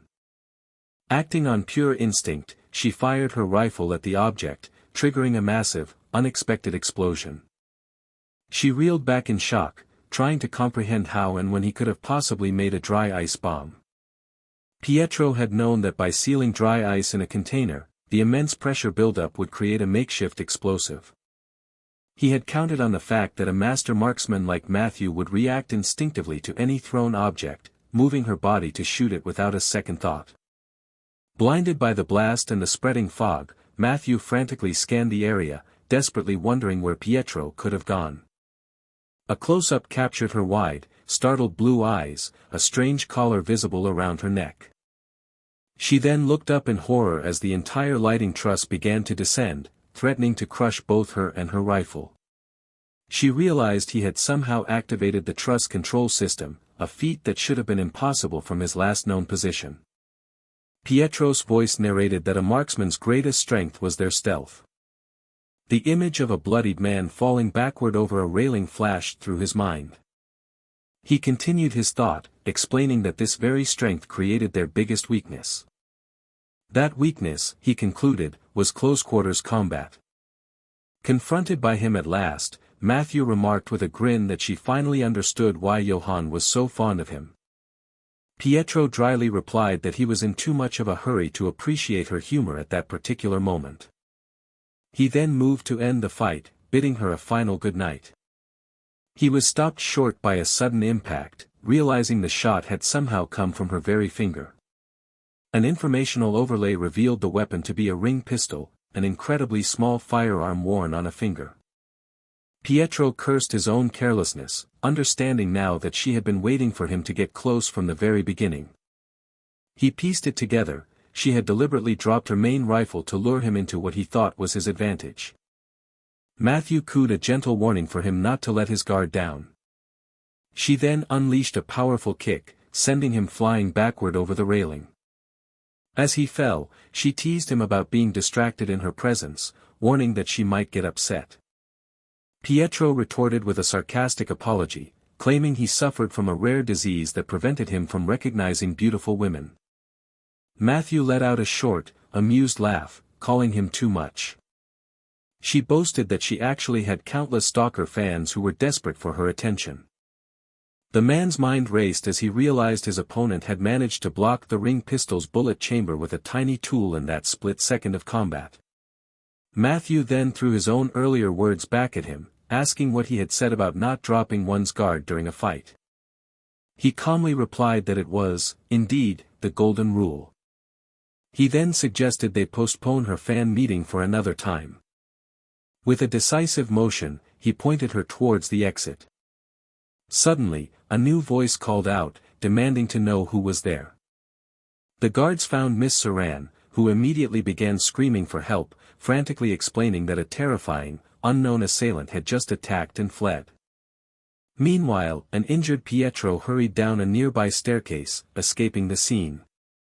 His assistant's frantic voice finally broke through, asking why his comms were off, to which Pietro tersely replied that he had just run into the disciple, Matthew. The assistant clarified if he meant the devil marksman, a title Pietro corrected to der Freischütz, before confirming that she was not dead when asked. He simply stated that she had not been an easy opponent to overcome. He recalled the moment after the dry ice bomb had exploded, when her vision was completely blocked by the thick fog. Even in that state, she had miraculously managed to shoot a moving target completely blind. However, he reflected that shooting without precise accuracy was a telling weakness. Elsewhere, a recovering Matthew realized she had figured out something incredibly interesting. She connected the young man who had dodged her bullets back at the hidden mountain to the very same young man that her associate Johann had spoken of. She came to the startling conclusion that they were one and the same person. The thought sent an unexpected shiver down her spine.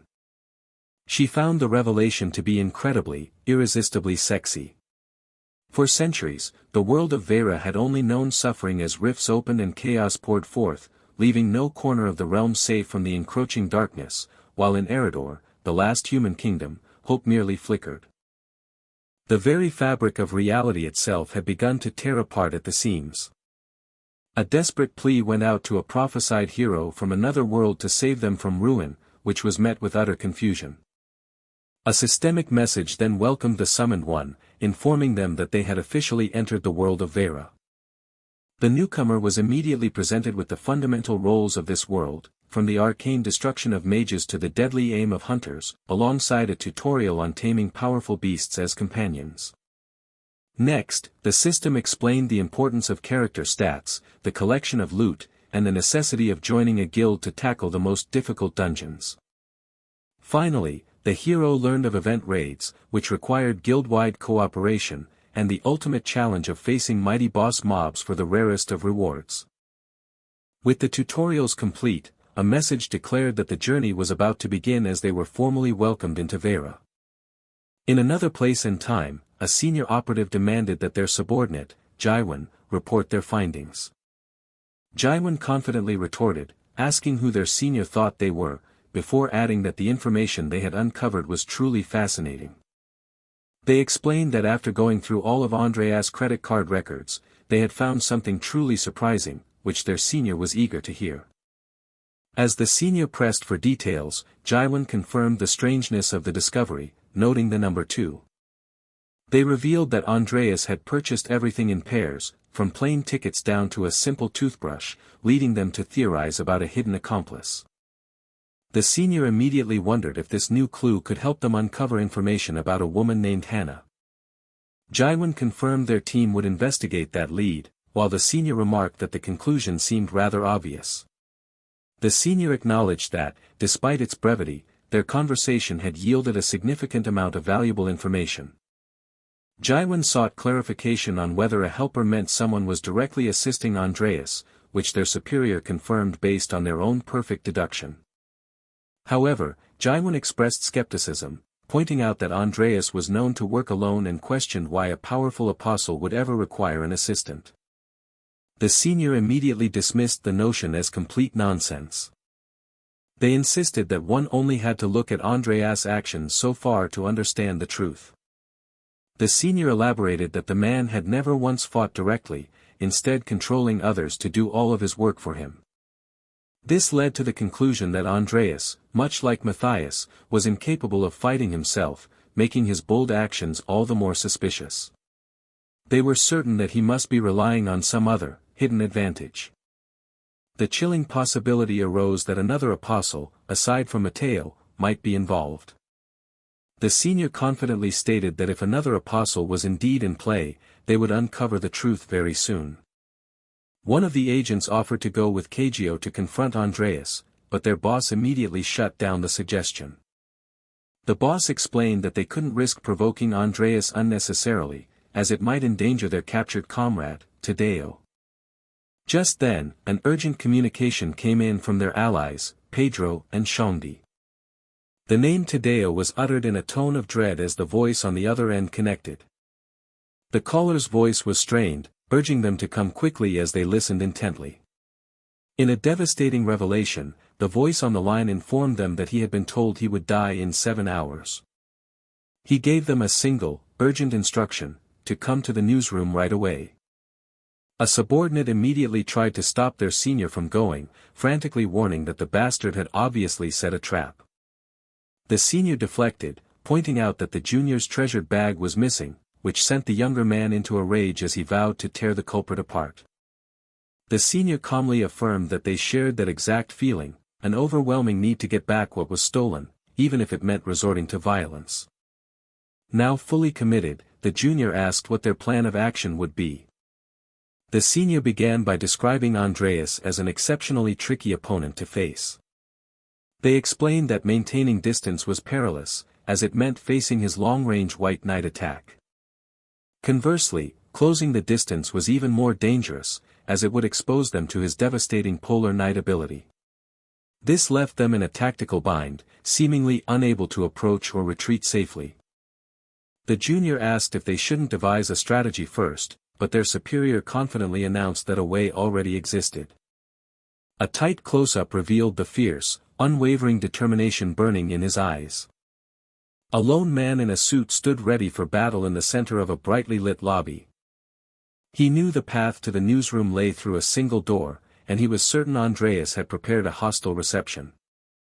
The agent understood with absolute certainty that his opponent would not allow them to pass through easily. The scene showed a dark, foreboding room, dominated by a single, ominous red door in the distance. A voice over an intercom acknowledged that their foe was indeed a man of many talents. The man in the suit tilted his head back, his gaze fixed on a bright, glaring light on the ceiling. The disembodied voice called out to Pedro by name. It taunted him, asking when he would show his true face, while reminding him that Tadeo was waiting just beyond the next room. Andreas then questioned if Pedro's team could even make it through, hinting at the numerous obstacles that lay in wait for them. He warned that they would likely face a great number of challenges. Pedro quickly assessed the troublesome situation. To save Tadeo, they had to pass through that door ahead. At the same time, Andreas was projecting a hypnotic attack from behind, preventing them from turning their backs to fight the other enemies. He scanned the area, desperately searching for a solution to their tactical dilemma. In a sudden flash of insight, an idea struck him. The voice on the intercom expressed amused surprise, wondering aloud if this was Pedro's famous method for defending against hypnosis. He mockingly questioned the strategy of simply turning one's back, eager to see what scheme Pedro was employing. Andreas remarked with grudging admiration that it was as if Pedro had eyes on the back of his head. Two hooded assailants rushed forward, launching an aggressive attack. The unseen spectator's voice echoed in disbelief, unable to comprehend how it was possible. With stunning precision, the man in the suit landed a powerful, explosive kick that sent his opponent flying. Andreas was baffled, noting the absence of mirrors or any indication that Pedro had looked behind him, yet he had still dodged and countered flawlessly. A different voice dryly suggested that perhaps Andreas' earlier sarcastic remark was true. The second man finished the thought, speculating that Pedro might actually have eyes in the back of his head. Andreas let out a short, dismissive laugh. He called it a bluff, remaining convinced that Pedro had no way of actually seeing them. His ally agreed, noting that the hypnotic images on the surrounding monitors completely obscured their field of vision. Andreas taunted Pedro, stating that hiding his face with a hat had its limits, and mockingly asked if he planned to fight by just watching their feet, before unleashing another attack. A heavy sword suddenly plummeted from the ceiling, aimed directly at the fighter below. Unfazed, Pedro coolly remarked that when it came to weapons, he certainly had some of his own. He then revealed that he had two of them at the ready. The lobby erupted into a chaotic, high-speed brawl as multiple men clashed in a flurry of motion. A man wearing a blue cap found himself completely surrounded, forced to defend against numerous attackers at once.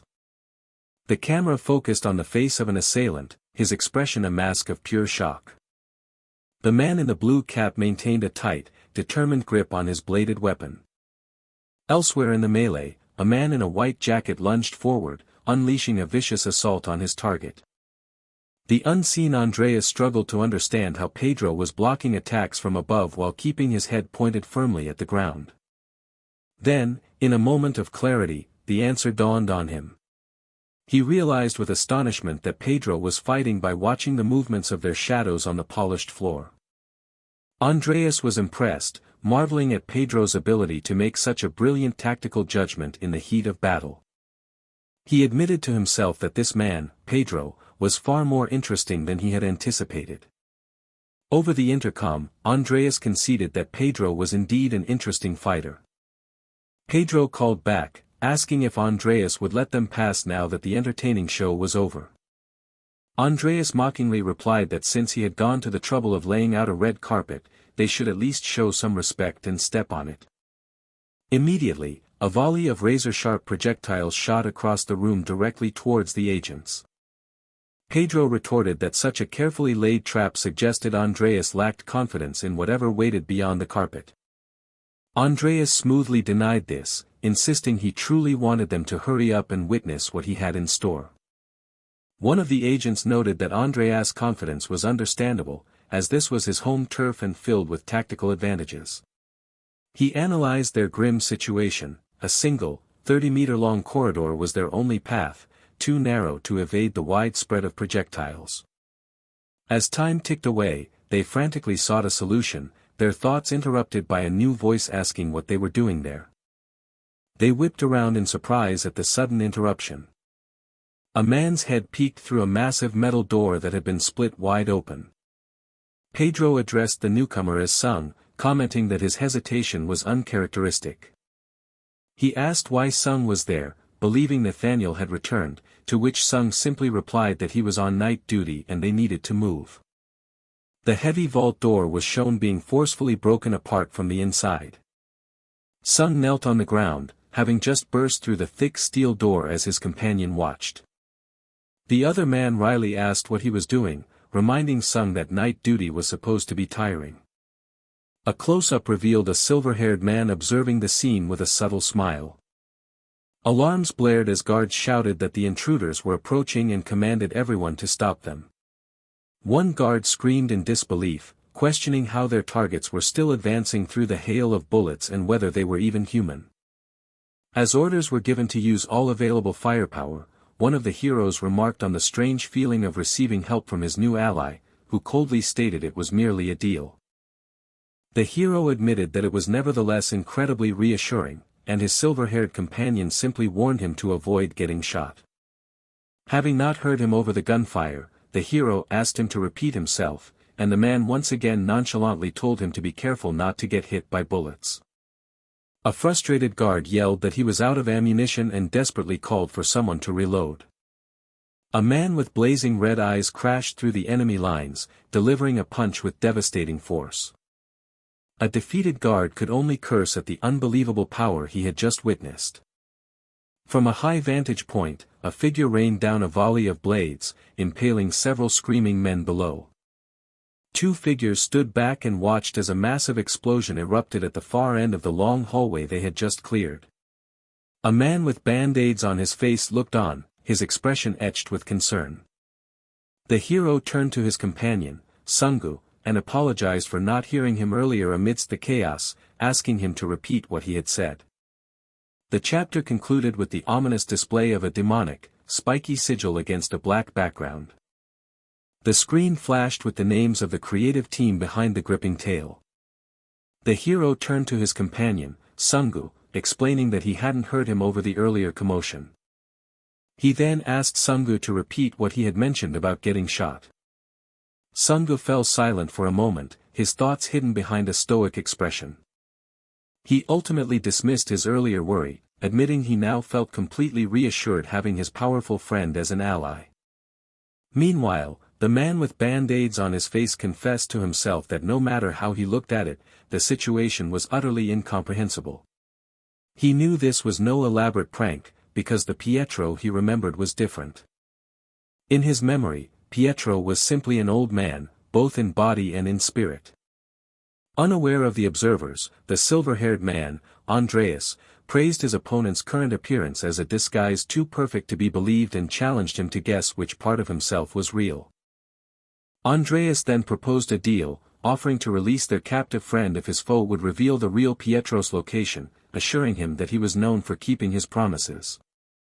The impostor scanned the room, his gaze unwavering as he noted that Thaddeus was not among those present. The man with a striking white streak in his dark hair looked down, his crimson eyes betraying no emotion. In a sudden, sharp motion, a teacup was knocked to the floor, shattering and spilling its dark liquid across the ground. Andreas leaned in, his voice low as he began to issue a warning. He declared that he was not a fan of one-sided conversations and sternly demanded an answer to his question. The man impersonating Pietro calmly deflected, stating that Thaddeus was not the target Andreas should be concerned with. He then suggested they fight one-on-one if Andreas would release the hostage, but Andreas retorted that this was impossible because Thaddeus was under his hypnosis. The impostor proposed that Andreas simply lift the hypnotic spell, but Andreas claimed he was unable to do so. He did, however, confess that he knew of a way to break the spell. The problem, he stated with a sinister smile, was that the method was not possible as long as his opponent remained alive. The man known as Pietro coldly replied that this was not a problem, for he did not treasure his own life in the slightest. A tense silence filled the space between the two combatants. Andreas wondered what secret technique his foe was hiding, feeling a sense of urgency to force his hand. He then addressed his opponent directly, noting his contemplative state and proposing a test of his sincerity. Pietro sighed with resignation, acknowledging that his adversary had indeed planned for every contingency. Andreas spoke of the way of the world, musing that if one truly desired something, they had to be fully prepared to pay the price for it. Nearby, the captive Thaddeus struggled against his mental prison, unable to lift his head under the weight of the omnidirectional hypnosis and cursing the annoying power of his captor. From their observation point, one of the onlookers panicked, realizing Andreas was using his Midnight Sun ability, a power with no blind spots that would leave Pietro unable to fight back. He voiced his disbelief, questioning how Pietro could possibly avoid the attack before witnessing his next shocking move. Pietro calculated his options, knowing Andreas would use long-range hypnosis if he kept his distance but would switch to polar night if he got too close. He determined that if neither near nor far was a viable option, then only one path remained. A sneaker-clad foot stomped down with incredible force, shattering an object on the floor into pieces. An extreme close-up captured his eye, wide with intense focus and unwavering determination. Andreas burst into laughter, marveling at the sheer boldness of his opponent's strategy. He mockingly questioned if Pietro was truly getting rid of his own eyes to counter the attack.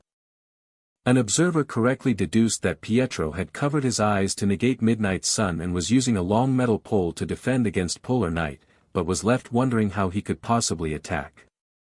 His companion, Jaiwan, excitedly identified the strategy as echolocation and praised his teacher, only for the other man to clarify that he had never taught Pietro such a skill.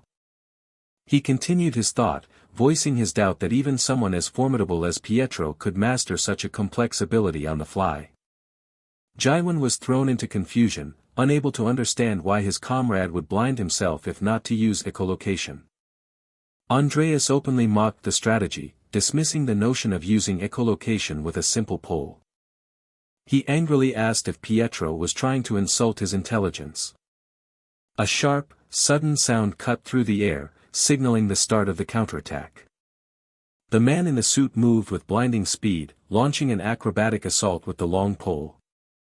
Andreas scoffed at the display, taunting that if his foe was going to imitate a blind martial artist, he should at least try to land a single blow. Despite his mockery, Andreas paused for a moment. He then admitted that he actually admired his opponent's sheer persistence. The clash concluded with one man falling to the ground while the other stood tall amidst a field of shattered debris.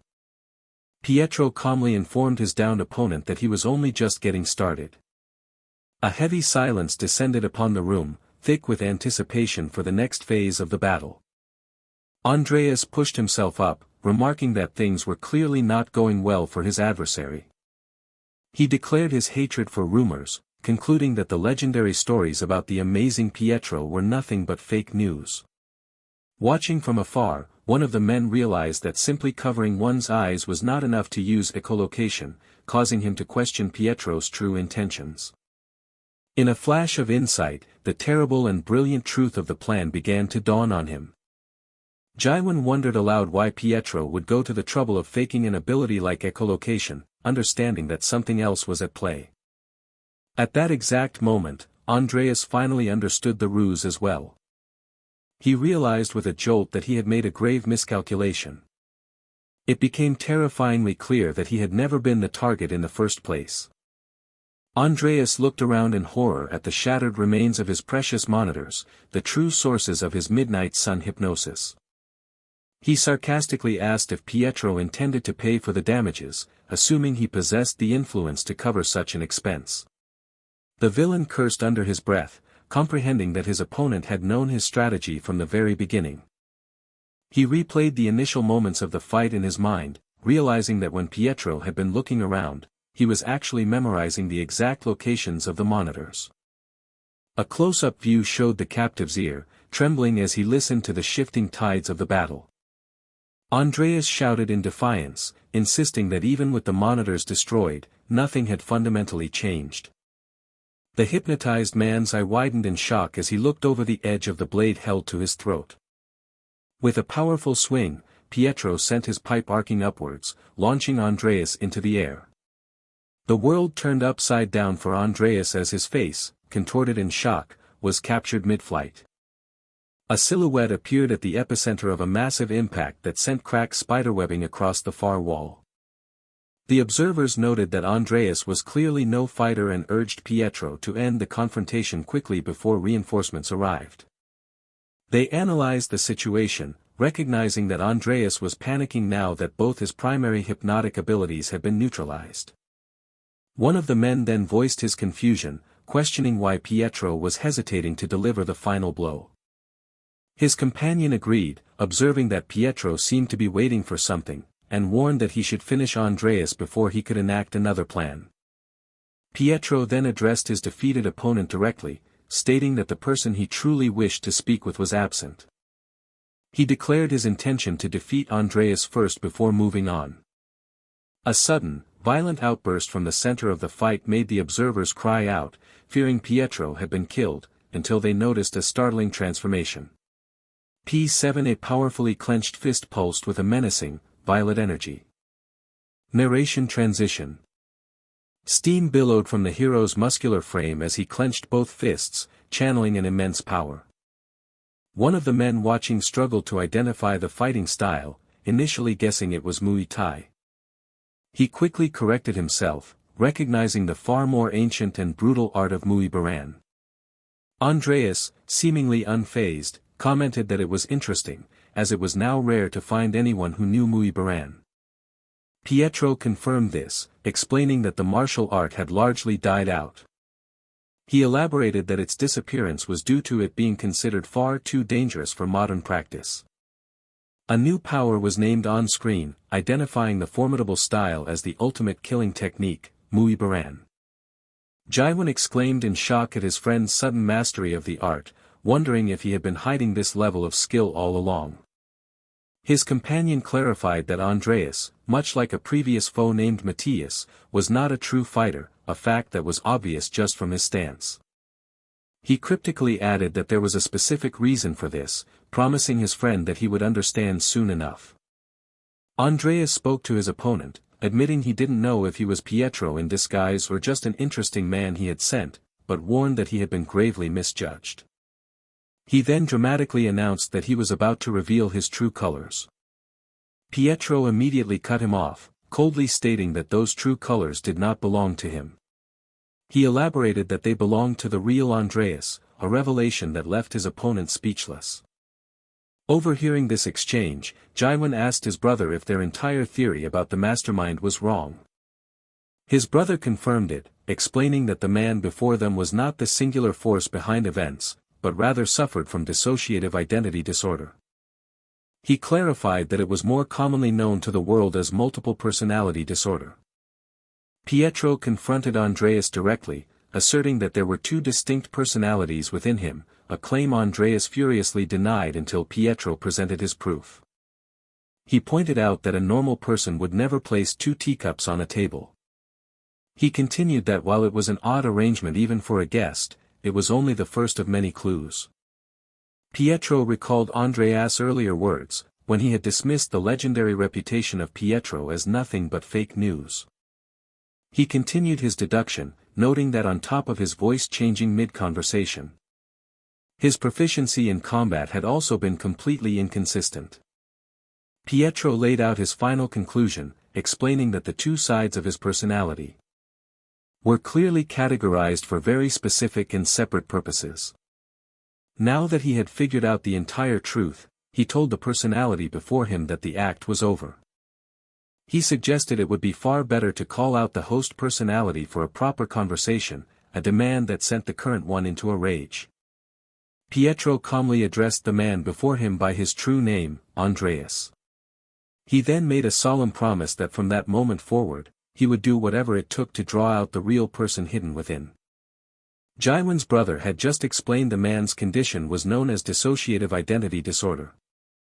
He further clarified that it was more commonly referred to as multiple personality disorder. With the truth revealed, Pietro told the man the act was over, suggesting it would be better to call out the host personality for a proper conversation.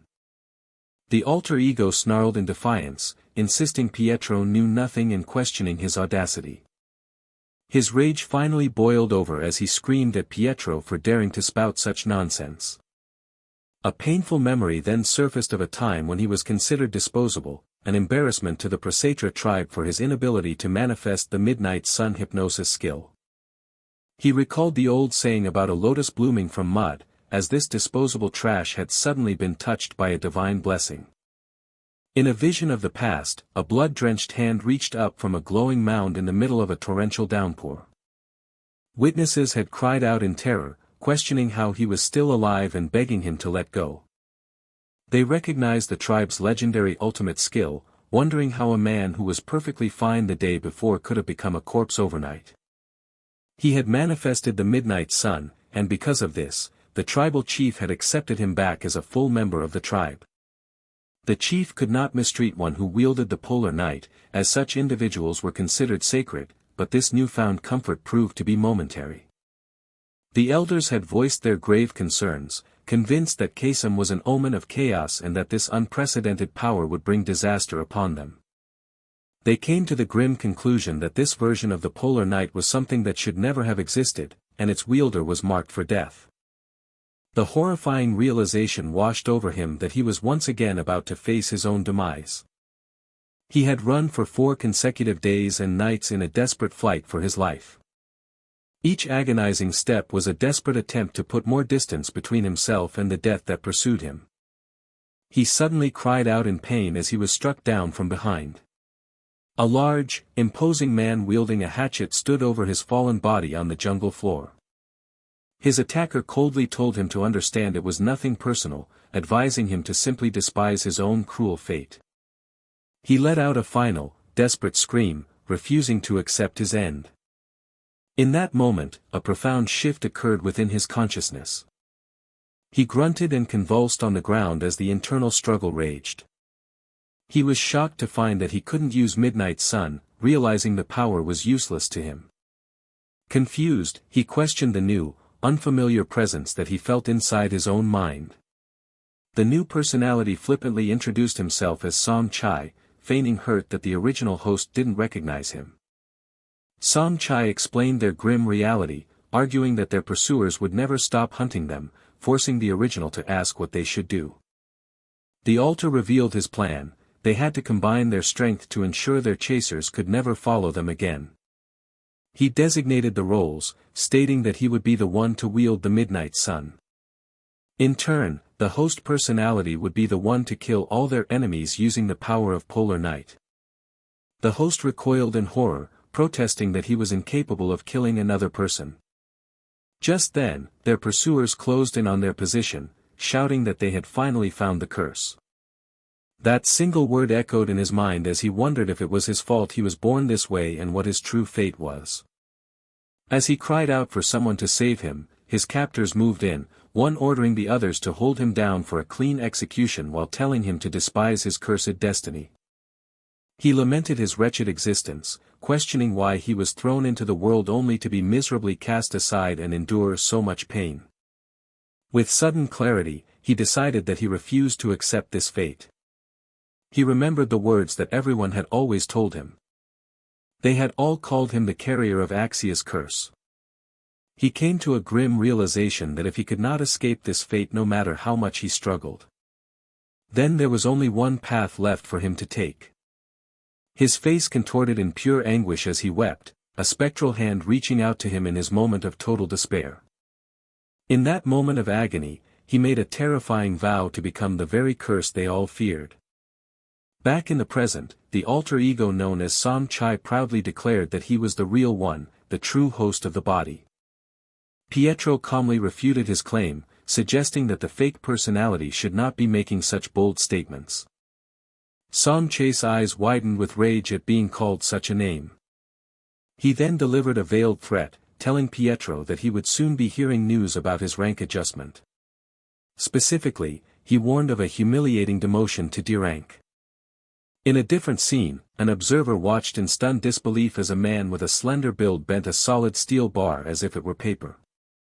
The unbelievable display of strength left everyone momentarily speechless. A combatant was sent flying backward through the air by a devastating kick, while his attacker stood poised for the next move. A man dressed in a fine suit made a dramatic entrance, landing with his staff amidst a field of rubble. He casually asked his opponent why he had taken so long to arrive. He then admitted that he had been waiting for this very moment. His opponent confirmed that he too had been waiting, but regretfully stated that he had to do something first. He declared his intention to kill his adversary before anything else. The man in the suit simply challenged him to make an attempt on his life. He taunted his foe, daring him to succeed if he even had the ability. A combatant swung a long blade in a powerful, sweeping arc, sending his enemies flying. An analyst noted that it was unusual for someone with a powerful hypnotic weapon to also be so skilled in physical combat. A fighter with a prominent leg tattoo delivered a vicious kick to an opponent's face. He was described as a monster, not quite at Nathaniel's level, but strong enough to defy the typical weaknesses of a hypnosis user. A close-up showed a character's face distorting violently from the sheer force of a heavy impact. It was observed that this fighter's attacks were different from others, as they contrasted sharply with their immense power. Beneath the surface of his powerful strikes, there was an unmistakable and ever-present layer of something else. That hidden element was finally identified as profound fear. Suddenly, a colossal explosion rocked the battlefield, showering the area in a storm of debris. Jaiwan's brother analyzed the fight from afar, wondering why Pietro was hesitating, as Andreas Muibaran alone shouldn't be enough to defeat him. Then, a flash of insight struck him like lightning. He realized Pietro's hesitation was due to the threat of the Polar Knight's skill. He recalled that the situation was remarkably similar to when he had fought his own teacher. He knew it was a lethally dangerous skill, one that could end the fight in a single instant. However, he understood that this was not the only danger. He deduced that if his teacher was focused entirely on defending against that one skill. A fighter in a purple shirt was shown viciously punching his suited opponent, who was already on the ground. He continued the brutal assault, raining down another heavy blow on the downed man. Then he would inevitably leave himself open to the devastating Muibaran attacks. Jaiwan's brother asked him to increase the video's resolution, explaining he needed a closer look at something he hadn't noticed before. He pointed out that Andreas' attack seemed unusually heavy, and he pondered what that could possibly mean. He developed his theory further, suggesting Andreas might have something equipped on his arms. A close-up focused on Pietro's serious expression, a single bead of sweat tracing a path down his temple as he analyzed his opponent. Jaiwan's brother continued to speculate aloud, wondering if they were claws before dismissing the idea as incorrect. Andreas taunted Pietro from across the battlefield, questioning what he was thinking so intently about. With a sudden burst of aggression, Andreas violently slammed a large piece of rubble into Pietro. An onlooker gasped, his eyes wide with shock as he recognized the technique. He screamed Pietro's name in a panic, realizing the mortal danger his teacher was in. He explained that it was a Muibaran killing technique, where the weapon is wrapped around the victim's neck. The move was designed to completely restrain an opponent before piercing their skull. The name of the lethal Thai martial arts technique was revealed to be Hanuman Sok. A tremendous impact followed, creating a blinding white explosion that sent debris flying in every direction. Jaiwan and his brother cried out in terror, desperately asking if Pietro had been hit. As the dust began to settle, Andreas began to speak with cold confidence. He boasted that up until that point, no one had ever survived his ultimate technique, and he was curious about the man before him. He then menacingly demanded to know who his opponent truly was. From within the smoke, Pietro calmly replied that he was nothing special, just everything Andreas had imagined him to be. A low-angle view captured his face, a confident smirk playing on his lips as he looked down on the astonished Andreas. A tight shot revealed his veiny hand, gripping a sharp, dark object with incredible force. He then lunged forward and landed a devastating punch, the impact echoing with immense power. Andreas staggered back, a look of shocked recognition on his face as he processed the blow. He gasped that he finally understood how such a small physique could generate so much power. Andreas declared that he had at last uncovered the secret to Pietro's impossible strength. The brothers watching from afar were confused, realizing the equipment on Pietro's arms wasn't simply a pair of steel guards. Andreas had deduced that Pietro had been crafting armor to protect himself from his own inner fear. It was a startling conclusion. Fear itself had become his armor, as he had literally hardened his arms into steel. Andreas realized the significance of Pietro blocking a blade with his bare arms, understanding its simple yet terrifying implication. He finally understood that Pietro's entire fighting style was a technique forged for the sole purpose of self-protection. A memory of Andreas' own voice echoed, confessing his deep-seated feeling of weakness. He recalled his desperate search for any tool that could protect him. To prepare for the constant, looming threat of death, he had trained maniacally, driven only by the primal need to survive. This desperate will to live led him to a grim resolution: he had to kill Pietro. The battlefield erupted into a chaotic storm of combatants and powerful explosions. Suddenly, Jaiwan's eyes widened as he spotted a new, terrifying threat aimed directly at Pietro. His brother saw it too and screamed at the top of his lungs for Pietro to get away from there and dodge the incoming attack. Both brothers yelled out their teacher's name in a final, desperate warning. He had concluded that there was only one thing he could do in order to survive. Andreas had to kill his opponents, no matter what it took. The battlefield had descended into pure chaos, with fighters clashing amidst massive, fiery explosions. Suddenly, Jaiwan's eyes widened in horror as he spotted a new, terrifying threat hurtling directly towards Pietro. His brother saw it too, screaming for their teacher to get away and dodge the catastrophic attack that was about to land.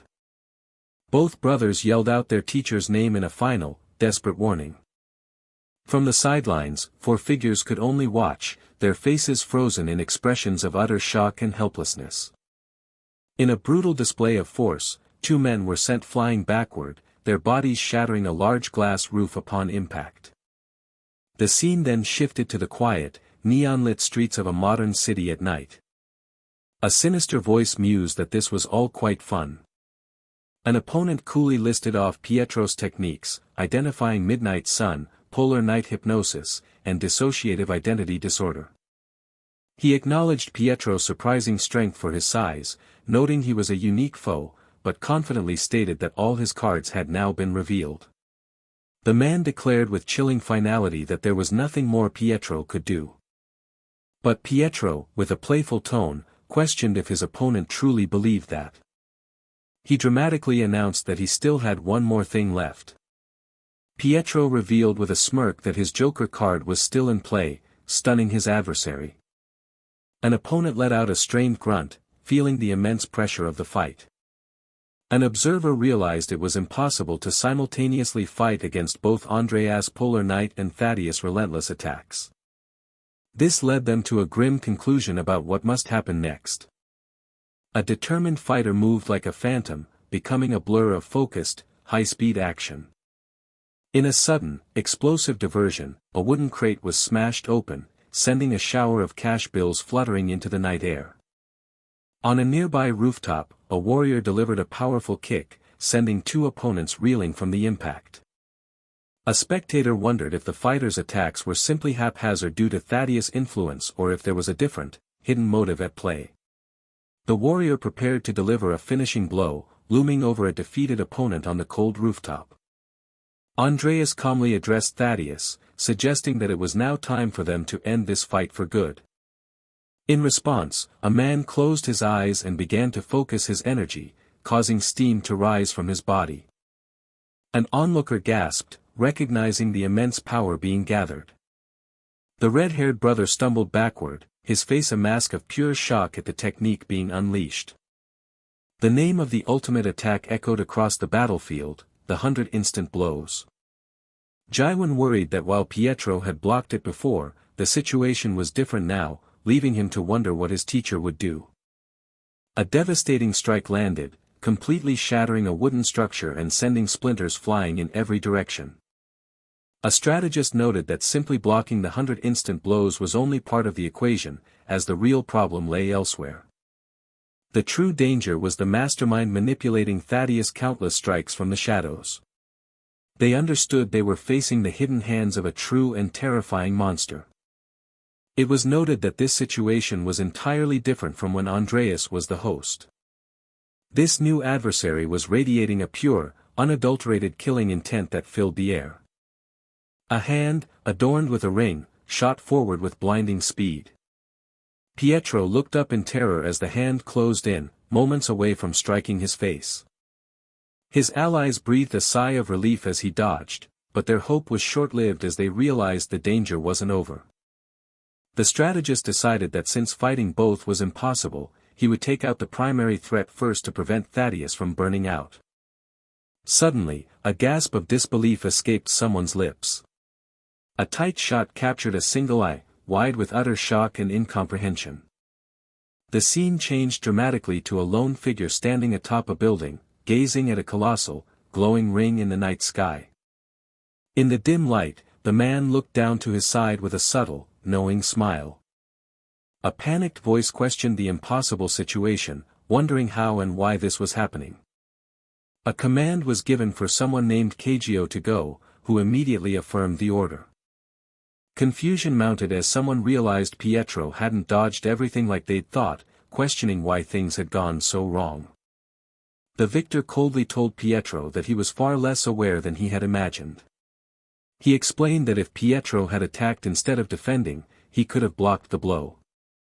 The man delivered his final judgment, stating that Pietro's own soft-heartedness would be the cause of his death. A close-up showed the antagonist's eye glowing with a malevolent red light. Pietro's vision blurred, and the world around him became an indistinct haze of muffled, unreadable words. A pained voice cried out for his dad. A moment of quiet confusion followed the cry. Pietro slowly regained awareness, wondering what was happening and if he was trapped in a dream. The sound of a television filled the room, with a sports news report announcing the upcoming 2002 World Cup and speculating on Korea's chances. A young woman's voice playfully scolded her dad, asking why he hadn't woken her up since she was on duty that week. She continued her gentle chiding, asking why he was spacing out and pointing out that his afternoon nap was very unlike him. Her father responded distractedly, explaining that he thought he was dreaming a very, very long dream. She teased him for acting like an old man and demanded he pick her up early from cram school so they could eat spicy rice cakes. The man stood alone in a brightly lit hallway, silently facing the front door of his home. He thought to himself that the experience had been far too vivid to be dismissed as just a dream. He mused that for a man his age, the dream had been surprisingly and embarrassingly childish. A memory surfaced of his wife dismissing his idea to buy cheap land, calling the area a wasteland and him crazy. Another voice from the past chimed in, praising his years of experience and agreeing with his idea, much to his wife's annoyance. He recalled being playfully scolded by his wife to act his age, and their banter about stem cells and growing young again. He felt a sense of clarity wash over him, realizing the dream had cleared his mind after several days of being lost in thought. A fond memory played of his daughter teasing him about tidying up old books nobody reads, only to have him cheekily suggest she help. The warm greeting of a local shop welcomed its customers. He remembered overhearing some boys comment on his daughter's beauty, and their subsequent light-hearted conversation about it. He had told her she didn't need to distance herself from boys anymore. She had interrupted him, however, asking if he could please put down the book he was holding. A peaceful sunset cast a warm glow over a silhouette of telephone poles and power lines. During a walk, his daughter had refused his offer to carry her bag, proudly boasting that she was stronger and had come first in her physical exam. She had then playfully feigned motion sickness to make up for them not having a car, declaring that he owed her spicy rice cakes for the trouble. A vision of a man with short dark hair appeared, a sly and knowing smile playing on his lips. A comforting close-up showed a bubbling pot of soup cooking on a gas stove. His daughter had proudly presented a meal of bean curd soup, his favorite, despite her own preference for rice cakes, claiming she liked what he liked. He had teased her, unsure if she was trying to make him happy or hint at something she wanted. Just then, she had mentioned her feet had been hurting recently and that she might need new shoes, confirming his playful suspicions. She let out a gasp of pure delight. Pointing outside, she excitedly told her dad to come look at the first snow of the season. She had lamented sharing the first snow with her father, to which Head jokingly offered the second snow, a comment Shed found endearingly gross. He had wistfully remarked on how much he had aged, and she had gently agreed, reminding him he was now 50. A serene profile shot captured the man, a soft, contented smile on his face. He had declared that snow meant it was time for mandarins and went to the kitchen to get some for them to share. His daughter had quietly pleaded with him not to grow old. She had confessed that she hated the thought of him becoming so weak he wouldn't even be able to hold her bag for her anymore. The image of the knowing man with dark hair returned, his confident smile unwavering. A happy memory showed the father and daughter laughing together on their couch. The young woman was captured in a moment of pure joy, laughing so hard she wiped tears from her eyes. Her father shared in the moment, smiling and laughing with his eyes peacefully closed. But then, the man's internal narration admitted that he had felt a sense of disharmony from the very beginning of this idyllic experience. He recalled the news about the 2002 World Cup, knowing with absolute certainty that Korea would defy expectations and reach the semi-finals. He remembered the argument over buying land, fully aware that the supposed wasteland would one day be redeveloped into a bustling modern city. He had noticed the old-style license plates on the cars, knowing the newer designs were still 15 years in the future. Through all of these inconsistencies and feelings of disharmony, he had known the truth. It had been easy for him to tell that none of this was real. Yet, despite this knowledge, he acknowledged that this place and the very air he was breathing felt real. This illusion was the future that he had dreamt of for a very long time. He had therefore decided that it was no longer a dream, but his new reality. He came to a somber resolution that even if this dream ended with his own death, it was a price worth paying. If he could continue to live inside this perfect world with his daughter, he did not mind dying. Immersing himself fully, he promised his daughter that they would go eat her favorite spicy rice cakes the next day. A wooden door was seen slightly ajar, with a sliver of warm light spilling through the crack into the darkness. Inside her room, his daughter was sleeping soundly and peacefully in her bed. Suddenly, a panicked voice from outside cried out in alarm. A bystander shouted that the store across the street was on fire, and that the blaze was massive. As the chaos grew, his daughter woke up and called out for her dad in fear. People on the street worried as they heard the fire truck was stuck in traffic, fearing the fire would spread to the next building. Someone in the crowd urged everyone to move to a different street, away from the danger. The daughter called out to her father again, noticing he was standing completely still. An expression of dawning realization spread across the father's face as he stared at the flames. She begged him to come with her, but he could only reply that he didn't know why he couldn't move. He felt an inexplicable pull as he stared at the burning building, a sense that something was over there. He told his horrified daughter that he felt he needed to go over there, a statement she met with disbelief, asking if he was crazy. He tried to explain that the answer to the deep sense of disharmony he had been feeling for months was waiting for him within that fire. He repeated with a strange certainty that he just felt a powerful need. He knew, with an unshakable conviction, that he had to go over there. For countless ages, the world of Vera had only known immense suffering as rifts tore open the fabric of reality, unleashing chaos and darkness across the land, leaving the last kingdom of Eridan as a final, flickering bastion of hope. A desperate voice then cried out, calling for a prophesied hero from another world and begging them to fulfill the dream and save their dying realm. Suddenly, a game-like interface materialized before him, welcoming the summoned one to Vera and presenting a choice of character classes, the destructive mage, the stalwart warrior, the divine cleric, or the swift hunter. The system continued its tutorial, outlining the mechanics of taming powerful beasts as pets and managing crucial elements like character stats, loot inventory, and legendary gear. Next, the interface detailed the world's many challenges, from solo-friendly dungeons and difficult guild-based raids to massive event monsters and powerful boss encounters. With all the explanations complete, a final prompt appeared on the screen, inviting the hero to officially begin their grand adventure into the world of Vera.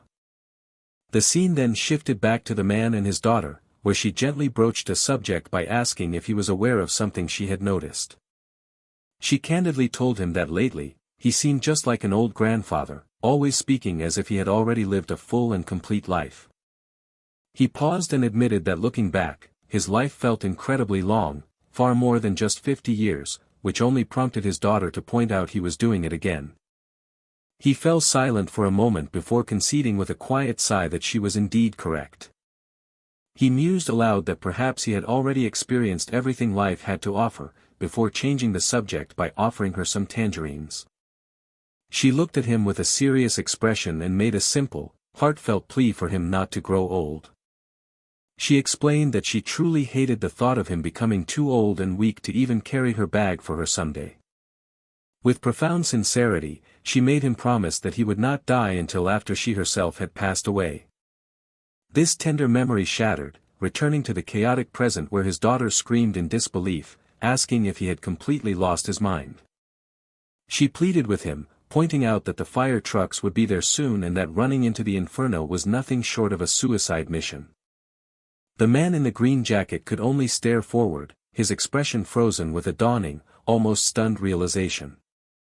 His daughter desperately tried to snap him out of his trance, her voice breaking as she begged him not to abandon her all over again.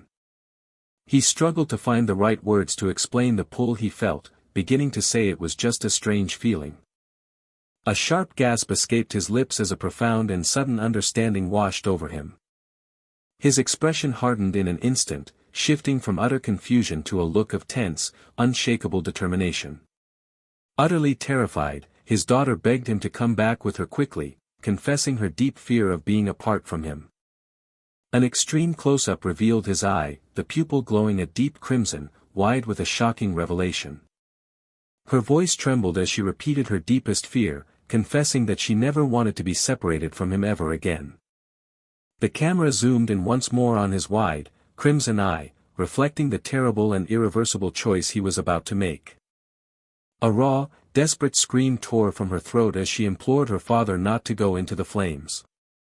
As a final, desperate bargain, she declared that if he was going, then she would go with him, forcing him to choose. The shot focused tightly on his red-pupilled eye, wide and unblinking as he absorbed the weight of her ultimatum. She shouted that it was absolutely not an option, reminding him fiercely of their sacred promise to live together until the day she died.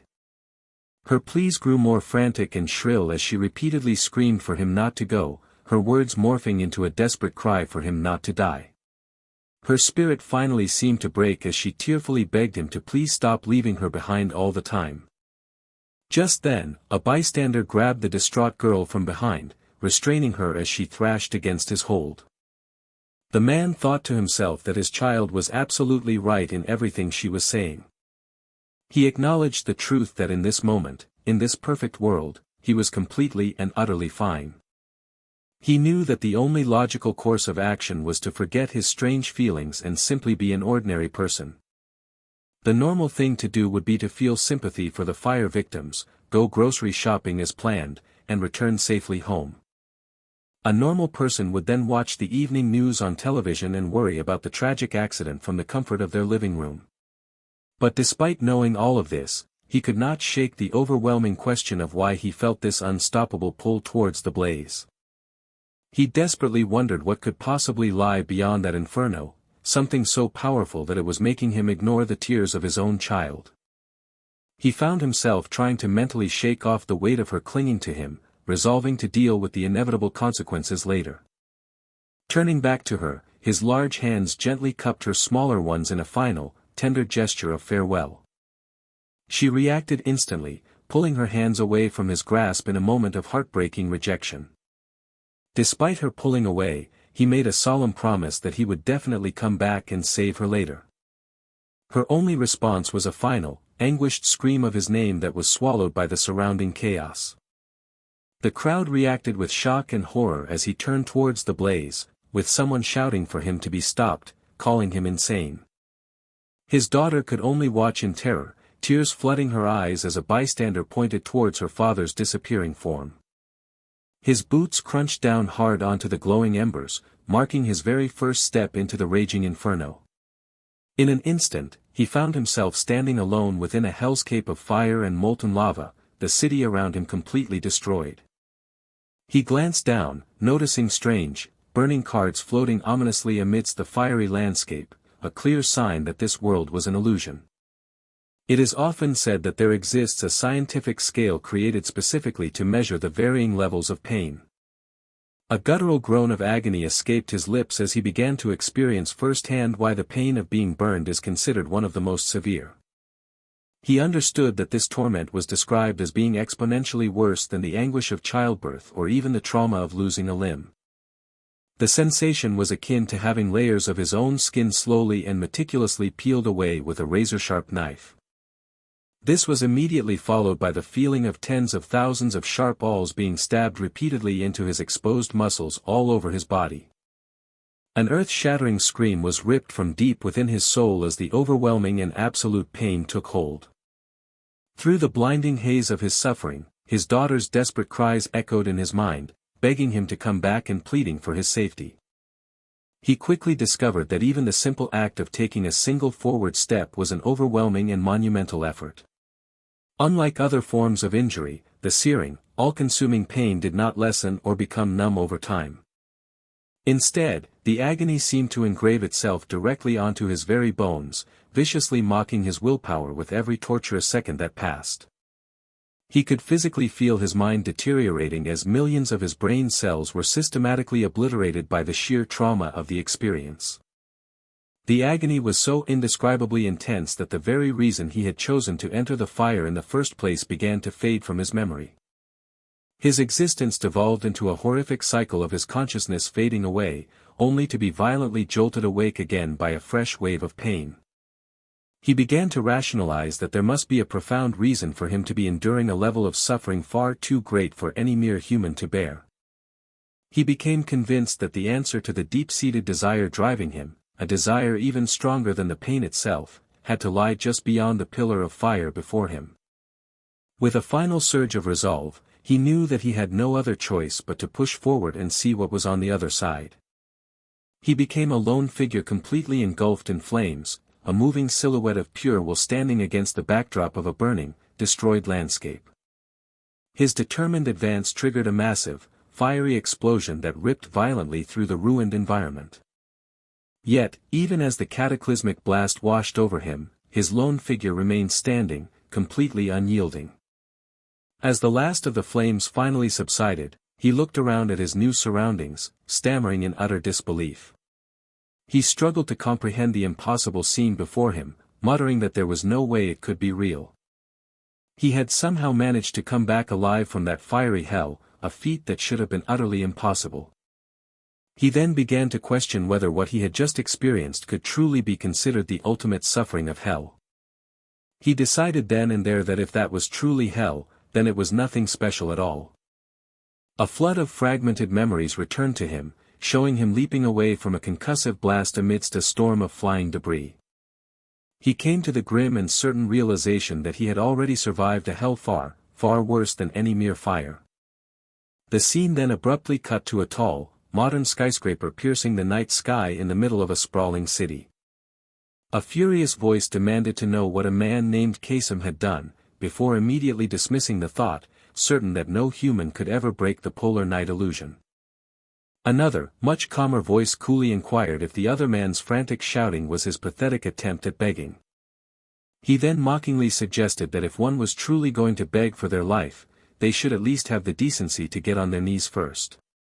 The man stated that it was now time to talk, explaining that there were many things he still needed to hear from his captive. He then demanded that the other party confess everything to him with complete and utter sincerity. From a safe distance, a man in a sharp business suit calmly observed as a violent explosion erupted on a nearby rooftop. A sinister figure remarked that his opponent was the very first human of his kind that he had ever encountered. He noted that while his adversary clearly had the appearance of a child, his hardened demeanor was anything but childlike. The villain then began to taunt him with a cruel smile, asking if he wasn't the least bit curious about a certain matter. He cruelly offered to let the hero go tell someone named Pedro whether a captive girl named Hannah was doing well and if she was still healthy. He then immediately rescinded the offer, sneering that he would never actually tell, and would instead inform Hannah of a terrible truth. A disturbing flashback showed a sinister man in a lab coat speaking on the phone while standing menacingly over a kneeling schoolgirl. Another memory surfaced, this one of a man in a vest and dress shirt sprinting desperately down a long, dark hallway. The chaotic flashes of memory continued, showing a different man with a bloodied neck being held captive from behind by an unseen assailant. In yet another scene, a group of people stood together in a room, looking up in sheer shock as debris rained down from the ceiling above them. A well-dressed man in a pristine white suit was then seen holding up a small, black electronic device that looked ominously like a detonator. The villain finished his terrible threat, promising to tell Hannah that Pedro had lived his entire life as a coward and had ultimately died just as shamefully. A surge of uncontrollable rage took hold as the hero's eyes began to glow a furious red and he clenched his fist with bone-crushing tightness. The tense scene suddenly erupted into violence as a man in a suit unleashed a powerful and blindingly rapid series of kicks against his opponent. Through his gritted teeth, the hero declared that his foe had finally and irrevocably crossed a line. He then amended his statement with cold fury, clarifying that the villain had gone far, far beyond any acceptable moral line. The sudden and unexpected shift in power caused the villain's own red eye to widen in a moment of genuine surprise. The protagonist revealed that despite everything he had endured, he still had one final, desperate shot left in his arsenal. He then issued a chilling challenge to his enemy, suggesting they find out which one of them would be the one to die that night. The tense standoff played out on a high-rise rooftop, where three men faced each other against the glittering backdrop of the city lights below. The antagonist taunted his foe relentlessly, daring him to try and kill him if he truly wanted to save the captive Hannah. A third man frantically urged his senior to hurry and bring someone named Tadeo, warning that at this rate, the kid was going to die for real. An enemy coolly estimated that the boy Tadeo probably had about 1 hour left before his life would be extinguished. Another person gravely confirmed the grim assessment, agreeing that Tadeo indeed did not have much time remaining. The main villain then turned his attention to his brainwashed pawn, formally announcing Tadeo's final and most important mission. He gave the simple, brutal order for Tadeo to kill his opponent without hesitation. He then corrected himself with a sadistic grin, screaming for Tadeo to not just kill him, but to violently tear him apart. The controlled fighter, his face smeared with blood, glared ahead with intensely glowing red eyes, fully prepared to obey his master's command. A character spoke a single name, Andreas, with a tone filled with both dread and deep sorrow.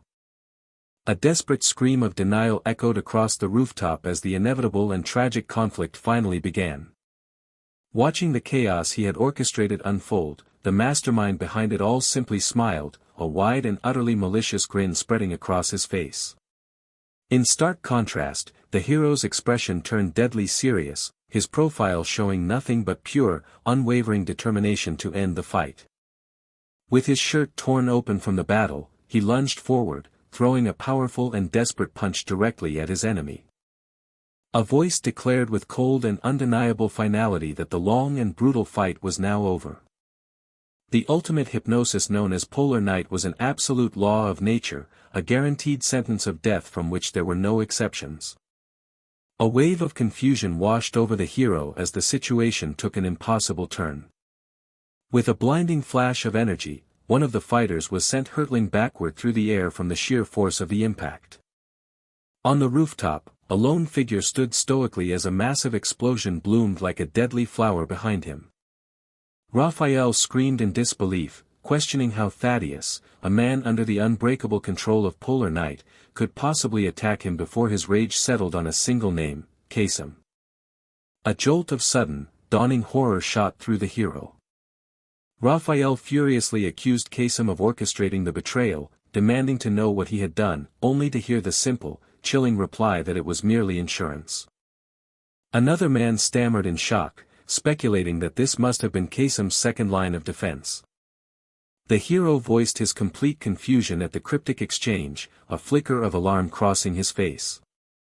His mind suddenly raced back to a specific moment in the past as a terrible realization began to dawn on him. A past memory echoed in his mind, a solemn warning that his time was running out. He recalled his own past confusion, having asked what the warning meant and when it would come to pass. The memory continued, the voice cautioning him that he would eventually witness someone escape from the clutches of polar night. The voice had then delivered the prophecy's terrible price: someone he treasured would die, a condition that had left his past self wondering who that could possibly be. In the present, the pieces horrifyingly clicked into place as he finally understood the warning's true meaning. He whispered the name of the person he treasured most in the world, his brother Songu.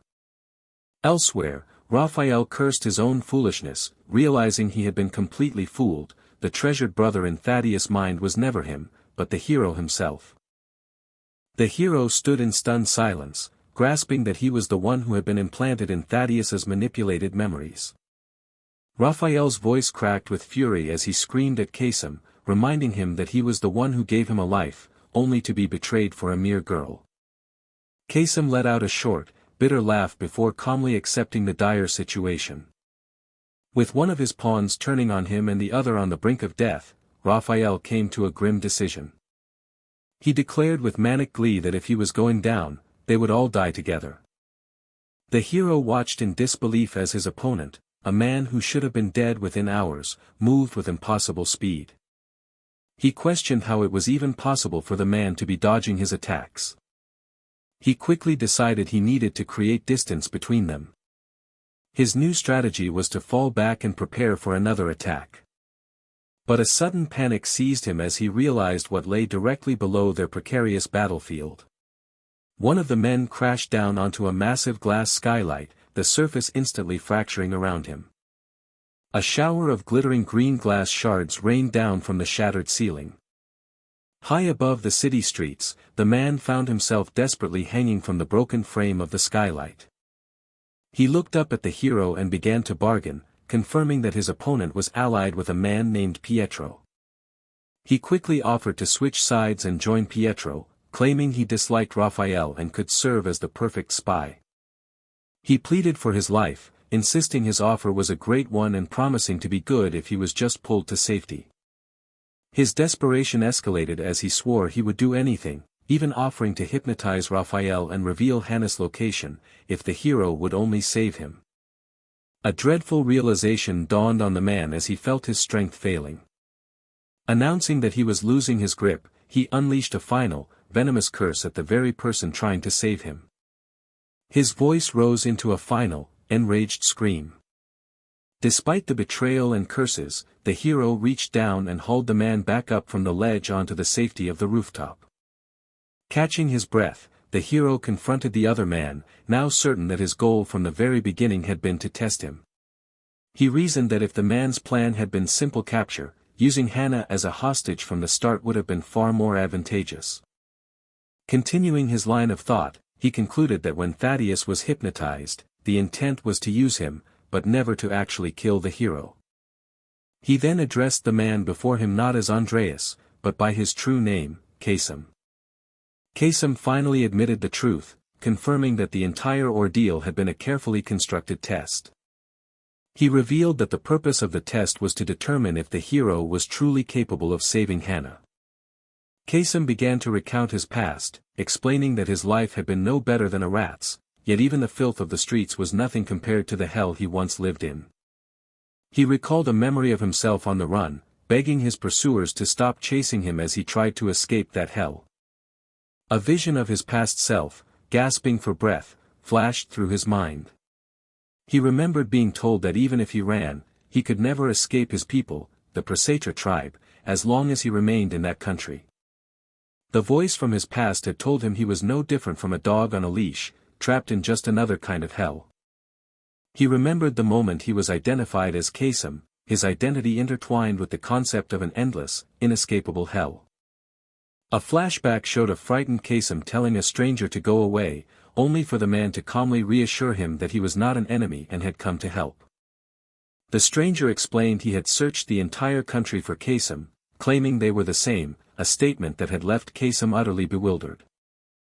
The man then revealed that his entire family was dead, save for one surviving person. With grave importance, the stranger had then spoken Kasem's name. The memory showed the man kneeling before Kasem, his bare feet a symbol of his desperate plea. He had looked up at Kasem and stated with absolute certainty that he needed him. Kasem reflected on the memory of receiving an undeservedly warm welcome from this complete stranger. He had wondered then if this was the true reason the man needed him, and what the ultimate price for this kindness would be. His memory shifted to him asking the man about the identity of a young girl. The man had simply replied that she was his daughter. He then explained her tragic situation. She couldn't recognize him due to an accident that caused memory loss and aphasia, and no doctor had been able to help. He confessed his deep fear that something terrible might happen to her, pleading directly with Kasem for his assistance. The man's plea had become desperate as he claimed he couldn't live without his daughter and begged for help. Kasem remembered his own silent hesitation in that moment.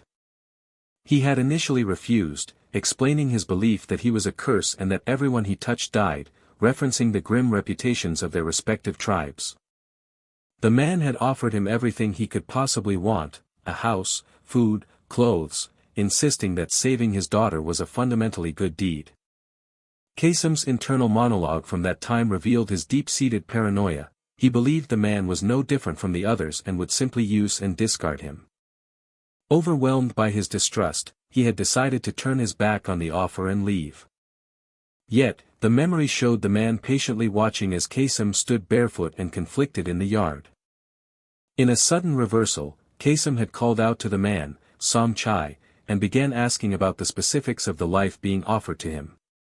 The scene showed Kasem's face completely hidden by shadows, masking his true emotions as he made his choice. Som Chai had looked at him with a curious expression, finding the young man's pragmatic turn to be quite interesting.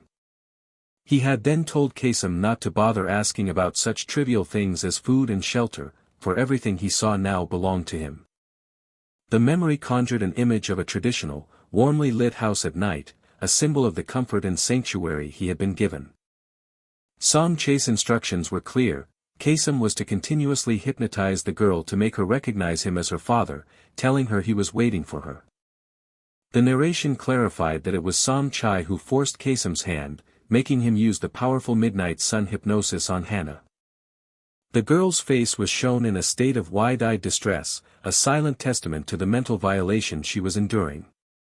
A man's voice had called out her name, trying to break through her confusion. The man asked if she could hear him and recognize her dad, to which she hesitantly whispered the word back as a question.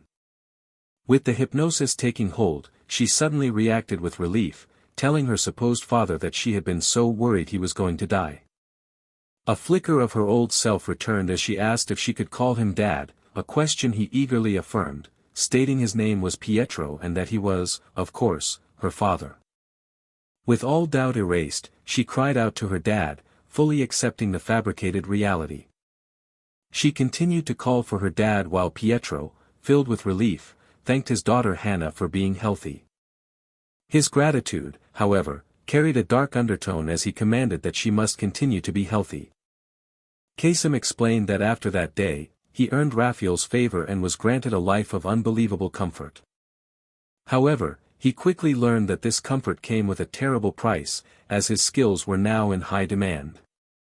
He recalled a notoriously tough captive who was famous for not breaking under torture, a man who mocked his captors for bringing in a mere kid to interrogate him. The defiant man had dared the boy to do his worst, confident that he would never reveal a thing. After Kasem's work was done, the same man sat completely broken, offering to answer any question and tell them everything. Kasem recounted that the debt for his comfortable life was large, and the more he gained, the more lives he took, making him physically ill with guilt. He remembered reaching a point where he simply couldn't take the psychological toll anymore. In his despair, he chose what he believed was the only path to true comfort, and he attempted to take his own life. But before he could succeed, a sharp blade sliced through the thick rope from which he was hanging. Song Chai had cut him down, casually remarking that Kasem wasn't allowed to die without his express permission. Kasem narrated his utter despair at being trapped with a master who wouldn't even grant him the release of death. The grim image of the empty, thick rope hanging from a tree at dusk served as a monument to his failed escape. He recalled being found by someone who gently asked if he was okay. The person's voice urged him to wake up. A moment of silent consciousness returned to him. He had been startled to find Hannah there, who explained she had run away after sensing something was wrong. Kasem's narration revealed his inner torment, knowing that Hannah had no idea of the truth. He silently confessed that he was the one hypnotizing her day and night, even as he yelled at her in the memory to get away from him.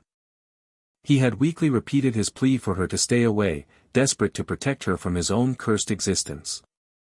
Hannah, however, showed she had heard the rumors that his touch brought sickness and offered a simple, innocent solution.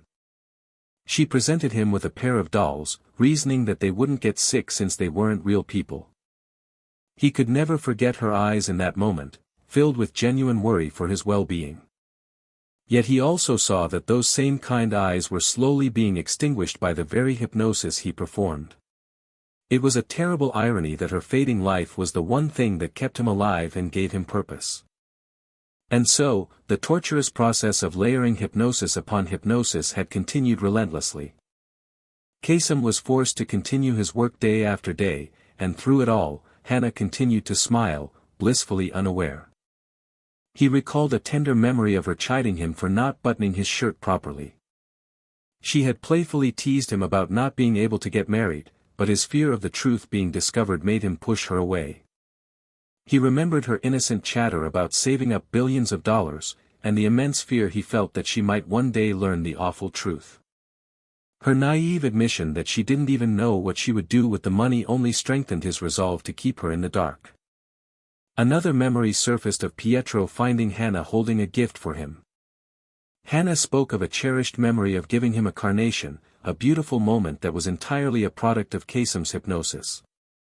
She had declared that since he was her dad now, the moment was incredibly important to her. Kasem was shown in a white hood, looking down with a heavy, solemn expression, burdened by the weight of her false happiness. Later, in private, Pietro had remarked to Kasem that her fabricated memory had been a close call. He angrily questioned the carnation story, admitting that such glitches in the hypnosis made him deeply worried. Overcome with paranoia, Pietro ordered Kasem to use a stronger hypnosis, one that would fill her mind completely and erase any trace of her real past. With a heavy heart, Kasem had quietly agreed, assuring his master there would be no problem. He narrated that he repeated a mantra to himself every day, that it was better for Hannah not to know the truth. He justified his actions by focusing on the single fact that as long as Hannah could smile, his methods were acceptable. It was a twisted rationalization, but he clung to the belief that what he was doing was ultimately a good thing. A sharp grunt of pain from the present moment punctuated his recollection. He confessed that his fragile belief system had held firm, right up until the moment he saw something that shattered it completely. The final memory was of a woman, presumably Hannah, pinning a man to the floor while pointing a gun directly at him. Kasem had desperately clung to the belief that everything would be acceptable as long as Hannah could smile. In a shocking memory, a young Kasem, clad in a simple tracksuit, peered cautiously around a corner, his eyes wide with surprise. That fragile belief system held firm, right up until the moment he witnessed something that shattered it completely. A man on the ground gargled a desperate plea for someone to save him. An urgent resolve ignited within Kasem. He knew he had to fix this immediately. He told himself that it was not yet too late to undo the damage. In a heated confrontation, Kasem had demanded to know if Pietro was in his right mind for making Hannah engage in such violent volunteer work. Pietro calmly countered that at her age, she needed to find her aptitude, callously questioning what kind of father wouldn't make his daughter kill. He chillingly compared his actions to his own father's, who also raised orphans to be killers, and claimed all those children were precious to him. Kasem could only sputter in horrified disbelief at the man's twisted logic. Pietro then cruelly challenged Kasem, asking if he possessed the nerve to tell Hannah that he wasn't her real father. He continued the taunt, daring Kasem to confess that he had been the one hypnotizing her all along. With a cold finality, Pietro goaded him to go ahead and tell her, if he truly could. The image of Kasem's back showed a man weighed down by a terrible decision, his resolve hardening in silence. He made a silent, solemn vow that he would indeed bring the real Hannah back. Back in the present, a friend's voice cut through his thoughts, excitedly reminding him about a scheduled soccer match against another class. Kasem curtly dismissed his friend, telling him to go alone as he was preoccupied with more important matters. His friend, not taking the hint, laughed it off and tried to share a funny story about seeing their teacher's wig jump off. Kasem ignored him, his mind focused on a single, repeating thought: it was not yet too late. His memory returned to the horrific scene of Hannah pinning a man to the ground. He rationalized that while Hannah would undoubtedly be shocked when he lifted the hypnosis, it was a necessary step. He found comfort in the belief that everything would be alright, because he would be right by her side through it all. Later, as Hannah entered his room, she casually commented on the familiar musty smell that always greeted her. She continued her light-hearted chatter, admitting she was one of the few people who actually liked such smells, playfully teasing him about it. Her tone then shifted as she finally asked him for the reason he had called her there. Kasem stammered, struggling to form the right words as he explained that there was something important he had to tell her. Internally, he panicked, realizing that now, face to face, he didn't know how to break the news without causing her immense shock. Hannah's curiosity grew with his hesitation, and she playfully urged him to spit it out, just as his master's taunting words echoed in his mind. Pietro's challenge replayed in his thoughts, questioning if Hannah could possibly handle the devastating truth of a decade-long deception. The final, cutting dare resounded: to try it, but only if he could bear the consequences. Kasem felt his throat close up, but the knowledge that Hannah was being destroyed daily forced him to act. He finally began, asking her to listen calmly as he prepared to confess his great wrongdoings, cautiously introducing the topic of hypnosis. In that exact moment, Hannah stumbled and fell forward. Kasem cried out her name in a surge of panic. Rushing to her, he anxiously asked if she was all right. She quickly reassured him that she was fine, though she trailed off as she looked down. Hannah then awkwardly pointed out their compromising position, prompting a flustered Kasem to apologize and insist it was an accident. She interrupted his apology by calmly speaking his name, her tone shifting entirely. She then asked him directly if he had seen what she had done the previous night, leaving him stunned and speechless. Before he could answer, she told him not to worry, revealing she had intended to tell him about it soon anyway. She tried to assuage his obvious concern, insisting that she was perfectly fine with her actions. In fact, she felt as though she had finally discovered what she was truly meant to do, all thanks to what her father had told her. She calmly recited Pietro's dark ideology about the world being filled with people who should not exist and therefore needed to be purified. She expressed a serene acceptance that hurting others was an unavoidable part of life, for which she would one day be punished. But she declared with chilling conviction that if the blood on her hands could help cleanse the world, she would gladly offer her other arm to see that mission completed. A cold terror gripped Kasem. He knew with absolute certainty that he had never implanted such thoughts into her mind. He realized this was not his hypnosis, but Raphael's direct influence actively destroying Hannah's soul. Hannah concluded that her dream was now to fulfill her father's dream, a twisted way of repaying the life she believed he had given her. Kasem knew he couldn't let this madness continue and that telling her the entire, painful truth was the only way to save her. He tried again to confess, but Hannah's patience had worn thin, and she impatiently demanded he stop hesitating and just say what he meant. The words finally tumbled out in a rush as he revealed that the man she called Dad was an impostor named Raphael, using her as bait to kill the real Pietro. He then forced himself to confess his own monstrous part in the scheme. He admitted to hypnotizing and brainwashing her for years, all to mold her into the perfect, unsuspecting lure.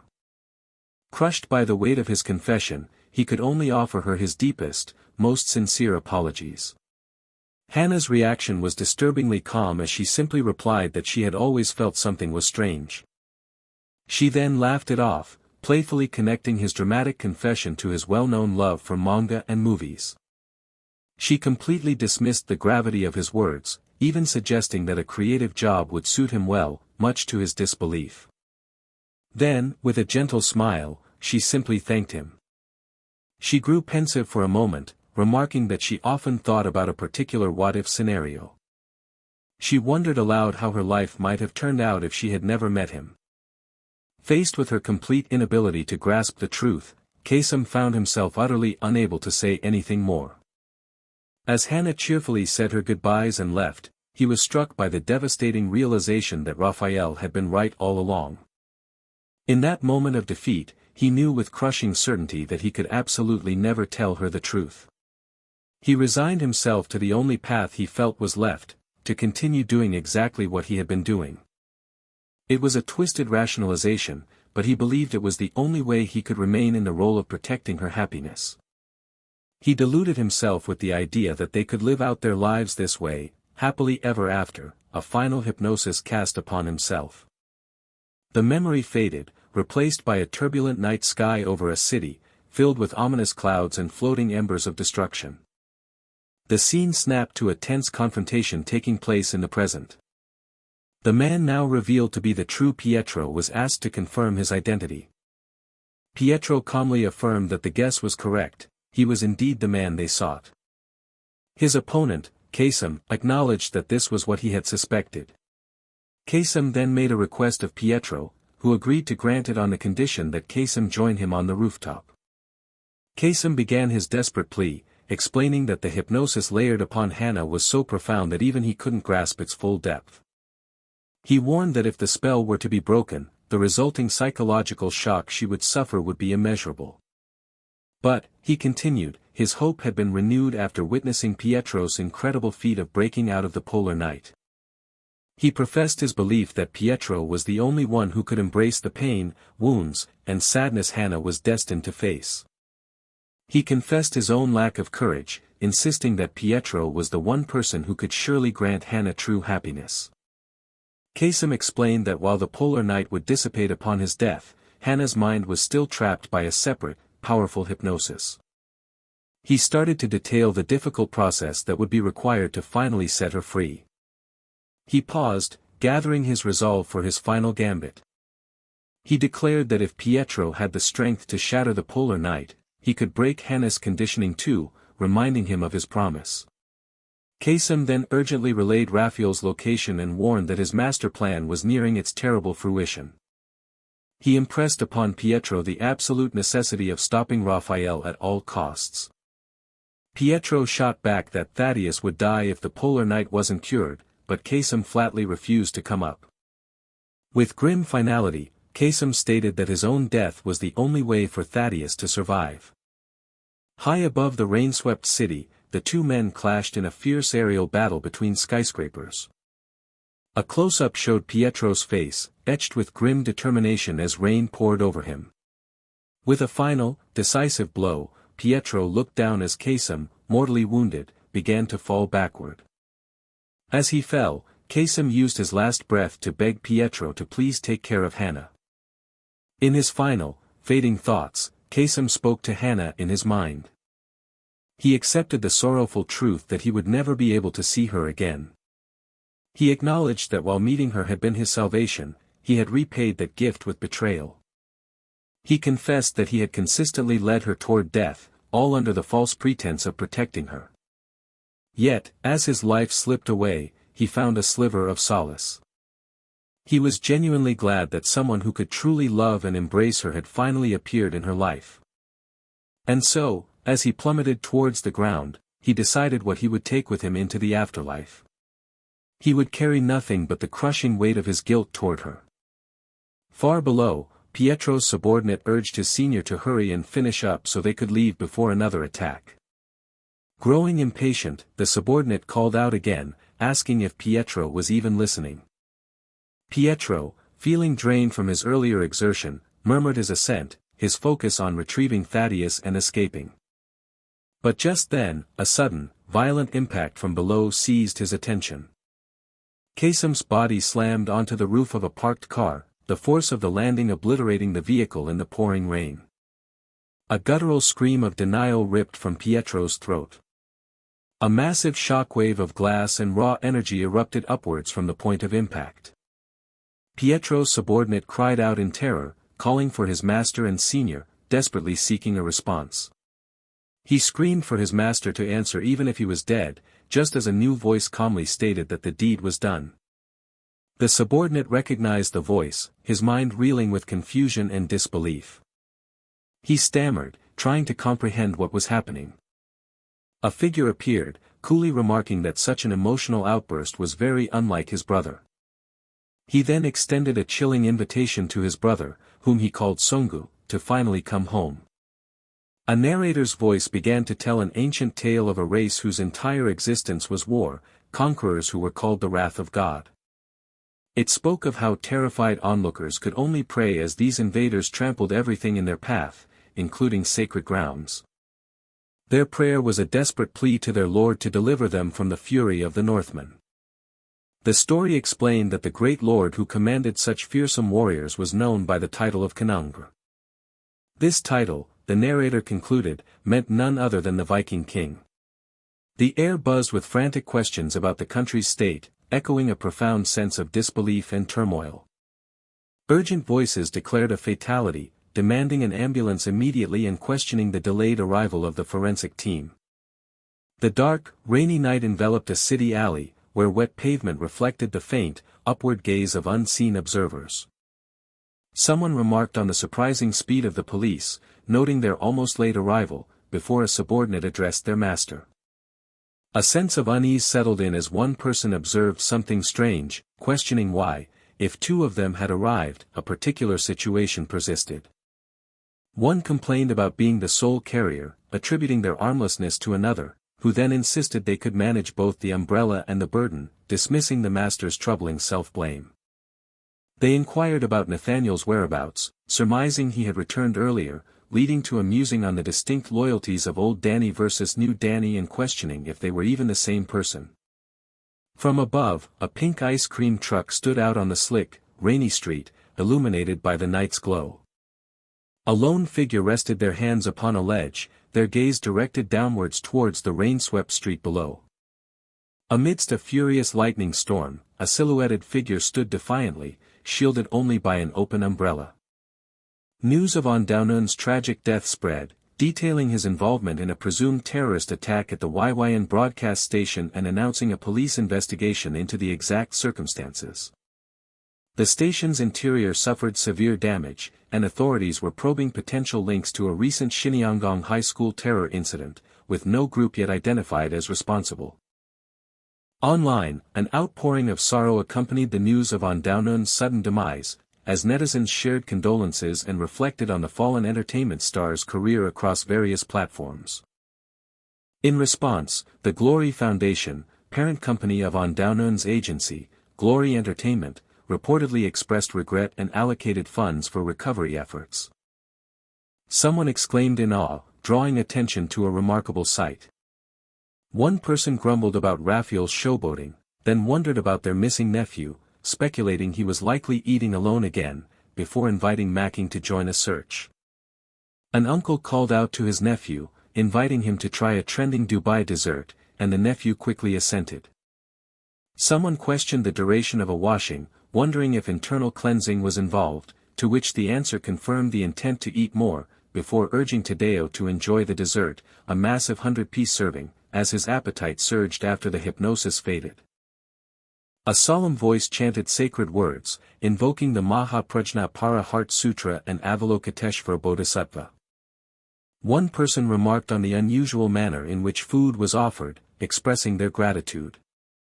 An offer to convert was met with initial acceptance, quickly retracted upon learning of the required head shaving, before a halting thought about Nathaniel began to form.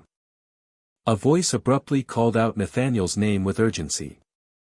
A startled voice questioned if they were being addressed, quickly correcting the focus to seaweed hair Nathaniel. A complaint arose about a room designated Nathaniel's room being filled solely with Nathaniel, instead of merely being a room for him, as the name Avalokiteshvara was whispered. An exasperated voice declared confusion, asserting that Solomon Simon had previously advised on the matter. He continued, advising the separation of Old Danny and New Danny, which prompted a playful inquiry about his own identity as Old Simon, met with a dismissive groan. The instruction was given to simply call him Kagyo, asserting there was only one Simon in existence, followed by a compliment on his uniqueness. A sigh of mild annoyance about someone was followed by a thoughtful reconsideration, concluding that New Nathaniel wasn't a bad designation, and thus, the dispute over titles found a peaceful resolution. A quiet, distant thought wondered if they were the subject of conversation. A soft glow emanated from a wall-mounted lamp, casting a gentle light across the room as distant stars twinkled through a window. A man, his injuries wrapped in bandages, sat with a pensive expression, slowly swirling an amber liquid in a glass. A voice sought confirmation about an earlier agreement to a request. He offered something, urging them to accept it.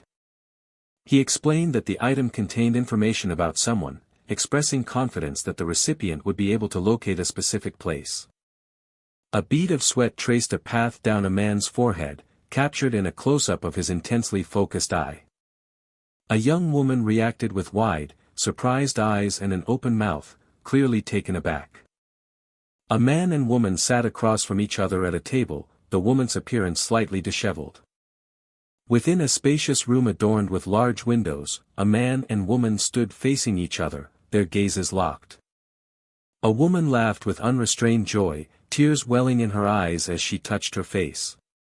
The speaker emphasized the profound depth of Hannah's hypnotic state.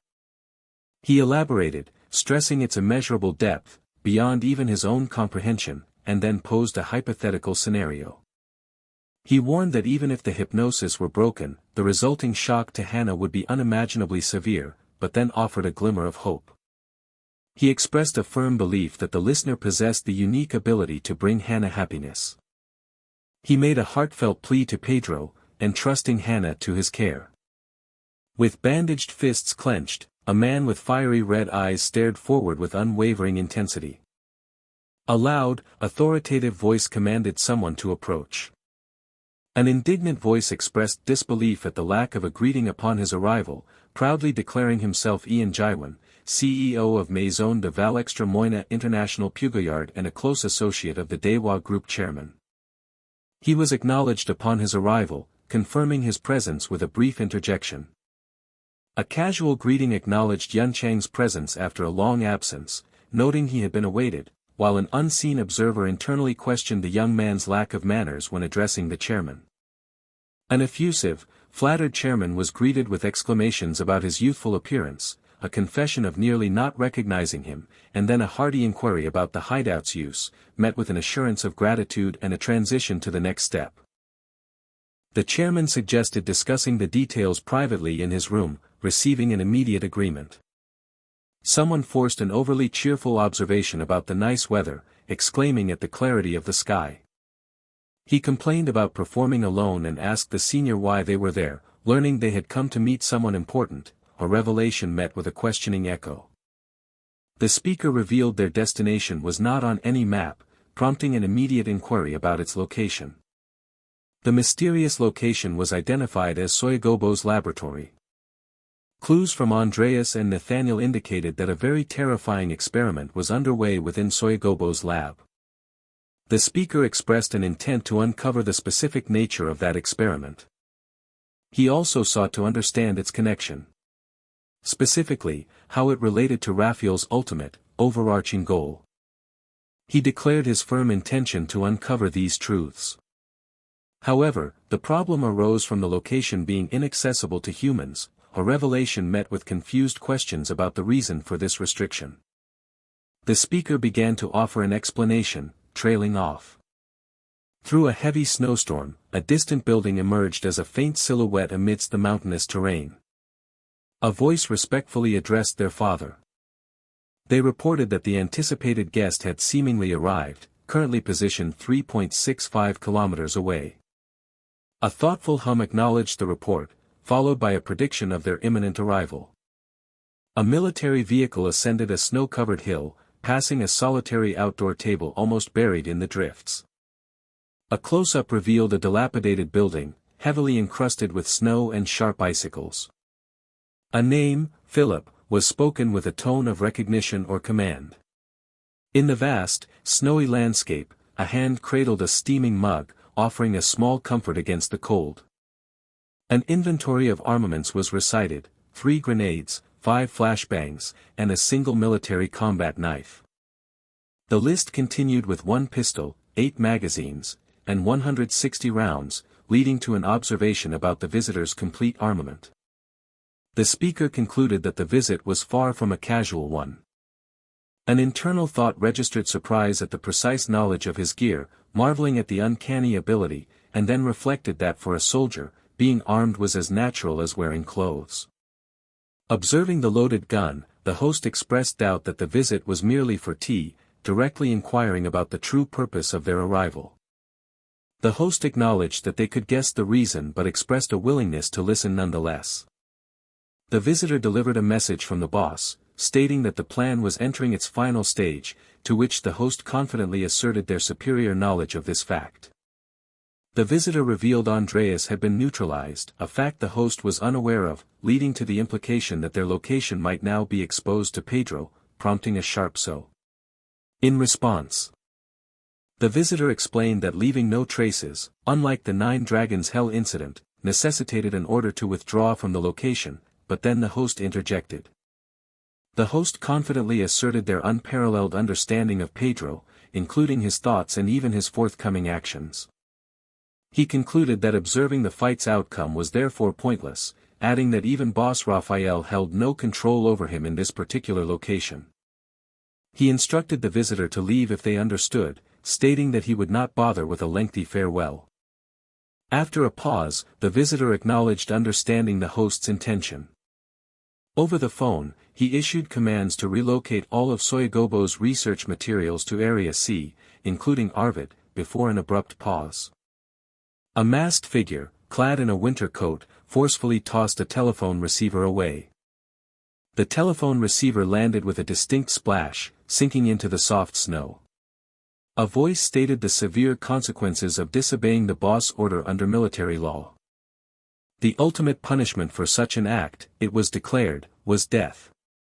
The host scoffed at the mention of an order. He taunted the visitor, suggesting their military background made them overly fond of issuing commands. A hand held a lit cigar, its cherry glowing in a close-up shot. With a deliberate motion, a hand extinguished the cigar by pressing it onto a person's decorative mask.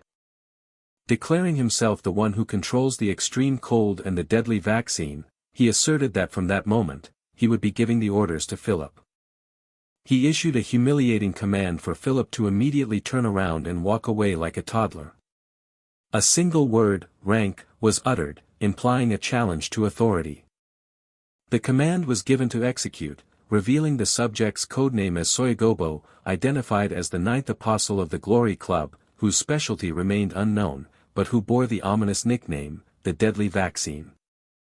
The narrative identified one of the 12 disciples of the Glory Club as James the Less, who also served as the head of Jacobus Pharmaceuticals.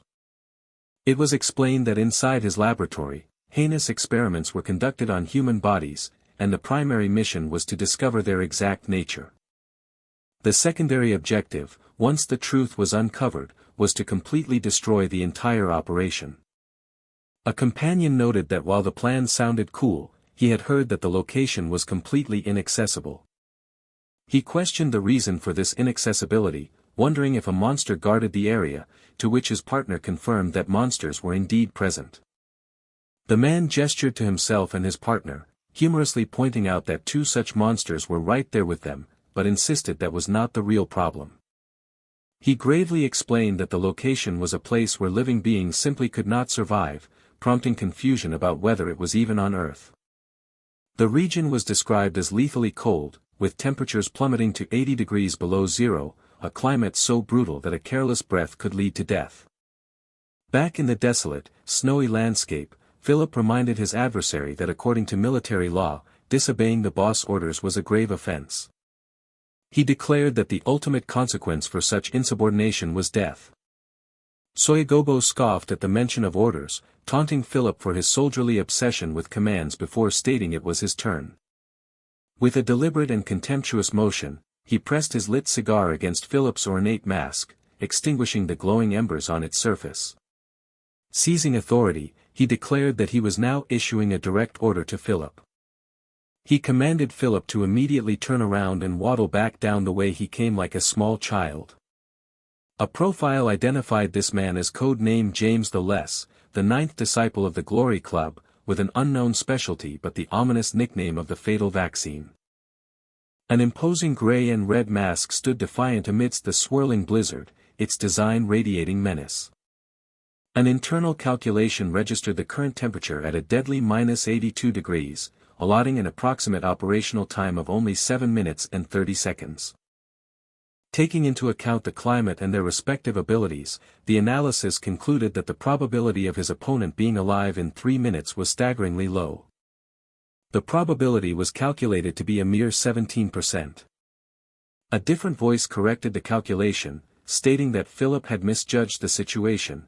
In this lifeless wasteland of -82 degrees, the probability of their little waddler surviving was far worse. The voice grimly determined that after the full 7 minutes had elapsed, the chances of survival were exactly 0%. In the raging snowstorm, the masked figure with glowing red eyes gracefully dodged a massive tire hurtling toward him. He then braced himself and powerfully deflected an entire overturned vehicle that was flung in his direction.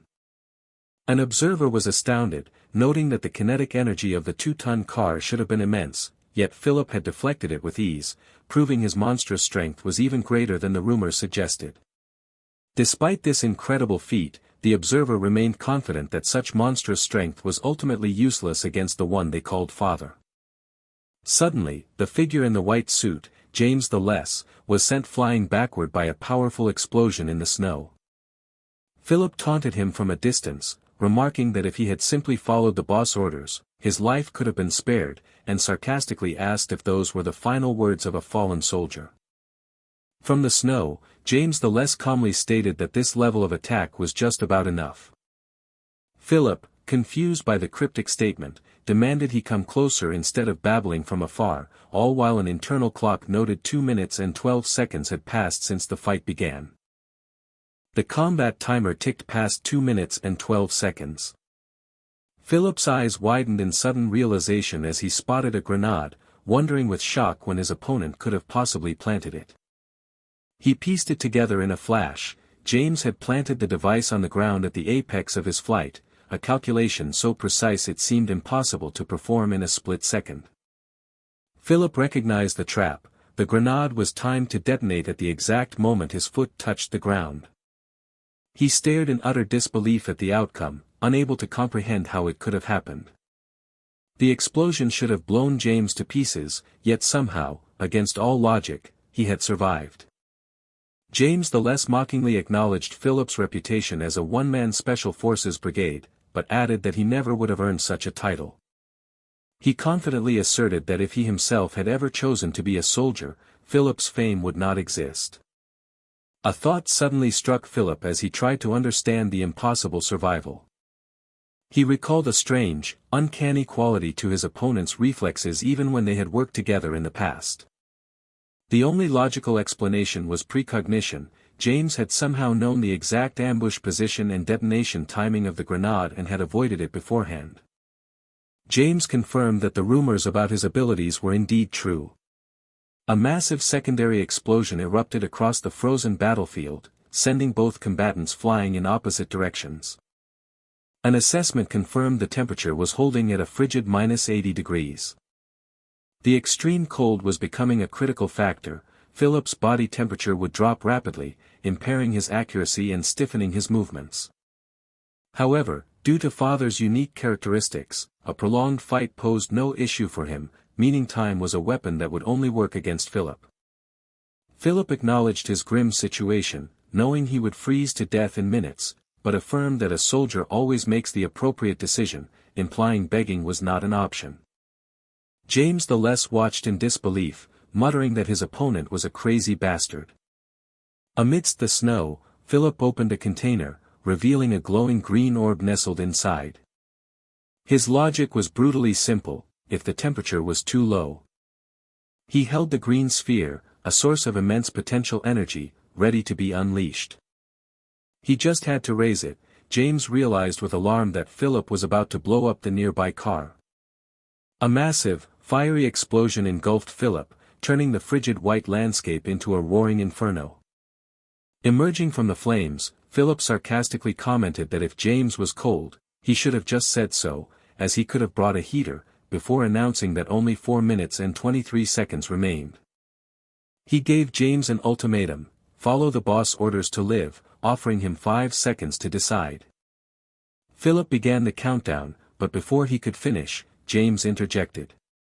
He told Philip not to count, finding the act irritating. The ornate mask with its glowing red eyes lunged forward, resuming the attack with renewed intensity. The scene shifted as Philip answered a call, confirming he was speaking to the boss. After a brief pause, he acknowledged the new directive and affirmed his understanding. A close-up shot focused on his tactical glove, signaling a decisive change in action. Philip announced to his opponent that their battle had come to an end.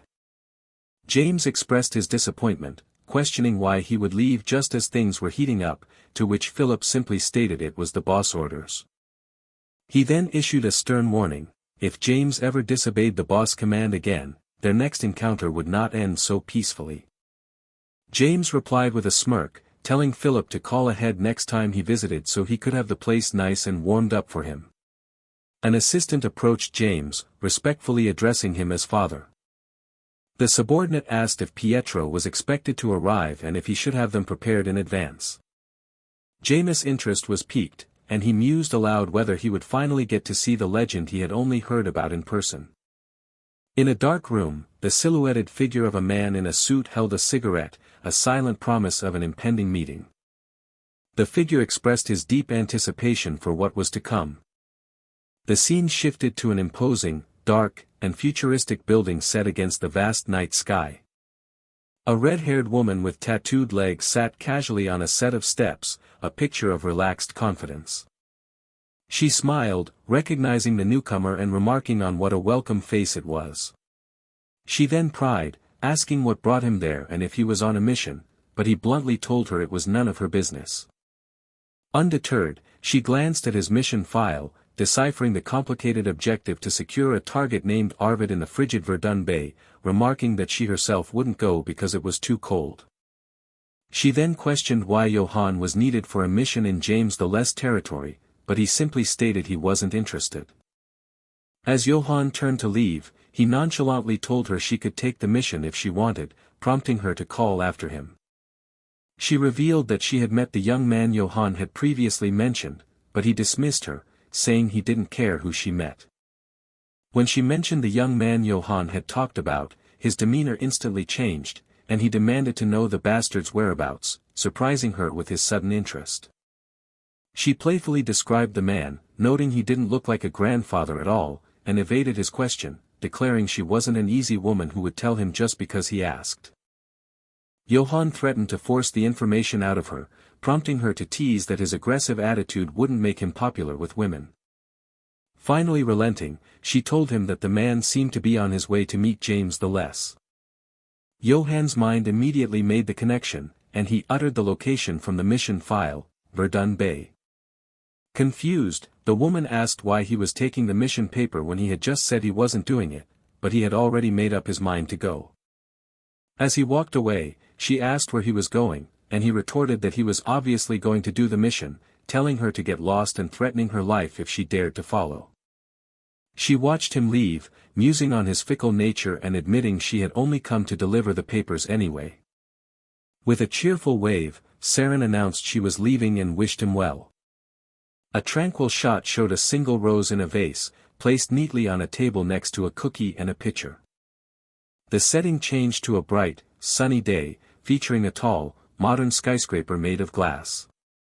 Someone asked Pietro how he planned to get to a place that wasn't even on a map. Pietro explained that this was precisely why he had come to Deha headquarters. He elaborated that to reach their destination, they had to pass through a village that he described as an extremely special and unique space. It was, he explained, a thoroughly controlled location that permitted no outsiders whatsoever. His companion then logically asked how they were supposed to get in if outsiders were not accepted. Pietro gave a cryptic answer, stating that the solution was to simply not be an outsider, which one person found nonsensical while another trusted there was a deeper meaning to his words. An elevator door slid open smoothly, revealing a warmly lit and inviting interior. Pietro clarified his earlier statement with more precision. He gestured to the people inside the elevator, explaining that they would be the ones to make them not outsiders, just as his companion stared in recognition. The companion blurted out a famous singer's name in surprise, which the women humorously corrected. They introduced themselves separately as Ariana and Grande, leaving their companion utterly baffled by the seemingly non-existent difference. The group now stood in a lavishly lit room, illuminated by a grand, modern chandelier hanging from a high ceiling. The women explained their connection to the secret village, revealing their parents were from there, as Pietro brushed off his companion's concern about his casual speech toward a major CEO. Pietro formally requested that Ms. Ariana guide them to the village, a request she graciously accepted as an honor, prompting an internal, comical remark about their professional speech. As the plan solidified, Pietro was asked if he was only taking the two women, a question he affirmed before telling his talkative companion to be quiet for a moment. A young man with dark brown hair and reddish eyes watched the exchange with a knowing smirk. As Pietro prepared to leave with the women, a young man named Jaiwan suddenly cried out, asking in alarm if his senior was really going to confront that crazy bastard and blow up his base. Pietro turned, surprised, and asked Jaiwan how he could have possibly known the details of their plan. Exasperated, Jaiwan declared he had no choice but to go with them, theatrically shouting that the old man was abandoning a blind person. The scene shifted to a cold, sterile room, the corner lit with an eerie teal glow. A blond man in a mask, identified as Matthias, sat barefoot on the pristine floor, awaiting his fate. A visitor remarked that it must have been difficult to get in, but conceded that if anyone could have breached the security, it would have been him.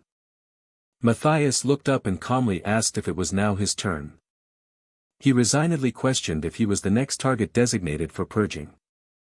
The visitor observed that since Matthias' limbs were still intact, he must have surrendered to the enemy rather than being captured by force. He then found it darkly amusing that Matthias, known as a control freak, was now the one being controlled. Matthias confirmed his situation, explaining that his BCI was completely under Deha's control via a neck device powerful enough to cause a massive blackout if he stepped outside. He then revealed a critical piece of information that Deha was unaware of. He defiantly stated that despite their amazing device, truly controlling him was impossible. The visitor expressed genuine amazement that Matthias could still control his BCI under such conditions, calling it a shame that such talent was being wasted.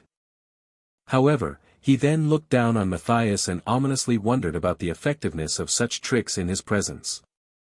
A close-up shot captured the widening blue eye of a character, filled with shock and terror. In a burst of action, a cloaked figure unleashed a devastating electric attack against a swarm of insectoid creatures. The visitor coldly finished his thought, questioning just how many seconds his captive's defiance would actually last against him. Matthias defiantly declared that despite his visitor's efforts, he was the one in control from that moment forward. The visitor expressed genuine amazement, questioning how Matthias could possibly maintain control of his BCI under such dire circumstances. Matthias reflected internally on the grim reality that as long as he was alive, this man would relentlessly seek to end him. He steeled his resolve, deciding he would have to be the one to cut his opponent's throat first. Unimpressed, the visitor mused aloud, wondering just how many seconds Matthias' secret preparations would actually last. With a sharp, decisive movement, a gloved hand plunged the spike of a cello into the pristine floor. The robed figure became a whirlwind of electrical energy as he battled a swarm of insectoid drones. The visitor coldly finished his thought, questioning how long such tricks would last in his presence. He taunted Matthias, noting that while destroying the drones was an option, the resulting explosion in the narrow room would be catastrophic. He condescendingly asked if Matthias could truly handle such a self-destructive outcome. Matthias scoffed at the brutish suggestion, rhetorically asking who had ever said he intended to blow them up. The visitor's eyes widened in shock, utterly baffled by the development unfolding before him. In a stunning display of power, the cloaked figure began to conduct the swarm of insect-like creatures, now coursing with his own electricity. A destroyed robotic dragonfly lay smoking on the floor, evidence of the shift in power. The robed visitor found himself facing Matthias, now surrounded by the defeated husks of his own robotic insects. He correctly identified the attack as an electromagnetic pulse, conceding with a hint of respect that Matthias had recognized it instantly. He began to explain that the principle behind the attack was similar to that of a lightning strike. The man elaborated that even when lightning strikes near a person without a direct hit, all nearby electronic devices will malfunction. He concluded that his own precision-made machines would take even greater damage, leaving Matthias with no viable options. The visitor attempted a placating tone, insisting he held no ill will and that Matthias should understand this was simply the nature of their work. Matthias, however, found a flaw in his opponent's logic, pointing out that a weapon that conducts electricity couldn't possibly be used in that situation. The visitor simply replied that this is what he had meant all along. Matthias was stunned to see manual bombs, wondering how his opponent could have possibly had time to prepare them. The blond man shielded himself as he was suddenly assaulted by a barrage of what looked like energy projectiles. His expression immediately shifted to one of pure confusion. He then realized the deception: the projectiles were merely coins, and the bombs had been a clever fake. The visitor began to lecture him, explaining that specialists often freeze up when confronted with a problem outside their area of expertise. He smugly identified this psychological phenomenon as functional fixedness. He then derided Matthias, stating this is what happens to people who rely solely on talent while letting their other skills atrophy. Matthias could only stare in bewilderment, unable to comprehend what was happening. The visitor continued his monologue, suggesting that if Matthias had only known there were exceptions to the rule, then he might have at least understood the truth of the situation by now. A horrifying realization dawned on Matthias: the electricity wasn't flowing through the weapon at all. The visitor commanded him to bow down, as Matthias finally understood the current was flowing directly through his opponent's body. A devastating bolt of lightning erupted from the visitor's hand, striking Matthias with overwhelming force. The perspective shifted to a quiet, upward-looking view of the modern, empty room where the confrontation had just concluded. An unseen observer commented on the impressive wit the head of Trinity had displayed, even when he had nothing to work with. This person lamented that their first meeting had to end this way but noted that the target surely understood the reason. They coldly declared that the organization known as Glory no longer had any use for him. The speaker reasoned that an ally who becomes an enemy's prisoner is nothing more than an unstable element. They concluded that, as a matter of course, such an unstable element had to be eliminated. Another figure let out a short, sharp gasp of confusion. A powerful impact was shown with dramatic, stylized speed lines, signifying a swift and forceful action. A voice demanded to know the nature of a gas that was suddenly filling the room. Someone reasoned that it couldn't be poison gas, as Deha would not want Matthias dead. The speaker then correctly deduced that it must be sleeping gas. A frantic cry suddenly echoed through the area, directing everyone's attention over to a specific spot. A calm voice informed the unconscious Matthias that he was a very lucky man. Back at the compromised facility, Deha's agents arrived in a state of shock, demanding to know what had transpired. One of the agents stared at the scene, expressing his utter disbelief. Another questioned how it was even possible, given the tight security, for an intruder to breach the facility and hollow out only the interior. Their superior corrected them, stating that the situation was far more complex than a simple break-in. He wondered how anyone could have subdued a target as formidable as Matthias so easily, and without leaving a single trace of a fight. The dark-haired leader, marked by a distinct gray streak in his hair, looked over his shoulder with a grim and serious expression. He silently questioned the true identity of the mysterious perpetrator who had accomplished this impossible feat. Elsewhere, a character cried out in agony, gasping that his lungs felt like they were on fire. Pietro told his brother that he was taking their freezing nephew down, leading to a brief, comedic exchange about the phrasing. The group arrived at their destination, which Pietro identified as a village in a place with an average temperature of -80 degrees and a breathtakingly high altitude. He marveled that a settlement, Verdun Bay, built by descendants of Vikings, could even exist in such an inhospitable environment. Pietro explained to his companions that their true destination was even deeper past this village, and they would need the locals to guide them. His inquisitive companion wondered why the villagers were all dressed so warmly if their Viking blood was supposed to run hot. Before they could speculate further, a local approached them, stating that they had been expected. The man introduced himself as Shar, the village chief, and formally welcomed the party from the Deha group after their arduous journey. Jaiwan observed his surroundings, noting that despite being a mercenary village designed to cultivate powerful warriors, the people seemed like ordinary civilians. His perception was shattered when he saw children casually lifting cars while playing, a detail his companion completely missed. The village chief probed for information, asking the reason for their visit, since Deha had only recently recruited mercenaries. Pietro immediately recognized the question for what it was, a test of their true intentions. Thaddeus expressed his concern privately, reminding Pietro that the Viking mercenaries would be suspicious of guiding uninvited guests to a place under Glory's jurisdiction. Pietro decided on a bold strategy, telling his companion that they would simply embrace the suspicion. He fabricated a story for the chief, claiming the Pietro elimination order required them to gather more than double their usual forces. The village chief's face was shown in a tight close-up, his expression unreadable as he considered their story. The chief seemingly accepted their explanation, acknowledging Pietro was a difficult target and offering them a place to rest until dinner. Once inside their provided lodging, one of the companions immediately began complaining about the intense, biting cold. A bit of dark humor was exchanged about getting frostbite, though one of them noted the other's laughter didn't reach his eyes. Pietro, a man with reddish-brown hair and glasses, stared intently into the distance, his mind clearly working through a problem. His brother, Thaddeus, stood in the kitchen area with his back turned, holding a glass. Pietro broke the silence, asking his brother what was on his mind.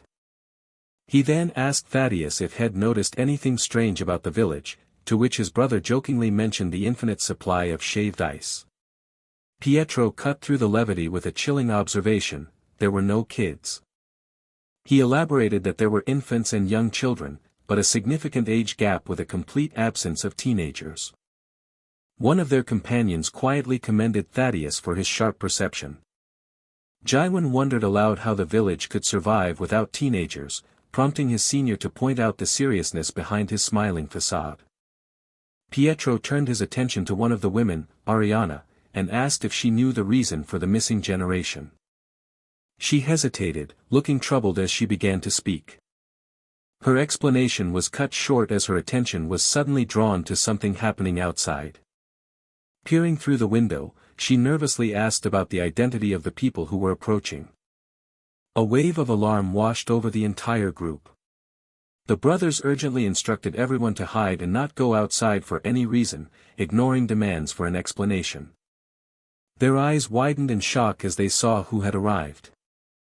Jaiwan wondered aloud what could possibly be coming to provoke such a terrified reaction from his seasoned companions. Pietro and Thaddeus, both dressed in clerical collars, stared out the window with looks of grave concern. Their expressions of shock intensified as they witnessed the disturbing scene unfolding below. Outside, a desperate father was pleading with a man named Arvid, begging him to cancel their arrangement and give him back his child. The father confessed his momentary weakness, crying that he couldn't bear to lose another child to Arvid's influence. A different man with light-colored hair intervened, feigning remorse and apologizing to the father for being reckless in taking the child so suddenly. The father thanked him profusely and called for his son, Liam, as the intervener added that he should have asked permission first. The man's tone then turned sinister as he clarified what he should have asked, whether he should kill the father before taking the child away. He cruelly mocked the father for trying to act like a parent after attempting to sell his own son, sneering about the children's supposed need for Arvid. The villain then casually mentioned that he had forgotten to share one important fact about himself. He revealed with a sadistic grin that he really hated it when anyone touched his legs, just as the father clung to him in desperation. One of the onlookers inside watched in horror, realizing the terrible fate that was about to befall the man. The father began to stammer in pure terror, the weight of his fatal mistake crashing down on him. He could only whimper that despite being told not to, he had ended up touching the man's legs.